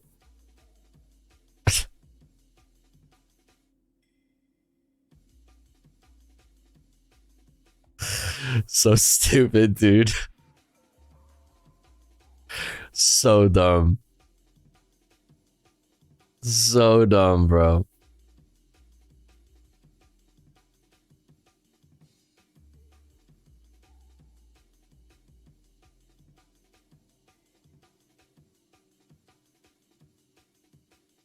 Meow. Meow. Anyway. Of military support, of weapons, of economic support, of diplomatic cover, of intelligence support, and of as I've said, the use of its official podiums to disseminate propaganda for a genocide on behalf of the Israelis. Any piece of that puzzle that is removed, and especially discontinuing the provision of military aid during the commission of war crimes, crimes against humanity, and genocide, will make a very significant change, and in fact, a much more significant change than any international resolution could hope to make. Craig McIver, international human rights lawyer, formerly served as the director of the New York office of the United Nations High Commissioner for Human Rights, where he worked for more than 30 years as a human rights official, resigning in October over the UN's failure to adequately address the Israel-Palestine conflict and Israel's assault on Gaza. Word.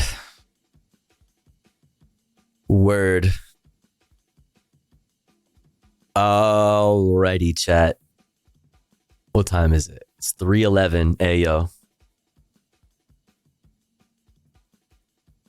311 was an inside job, chat. Okay.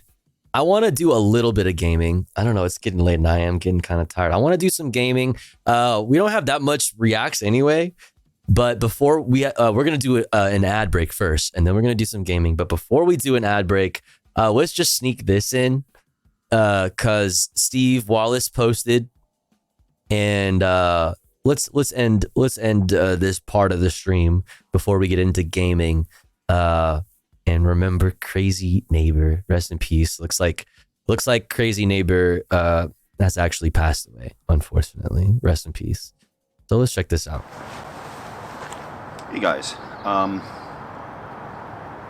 you read the title. I've been debating on how to let the world know. But Crazy Neighbor passed away last week. Glenn is his real name. He was surrounded by his family. Had a brief illness for a couple of months. I've been out back from the coast to visit him. I'm back out on the coast now. But so he was my real neighbor. He was right across the back alley from me, and the reason he's known as Crazy Neighbor, I was filming videos and I wanted him to be in a video, wanted the company on one of the trips. And I said, well, do you want me to call you Glenn? And he says, no. I said, what do you want to be called? And he says, Crazy Neighbor. And so that's where the name came from, and that's how we ended up in the videos. And, you know, he is a little more crazy on camera. As soon as the camera went on, he loved the camera. He'd get up in front of the camera, and he loved to entertain people. It was a big part of my channel. A lot of times, a video would not be nearly as good, like the river trips. Those were our favorite to do. Sadly, over the last couple of years, the timing didn't quite work to continue our river trip. We did plan to do the one a couple summers ago, and then we'd planned to do one last summer as well, but then my mom was sick. So he was a great man, best friend I've ever had in my life. A solid guy, so knowledgeable about everything, always willing to help. He was just as good in real life. Yeah, Steve has had a really rough year. Across on camera. So we all have heavy hearts right now, and I know that he wants me to continue filming videos. And I know this is it's been a rough little while with a lot of things happening that are kind of beyond my control. But this isn't about me. This is about a tribute to Glenn. He's riding his Harley in the sky right now, and his family is they're really great people, and I'm still good friends with their family, with Glenn's kids and all of his friends. Like sorry, somebody's mowing their lawn here. I didn't have a really good spot to film this. I've been putting off trying to film this video because I didn't know what to say. So I'm just winging it here. But I don't know what to say, guys. I know Glenn did say that, you know, keep filming the videos, Steve, and from now on it's an adventure. I have to continue on this adventure for the both of us, because life is for living, and I'm absolutely privileged to have known him, and I'm grateful that he was able to have an adventurous last 4 or 5 years, traveling around. It's like he was really living his dream, doing what he wanted to, going where he wanted to, hanging out with who we wanted to. Oh yeah, I saw that Retirement euphemism. was so great, and he had a great few years and was able to share his joy and zest for life with the world, and his legacy will continue immortalized on YouTube. So yeah, right that's pretty much all I have to say. I'm not quitting YouTube. I'll be back, but obviously a situation like that comes before filming videos, and there's no possible way that it would be absolutely inappropriate over the last couple of months for me to be out having a great time or pretending to have a great time, knowing what's going on with Glenn. I mean, and he was just dealing with his mom. Like, he was just dealing with his mom, and then obviously we know his past. Like, he lost his wife, and man. All I could say at this point, and I'm moving forward. I'm moving forward, and we're gonna be okay. Everything's gonna be all right, guys. Stay tuned. Hell yeah. All right. So Rainbow. We love Steve. Steve is the fucking most wholesome. The most wholesome. I don't know what this is about, why this exists, but you should go over here and go like this to counteract this. I don't know what that's all about. Yeah, first beautiful wife, now crazy neighbor. Yeah. I'm struggling on day shift, y'all. How do I go to bed early and wake up early? Bro, you're asking the exact wrong people. Or me, at least. I am the exact wrong person to be asking. But what's up, Shayna? Hope you're doing good. Hope you're doing good.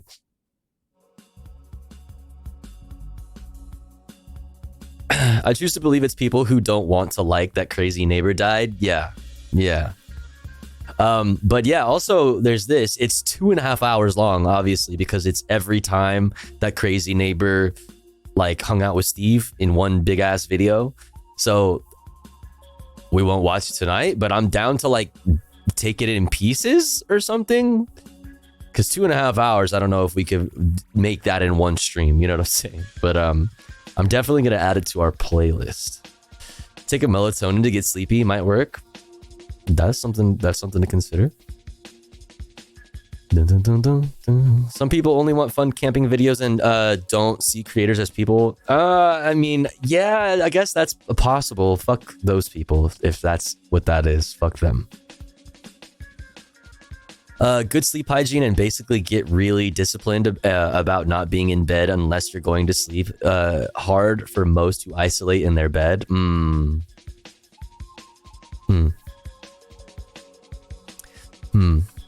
Good point.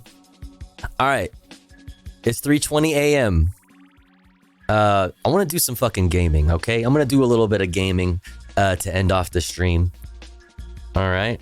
But first, before we get into some gaming, we're going to do a little ad break because it's been a little bit more than an hour since our last ad break. If you are going to leave because you're a React Andy or a Politics Andy, you should go soft raid over to Jaina Splinters. Is who I'll say you should soft raid to if anybody doesn't want to stick around for gaming content. But like I said, first we're gonna run a quick ad break. Don't you worry though, because here at the Tofu Ghost broadcast, when we run ads, we run them while I'm away from the stream. That way, even if you're unsubscribed, you don't miss out on any of the content. But if you would like to support the stream and get access to cool Tofu Ghost emotes as well as an ad-free viewing experience, all you gotta do is subscribe for $5 or for free with Twitch Prime. Or let's say you're already subscribed to the channel and you're feeling generous and you have the means to. Maybe consider gifting a sub to one of our unsubbed friends in the chat that may not be able to afford a sub this month. That way they can also enjoy the Tofu Ghost emotes and an ad-free viewing experience with the rest of the community. Let's see. We are currently just 7 away from hitting that daily sub goal. So fucking close. I think we can do it. I think so. Thank you so much for all the support so far. I really appreciate it. If you enjoy the content, if you enjoy the stream, please do consider supporting in some way. That way we can continue to do this full time. Be back in 3 minutes. BRB. Also, what's up, Little Sil?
Okie dokie. Excuse me. We're back. We are back, and it is Tofu Ghost of Tsushima time, bitches. Also, thanks for waiting. And if you did sit through the ads, thank you for sitting through the ads because it does help. I appreciate it.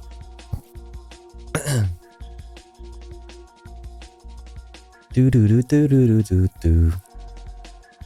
It's fucking go time, bro. It's fucking go time. Alright, where were we?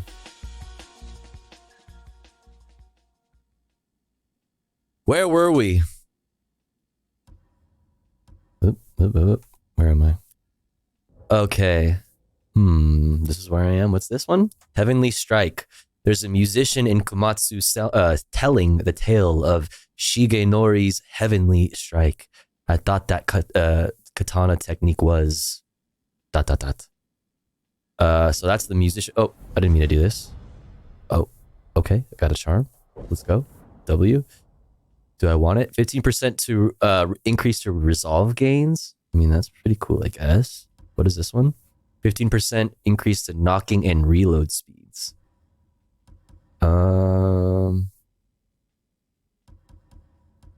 I might be able to use it on a different one, on a different piece of gear or something. I don't know. We'll do that later.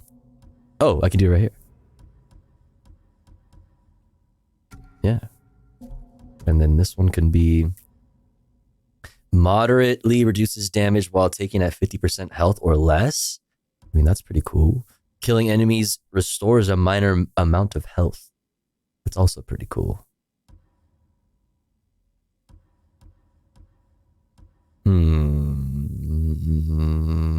I don't know. I feel like maybe this. Yeah. Okay. Quick fire weapon swapping. While holding R2, use the D-pad to switch ghost weapons. What? A new gift is available. Pog. Alright. The husband. The husband. Heavenly Strike. Is this the husband? The legend of... No. The hubby.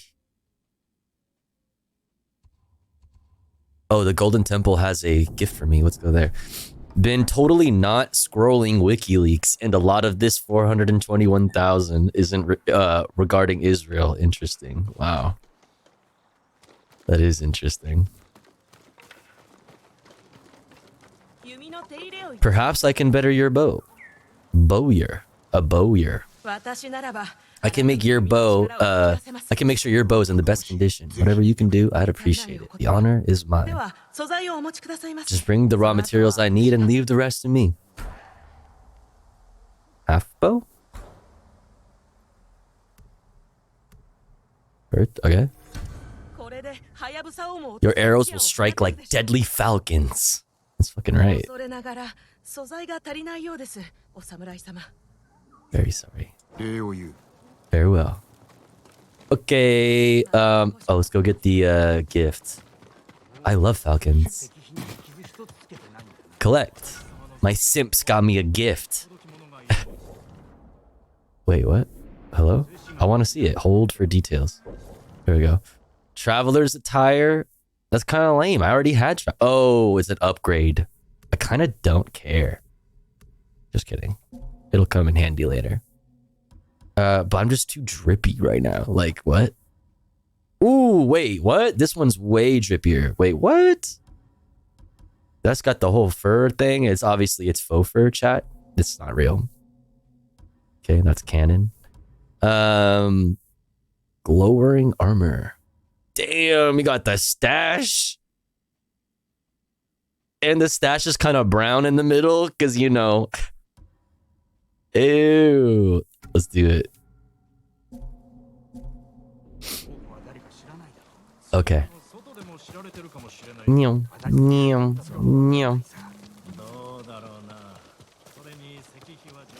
I don't understand this, though. There is stuff. Yeah, Celtic was being sarcastic. There's a lot, is what Celtic was saying. Celtic was saying that there's a lot of stuff on Israel.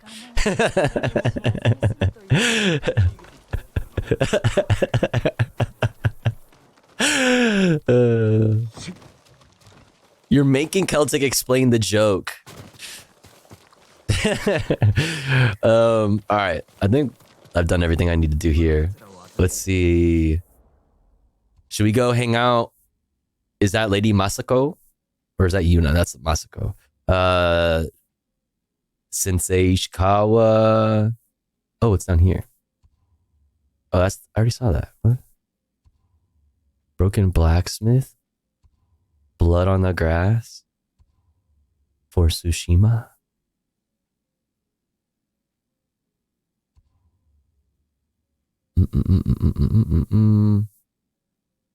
Oh, is it up here? Whoa.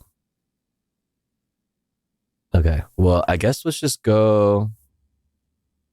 The husband. Oh, yeah. Let's go hang out with Lady Masako. Yeah.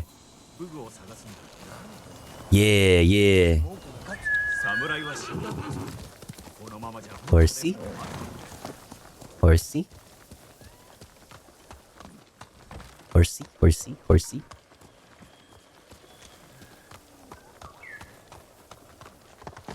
I heard a birdie. I heard a birdie. Look at these statues. Yeah. Damn, who is he? I recently heard somebody refer to the little, like, the hip dip thingies, or not hip dips, but the, you know, the little, like, little, these thingies right here, above the crotch area, as cum gutters, and it ruined me. Now I can't, yeah, cum gutters, yeah, and now I can't help but think about that whenever I see them, and I wish that wasn't the case.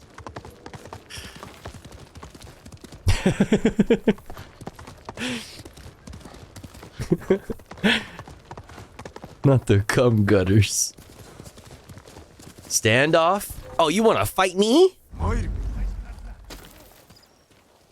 Let's fucking go, babe.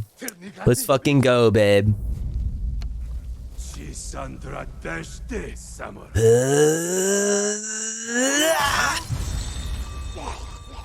learned that term from Mario, I think. Oh, God.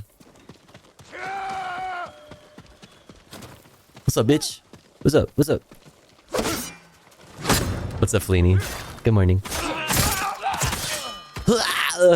Oh, back up!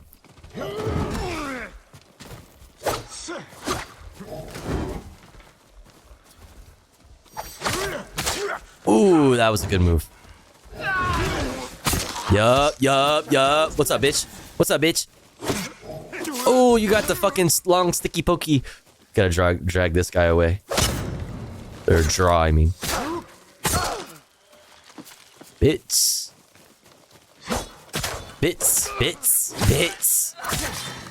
Get fucked. Oh, they shooting arrows.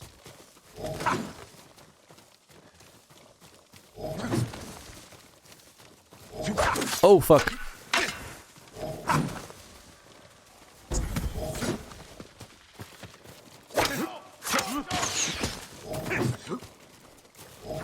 Oh, fuck. I guess I could just go. Wah, blah, blah. Oh, wait, no, I did it wrong. Set. Bitch.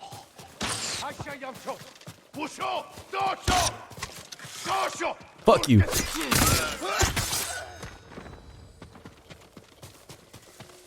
Dasha.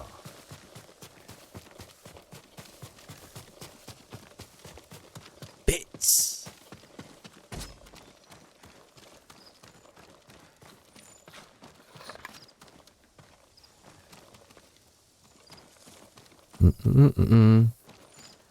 I'm looting. Any more loot? Give me the loot. Singing crickets. Oh, 1 of 20 collected. Okay.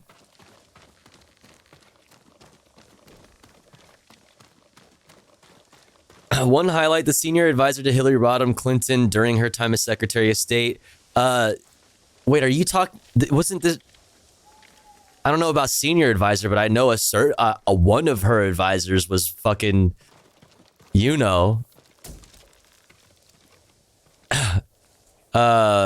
complained about Mitt Romney claiming Obama threw Israel under the bus, but he then says the real pressure on Israel comes from the right, but goes on to specify he means to do coalitions for war in the region. Jesus Christ, dog. When like BB actually threw Obama under the bus. Okay, let's hop on my horse.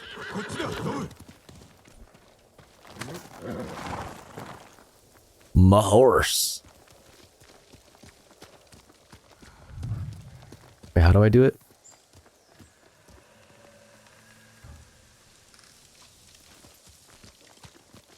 Wait, how do I summon the wind?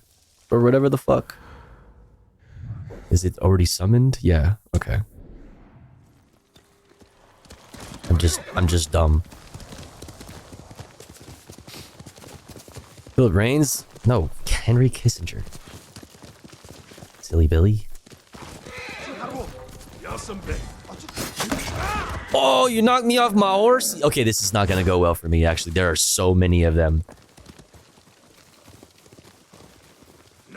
Okay, yeah, this is bad news, bears. Where are you at, buddy? Come back. Oh, God.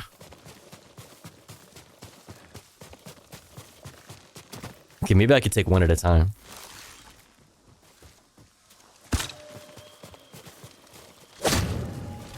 Just gotta draw him out into the woods. Don't you want to come get your homie?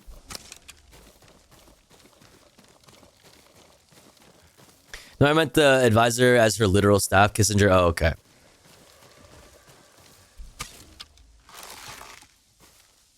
Oh my god, wow, what a fucking horrible fucking shot. Hello? Oh, is that a... Oh, that's a hostage. God. That one, on the other hand, is not a hostage. Oh, he's hiding. Where do you hide? The fuck? You just hiding behind the fucking tree? Bitch, I can see you. Ooh. Oh god. Back up.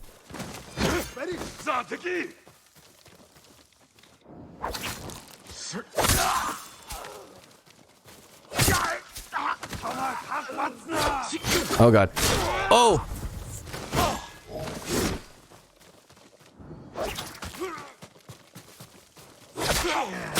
Yup. Yup.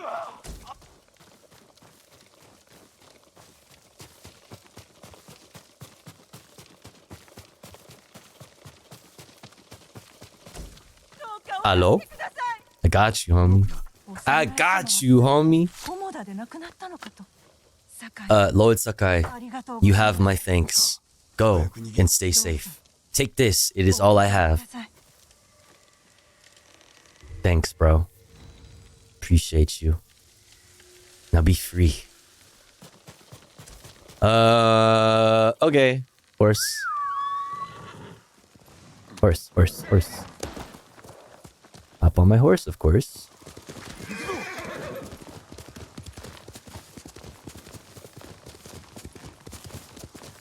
No. Oh, I didn't mean to do that. Oh, that was wicked. What if I landed back on it again? That would have been fucking sick. What? Oh, the beasts. The pigs? You know how I feel about piggies.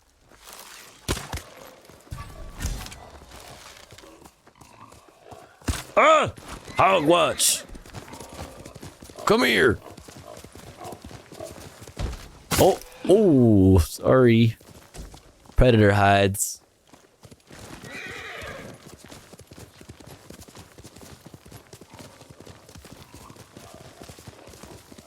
The feral hogs. Come here.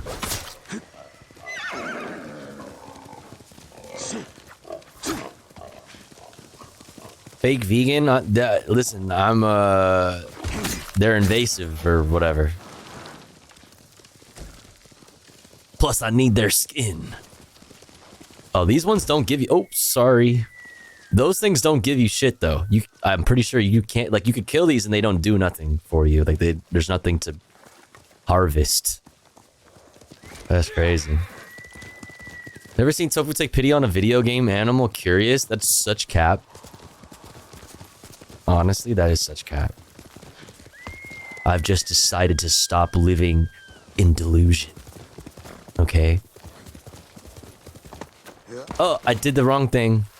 Sorry.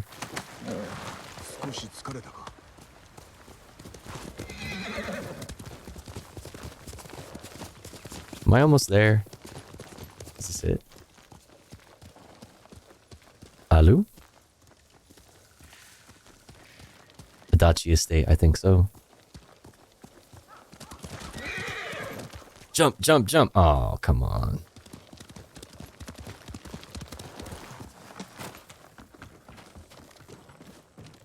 Oh, come on. Lord Sakai.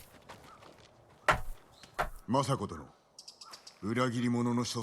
Masako, has the trader's wife something? Every time I ask, she starts crying and won't look at me. Can you blame her? I'm starting to. Maybe a young samurai will charm her, huh? She's inside, frustrated sigh. Wait here. I'll riz her up. You're lucky I'm the Rizzler. The husband.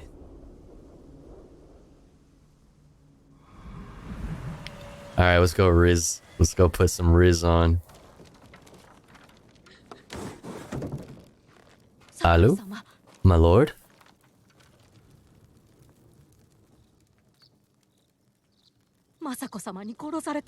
Lady Masako plans to kill me. I can see it in her eyes. I won't let her hurt you. But I need your help. I have told you all I know. Hachi delivers messages for your husband. That means they have contact. It's only a matter of time until Masako finds them both. No, you have to save him. I can only do that if I get to him before she does. You know your husband. Where would he hide? Let me think. This is important, Hina. Your husband murdered innocents. I'll be back. Yeah, think about it. Think about it, huh? Well, I'm giving her time to think about where he might be. What did you offer her? Let's take a walk. I know a place she won't hear us. Alright, let's go. I told Hina I would try to save her husband's life. You know I'm going to kill him. I had to gain her trust somehow, so you lied. I told her I would try to save him. And I will. What will you tell her when you fail, Jin? That you could not forgive his crime, and that I would not stand between you and justice. Damn. Everywhere I look here, I see only the night my family died. Your home? When my father died, I didn't go home for a long time.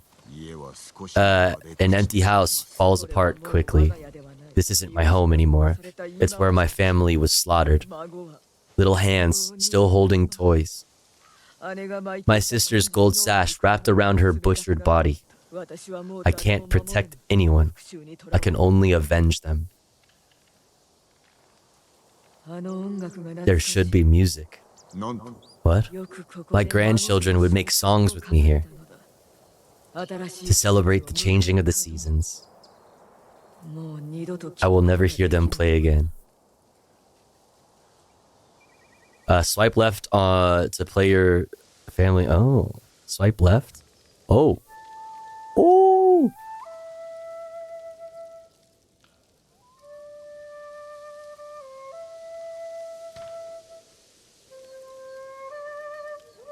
Yeah, hey.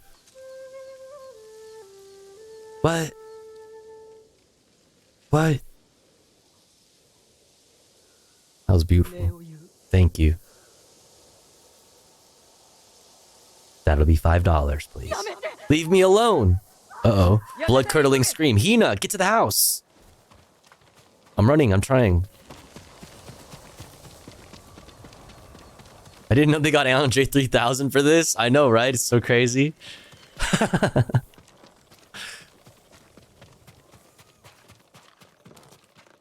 Oh no! Damn.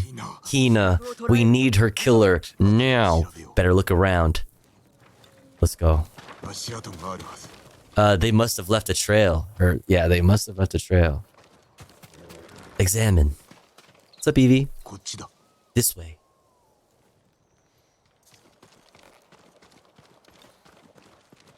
Oh.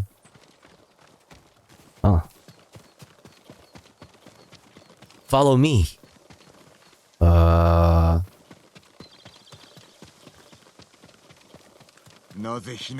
Why would someone kill Hina to keep us from finding Sadao? The traders knew we had her. It was a long journey from the woodcutter. Wait, did I miss? Maybe people saw her with me. You made sure they did. Or you used her as bait. Oh, here it is. You got Hina killed. I needed to know. You should have told me your plan, so you could stop me. I promised to protect her. Those are some fucking footprints, alright. You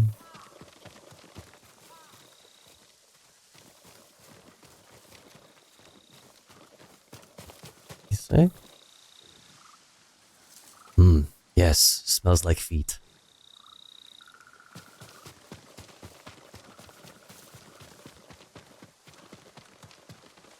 Na-na-na-na.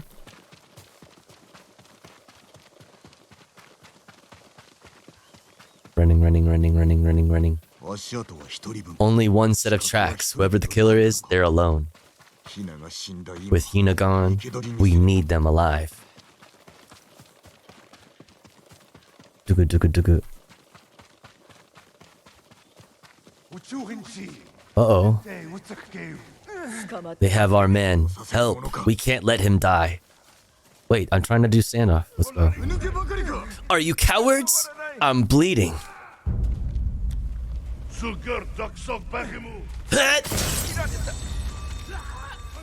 That's right, bitch. You want this? You want this? Oops, wrong thing. Oh.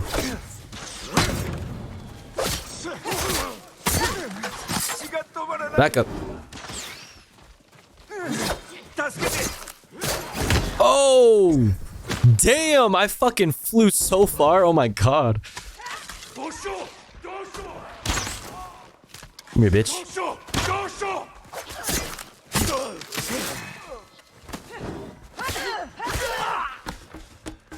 Oh, got him.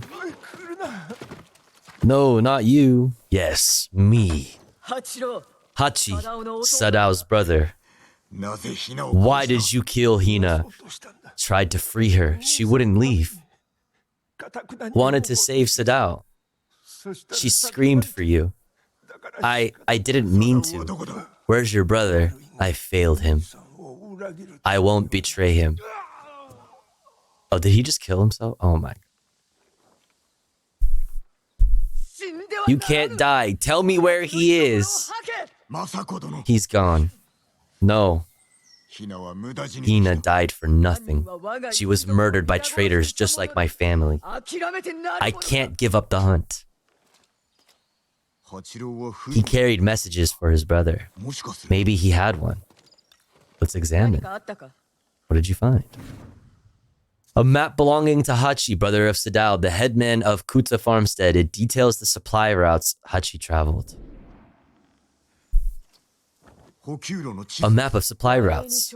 He delivered food to survivor camps. Maybe Sadao is hiding at one. Go to the nearest camp and talk to the monk in charge. He might know what the map reveals. What about you? I will bury Hina. I owe her that. I'll find you at the camp when I'm done. Damn. The husband. Dun-dun.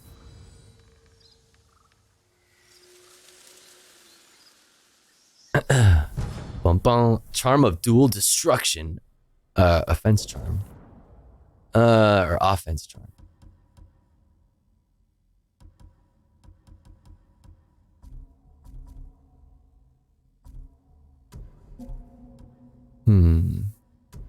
Sakai steel.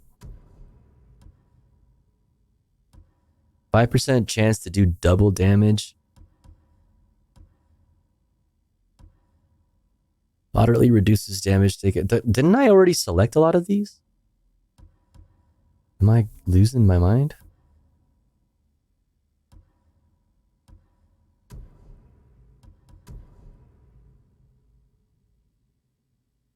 R2 to go to charms. Do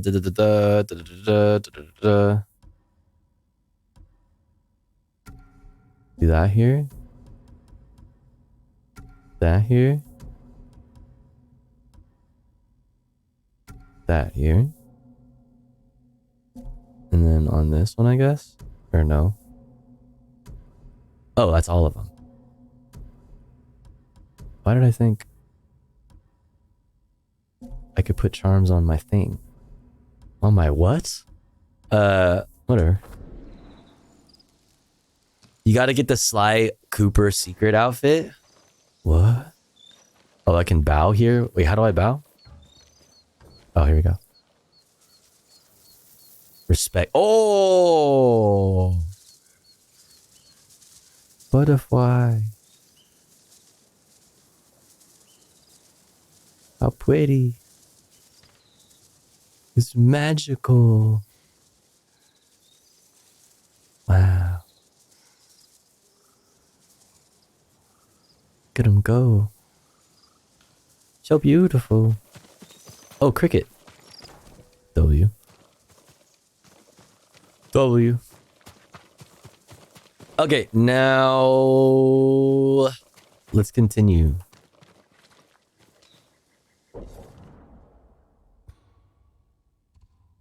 Lady Masako went to the survivor camp. I guess I could do something else.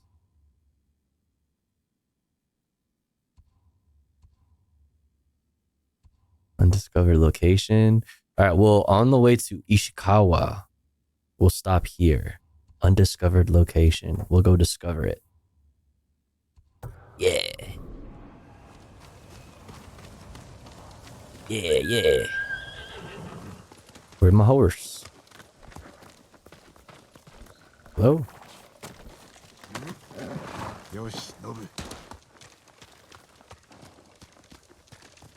Boom, boom, boom, boom, boom. Oh.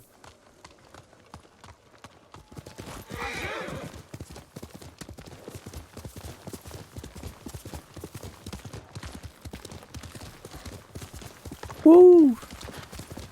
So pretty. Oh, who's that? Uh-oh. Trouble is afoot. Let's sneak up. How do I sneaky? There we go. What we got going on over here?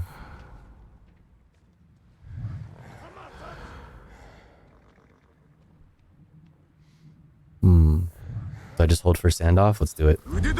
Show me your skill. Show me your penis.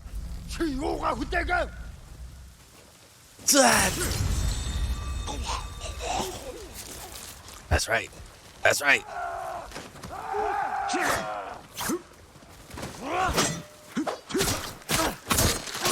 Yup.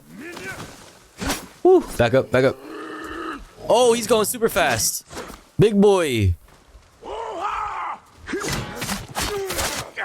Ooh, that move was tight. Oh god, back up.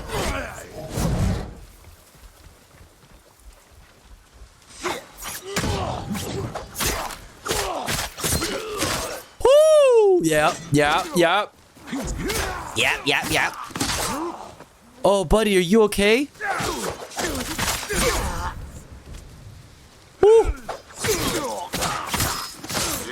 Oh my god, are you okay? Oh, buddy. Oh my god. Oh my god. Here, let me. Oh.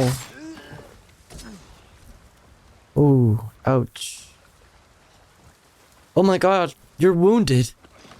Let me help you with that. Oh.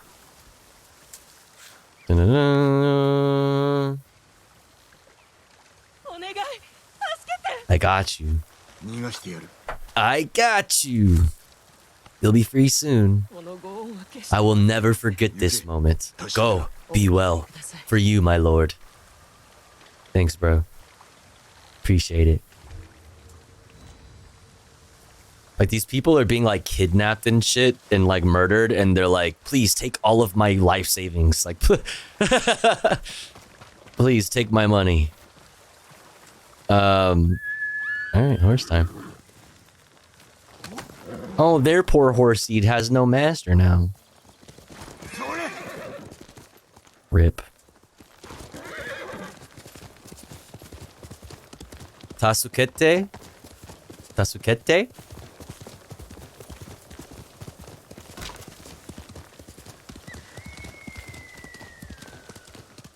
No, no, no, no, no, no, no, no. Oh, there's a little bridge.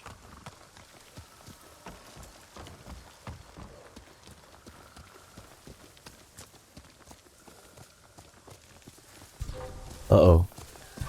Uh-oh, something sees me. What's happening? Oh, Angie Piggy.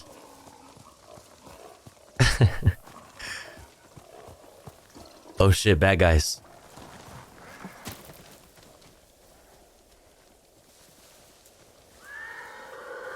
Ooh, that's a lot of bad guys. Oh shit, what am I doing? I just like waved at him. Oh fuck.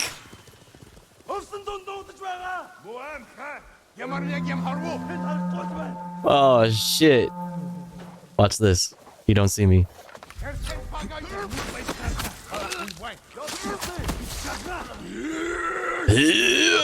Oh fuck. Oh, he got shot by his homie.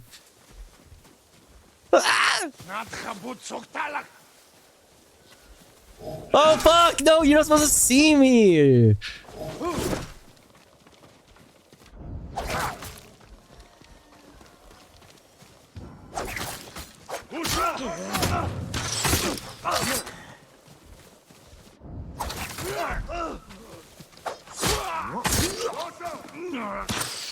Yup. Oh, ow. Yup. Oh, arrow, arrow, ow.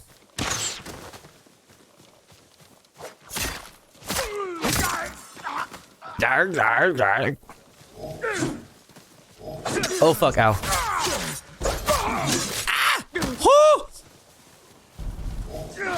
Oh my god, okay, this guy might actually fuck me up right now. Oh, he can't see me? He can't see me? Oh, he can't see me? Oh, it's so over for you, brother. Oh, you fucked up, dude. You were in the lead. You could have had me. You dumb bitch. You dumb bitch.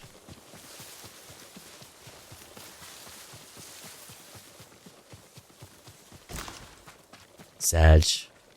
More ownerless horses. Or whatever. Okay. Oh, there's a fox up there. Let's go.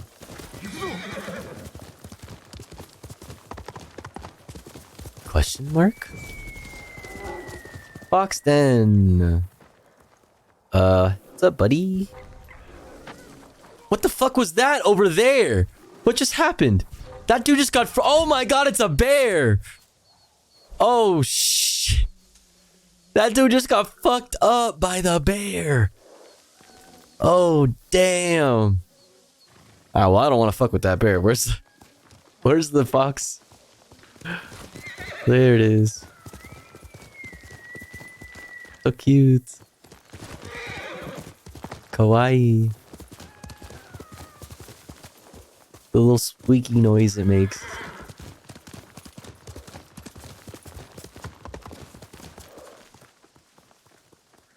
Where are you taking me, bud? Wow. Pretty pog. You made this yourself?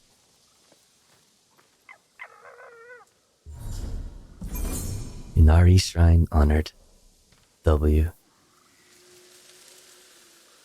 Huge W. Alright.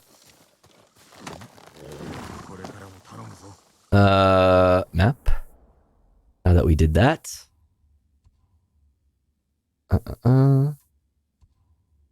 Undiscovered. I mean, I guess I could just fast travel here. Yeah. Yep. Let's do it. Yep.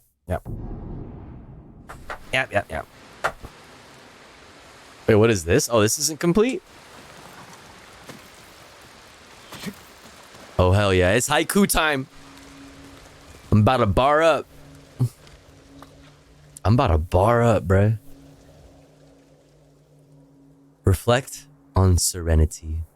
Yes. Yes, serenity. Oh, I didn't mean to select that. Fuck, I didn't even read it. Whatever.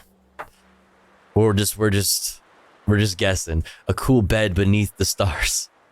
Swaying freely in the wind. Protected from the harsh sun. A cool bed beneath the stars. I like that. A sturdy defense. They love getting sturdy in this game. Growing ever strong. Beckoned by the warmth. Let's do beckoned by the warmth. All right, what did I say? Clear skies and clear mind. A cool bed beneath the stars. Beckoned by the warmth. Yeah, that first line didn't really slap. Old man was right. My spirit feels at peace. Strong. I should compose more poems. Headband of Serenity. Let's go, dude. Let's go, dude. I want to put my helmet on. I'm feeling drippy. All right. What's down here? What is this place? Oh, I know where I am. Go here, though. This way. To the horse mobile. No. Nope. Nope.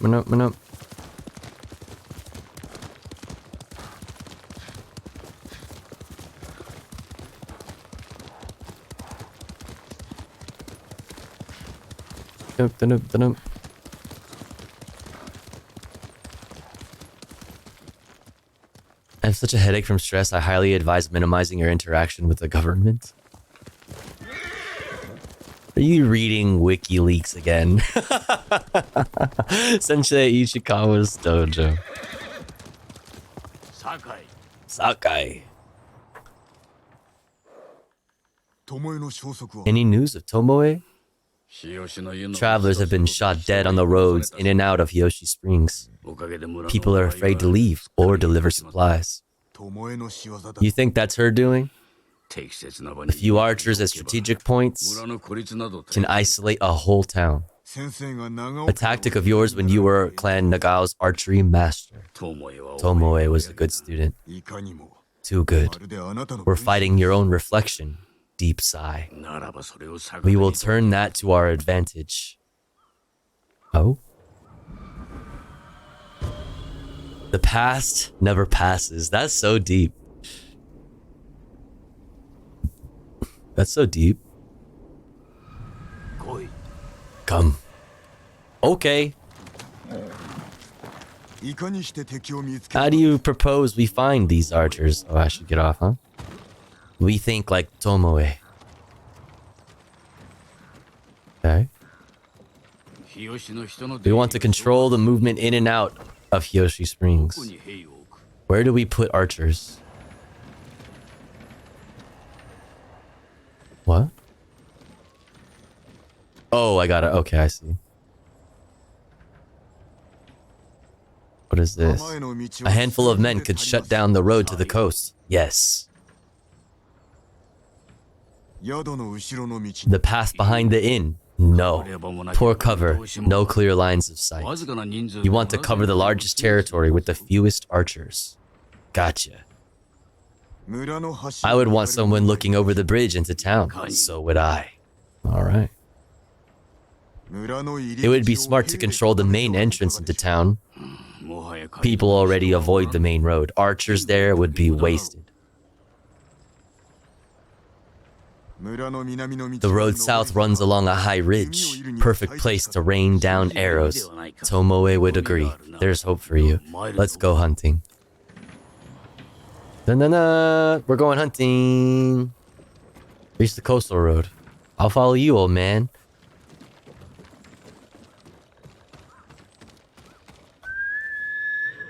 Horse?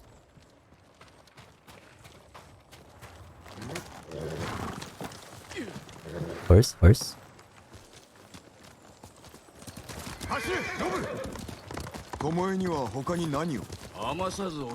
Uh-oh. Whoa!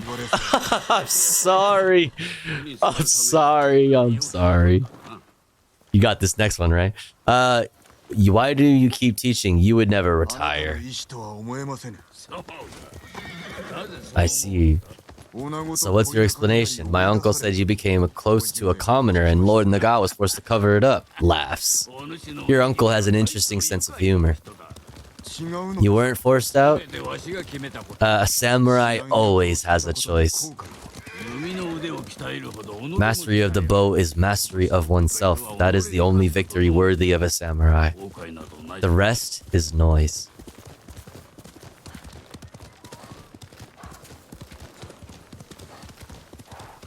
Dun dun dun dun dun dun dun. We're getting close. Keep an eye out for Mongols. Uh-oh.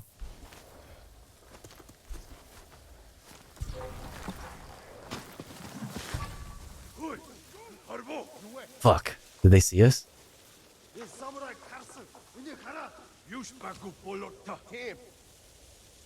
We gonna be sneaky, sneaky.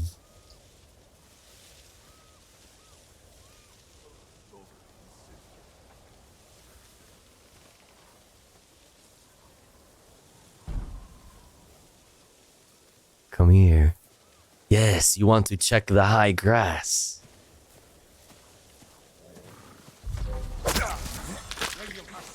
Whoops.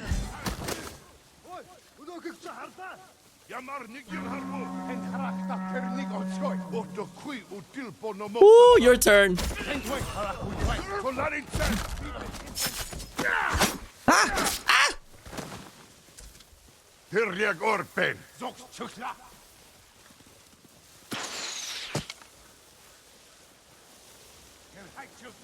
What's up then, dude? You have no idea where the fuck I am, huh? What's up? What's up? Come here! Come here! Come here! Ah!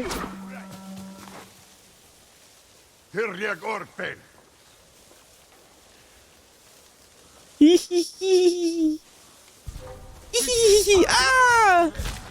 Got him. Oh shit. Whoa, whoa, back up. Chill, buddy. Whoa, whoa. Let's talk about this.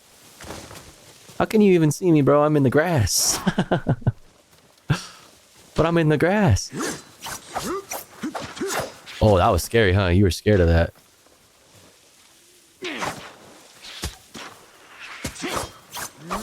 Come here. Yup. Oh god, ouch. Ouch, ouch, ouch, ouch, ouch, ouch. Oh, the horsey's dead. Oh, they don't know what the fuck they're shooting at. What are you even shooting at? Hello?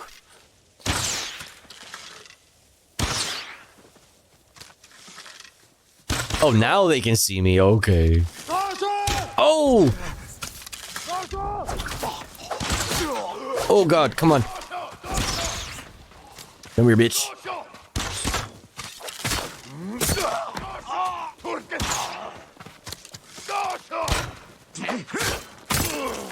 Yeah.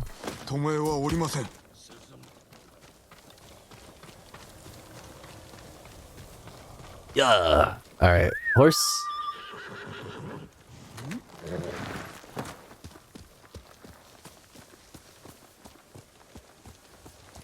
Wait, where's homeboy?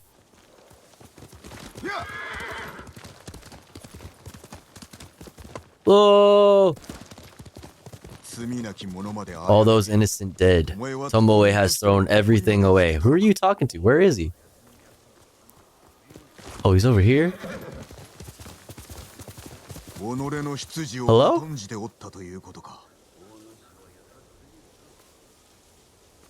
Where the fuck are you?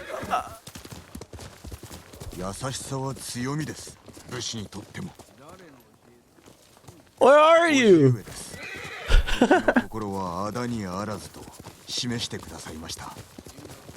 I can hear him. He's getting closer. There he is. Oh my fucking god, dude. Where have you been? I was killing people.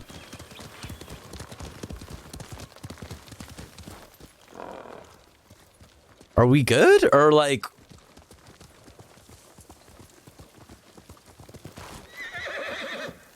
I'm so lost right now. What am I... Okay. The thing tells me what I'm doing, right? I'm reaching the bridge. I mean, okay.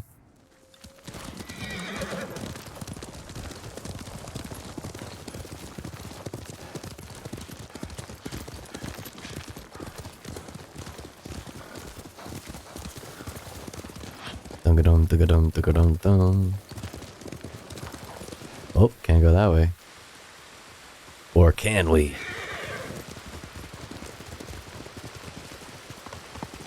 Whoa, look at the little bridge.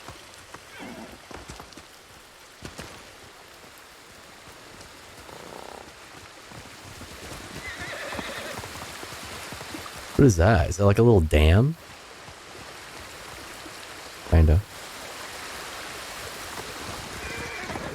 Damn.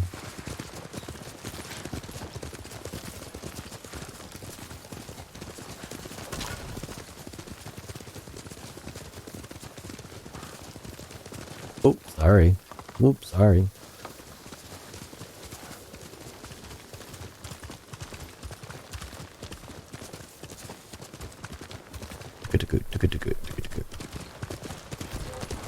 What? Oh, oh! Ambush. Oh, right in the face. Oh. Oh. Oh, I missed. Fuck. Oh, what? Where did you come from? Huh? Holy.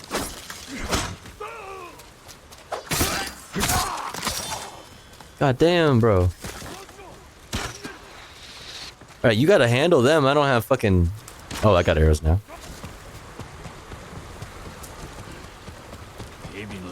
I'm looting, I'm looting.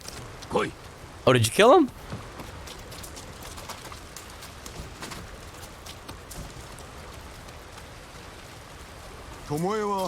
How did Tomoe become your student?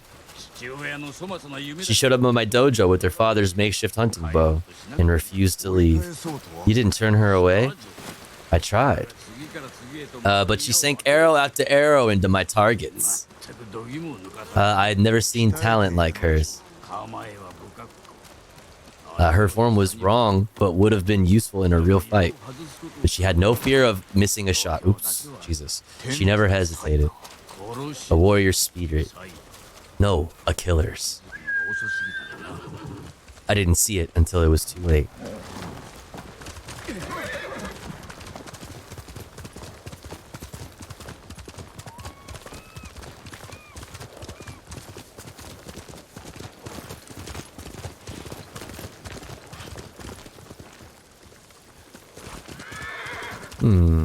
When do we get a gun? This is a good question.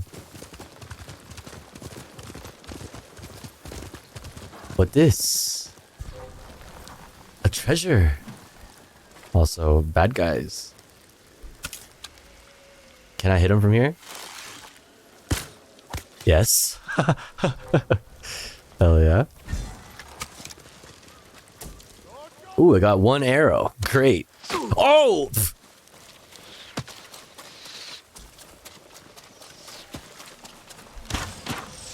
Meow.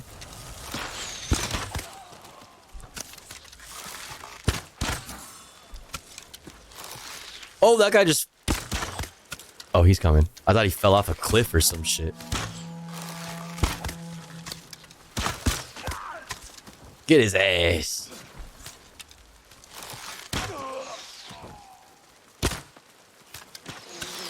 Make the bees kill him. Oh, shit. Did he say AU? Oh my god. Oh, so close. Around the 1800s? Yeah.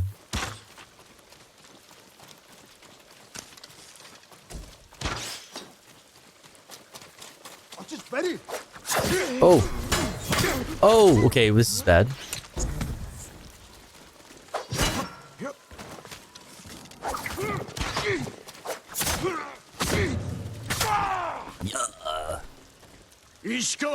Sensei Ishikawa, you know the name Ishikawa? I do. I have a message. Speak, Sensei. All of Hiyoshi Springs will beg for mercy. Like the victims of Hironori Nagao. Silence! Oh, he put one in his face. I was way off. Oda Nobunaga ordered 500 flintlocks for his warriors in 1549. Oh, okay. Didn't he fighting bandits? It was decades ago. He was reputed to be a great archer. Did he study with you? No. Tomoe is spreading lies. But there's a seed of truth. She wants us to doubt each other. We are all that stands between Hiyoshi Springs and a bloodbath. Then we stand together. Kiss me. We'll plan the town's defense at my dojo. Meet me there and be ready to fight. You got it, Sensei. Hi. Have an apple, good horsey. The past never passes.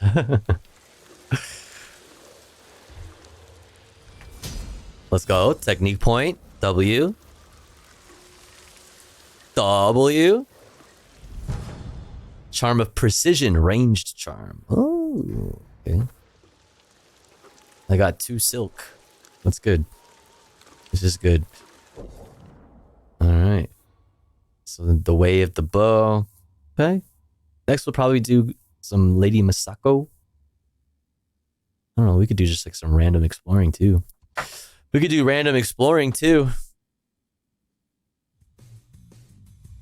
However, we'll have to do it tomorrow because it's about to be 4:20 W. Let's go. It's about that time. I'm gonna call it here. I'm tired. I'm hungry. But thanks for hanging out with me, chat. I hope you enjoyed the stream. I enjoyed your company. Thanks for hanging out during gaming and the fun time. You know what I mean? Shouts out to those y'all that stick around for the chill part of stream. Let's take this party elsewhere. Where will we take this party? We soft raided Jaina. And now we're gonna hard raid? Ayo, Jaina? And we're gonna spam some emotes.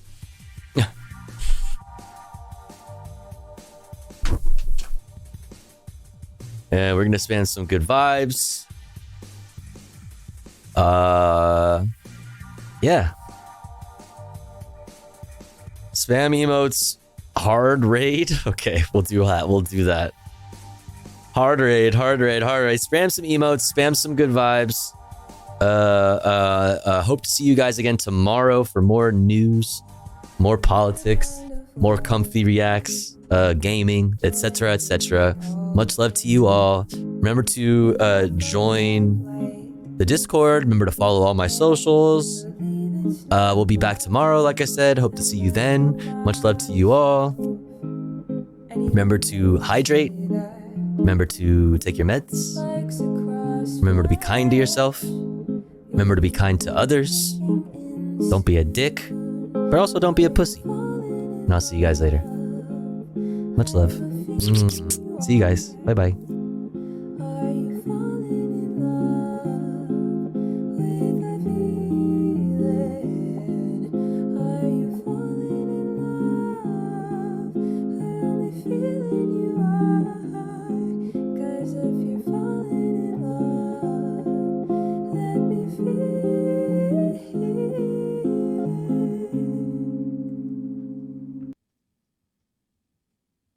piece of equipment that I am missing in my life, and I just I think that if I had it in my life, I would be such a happier person, and I probably wouldn't have depression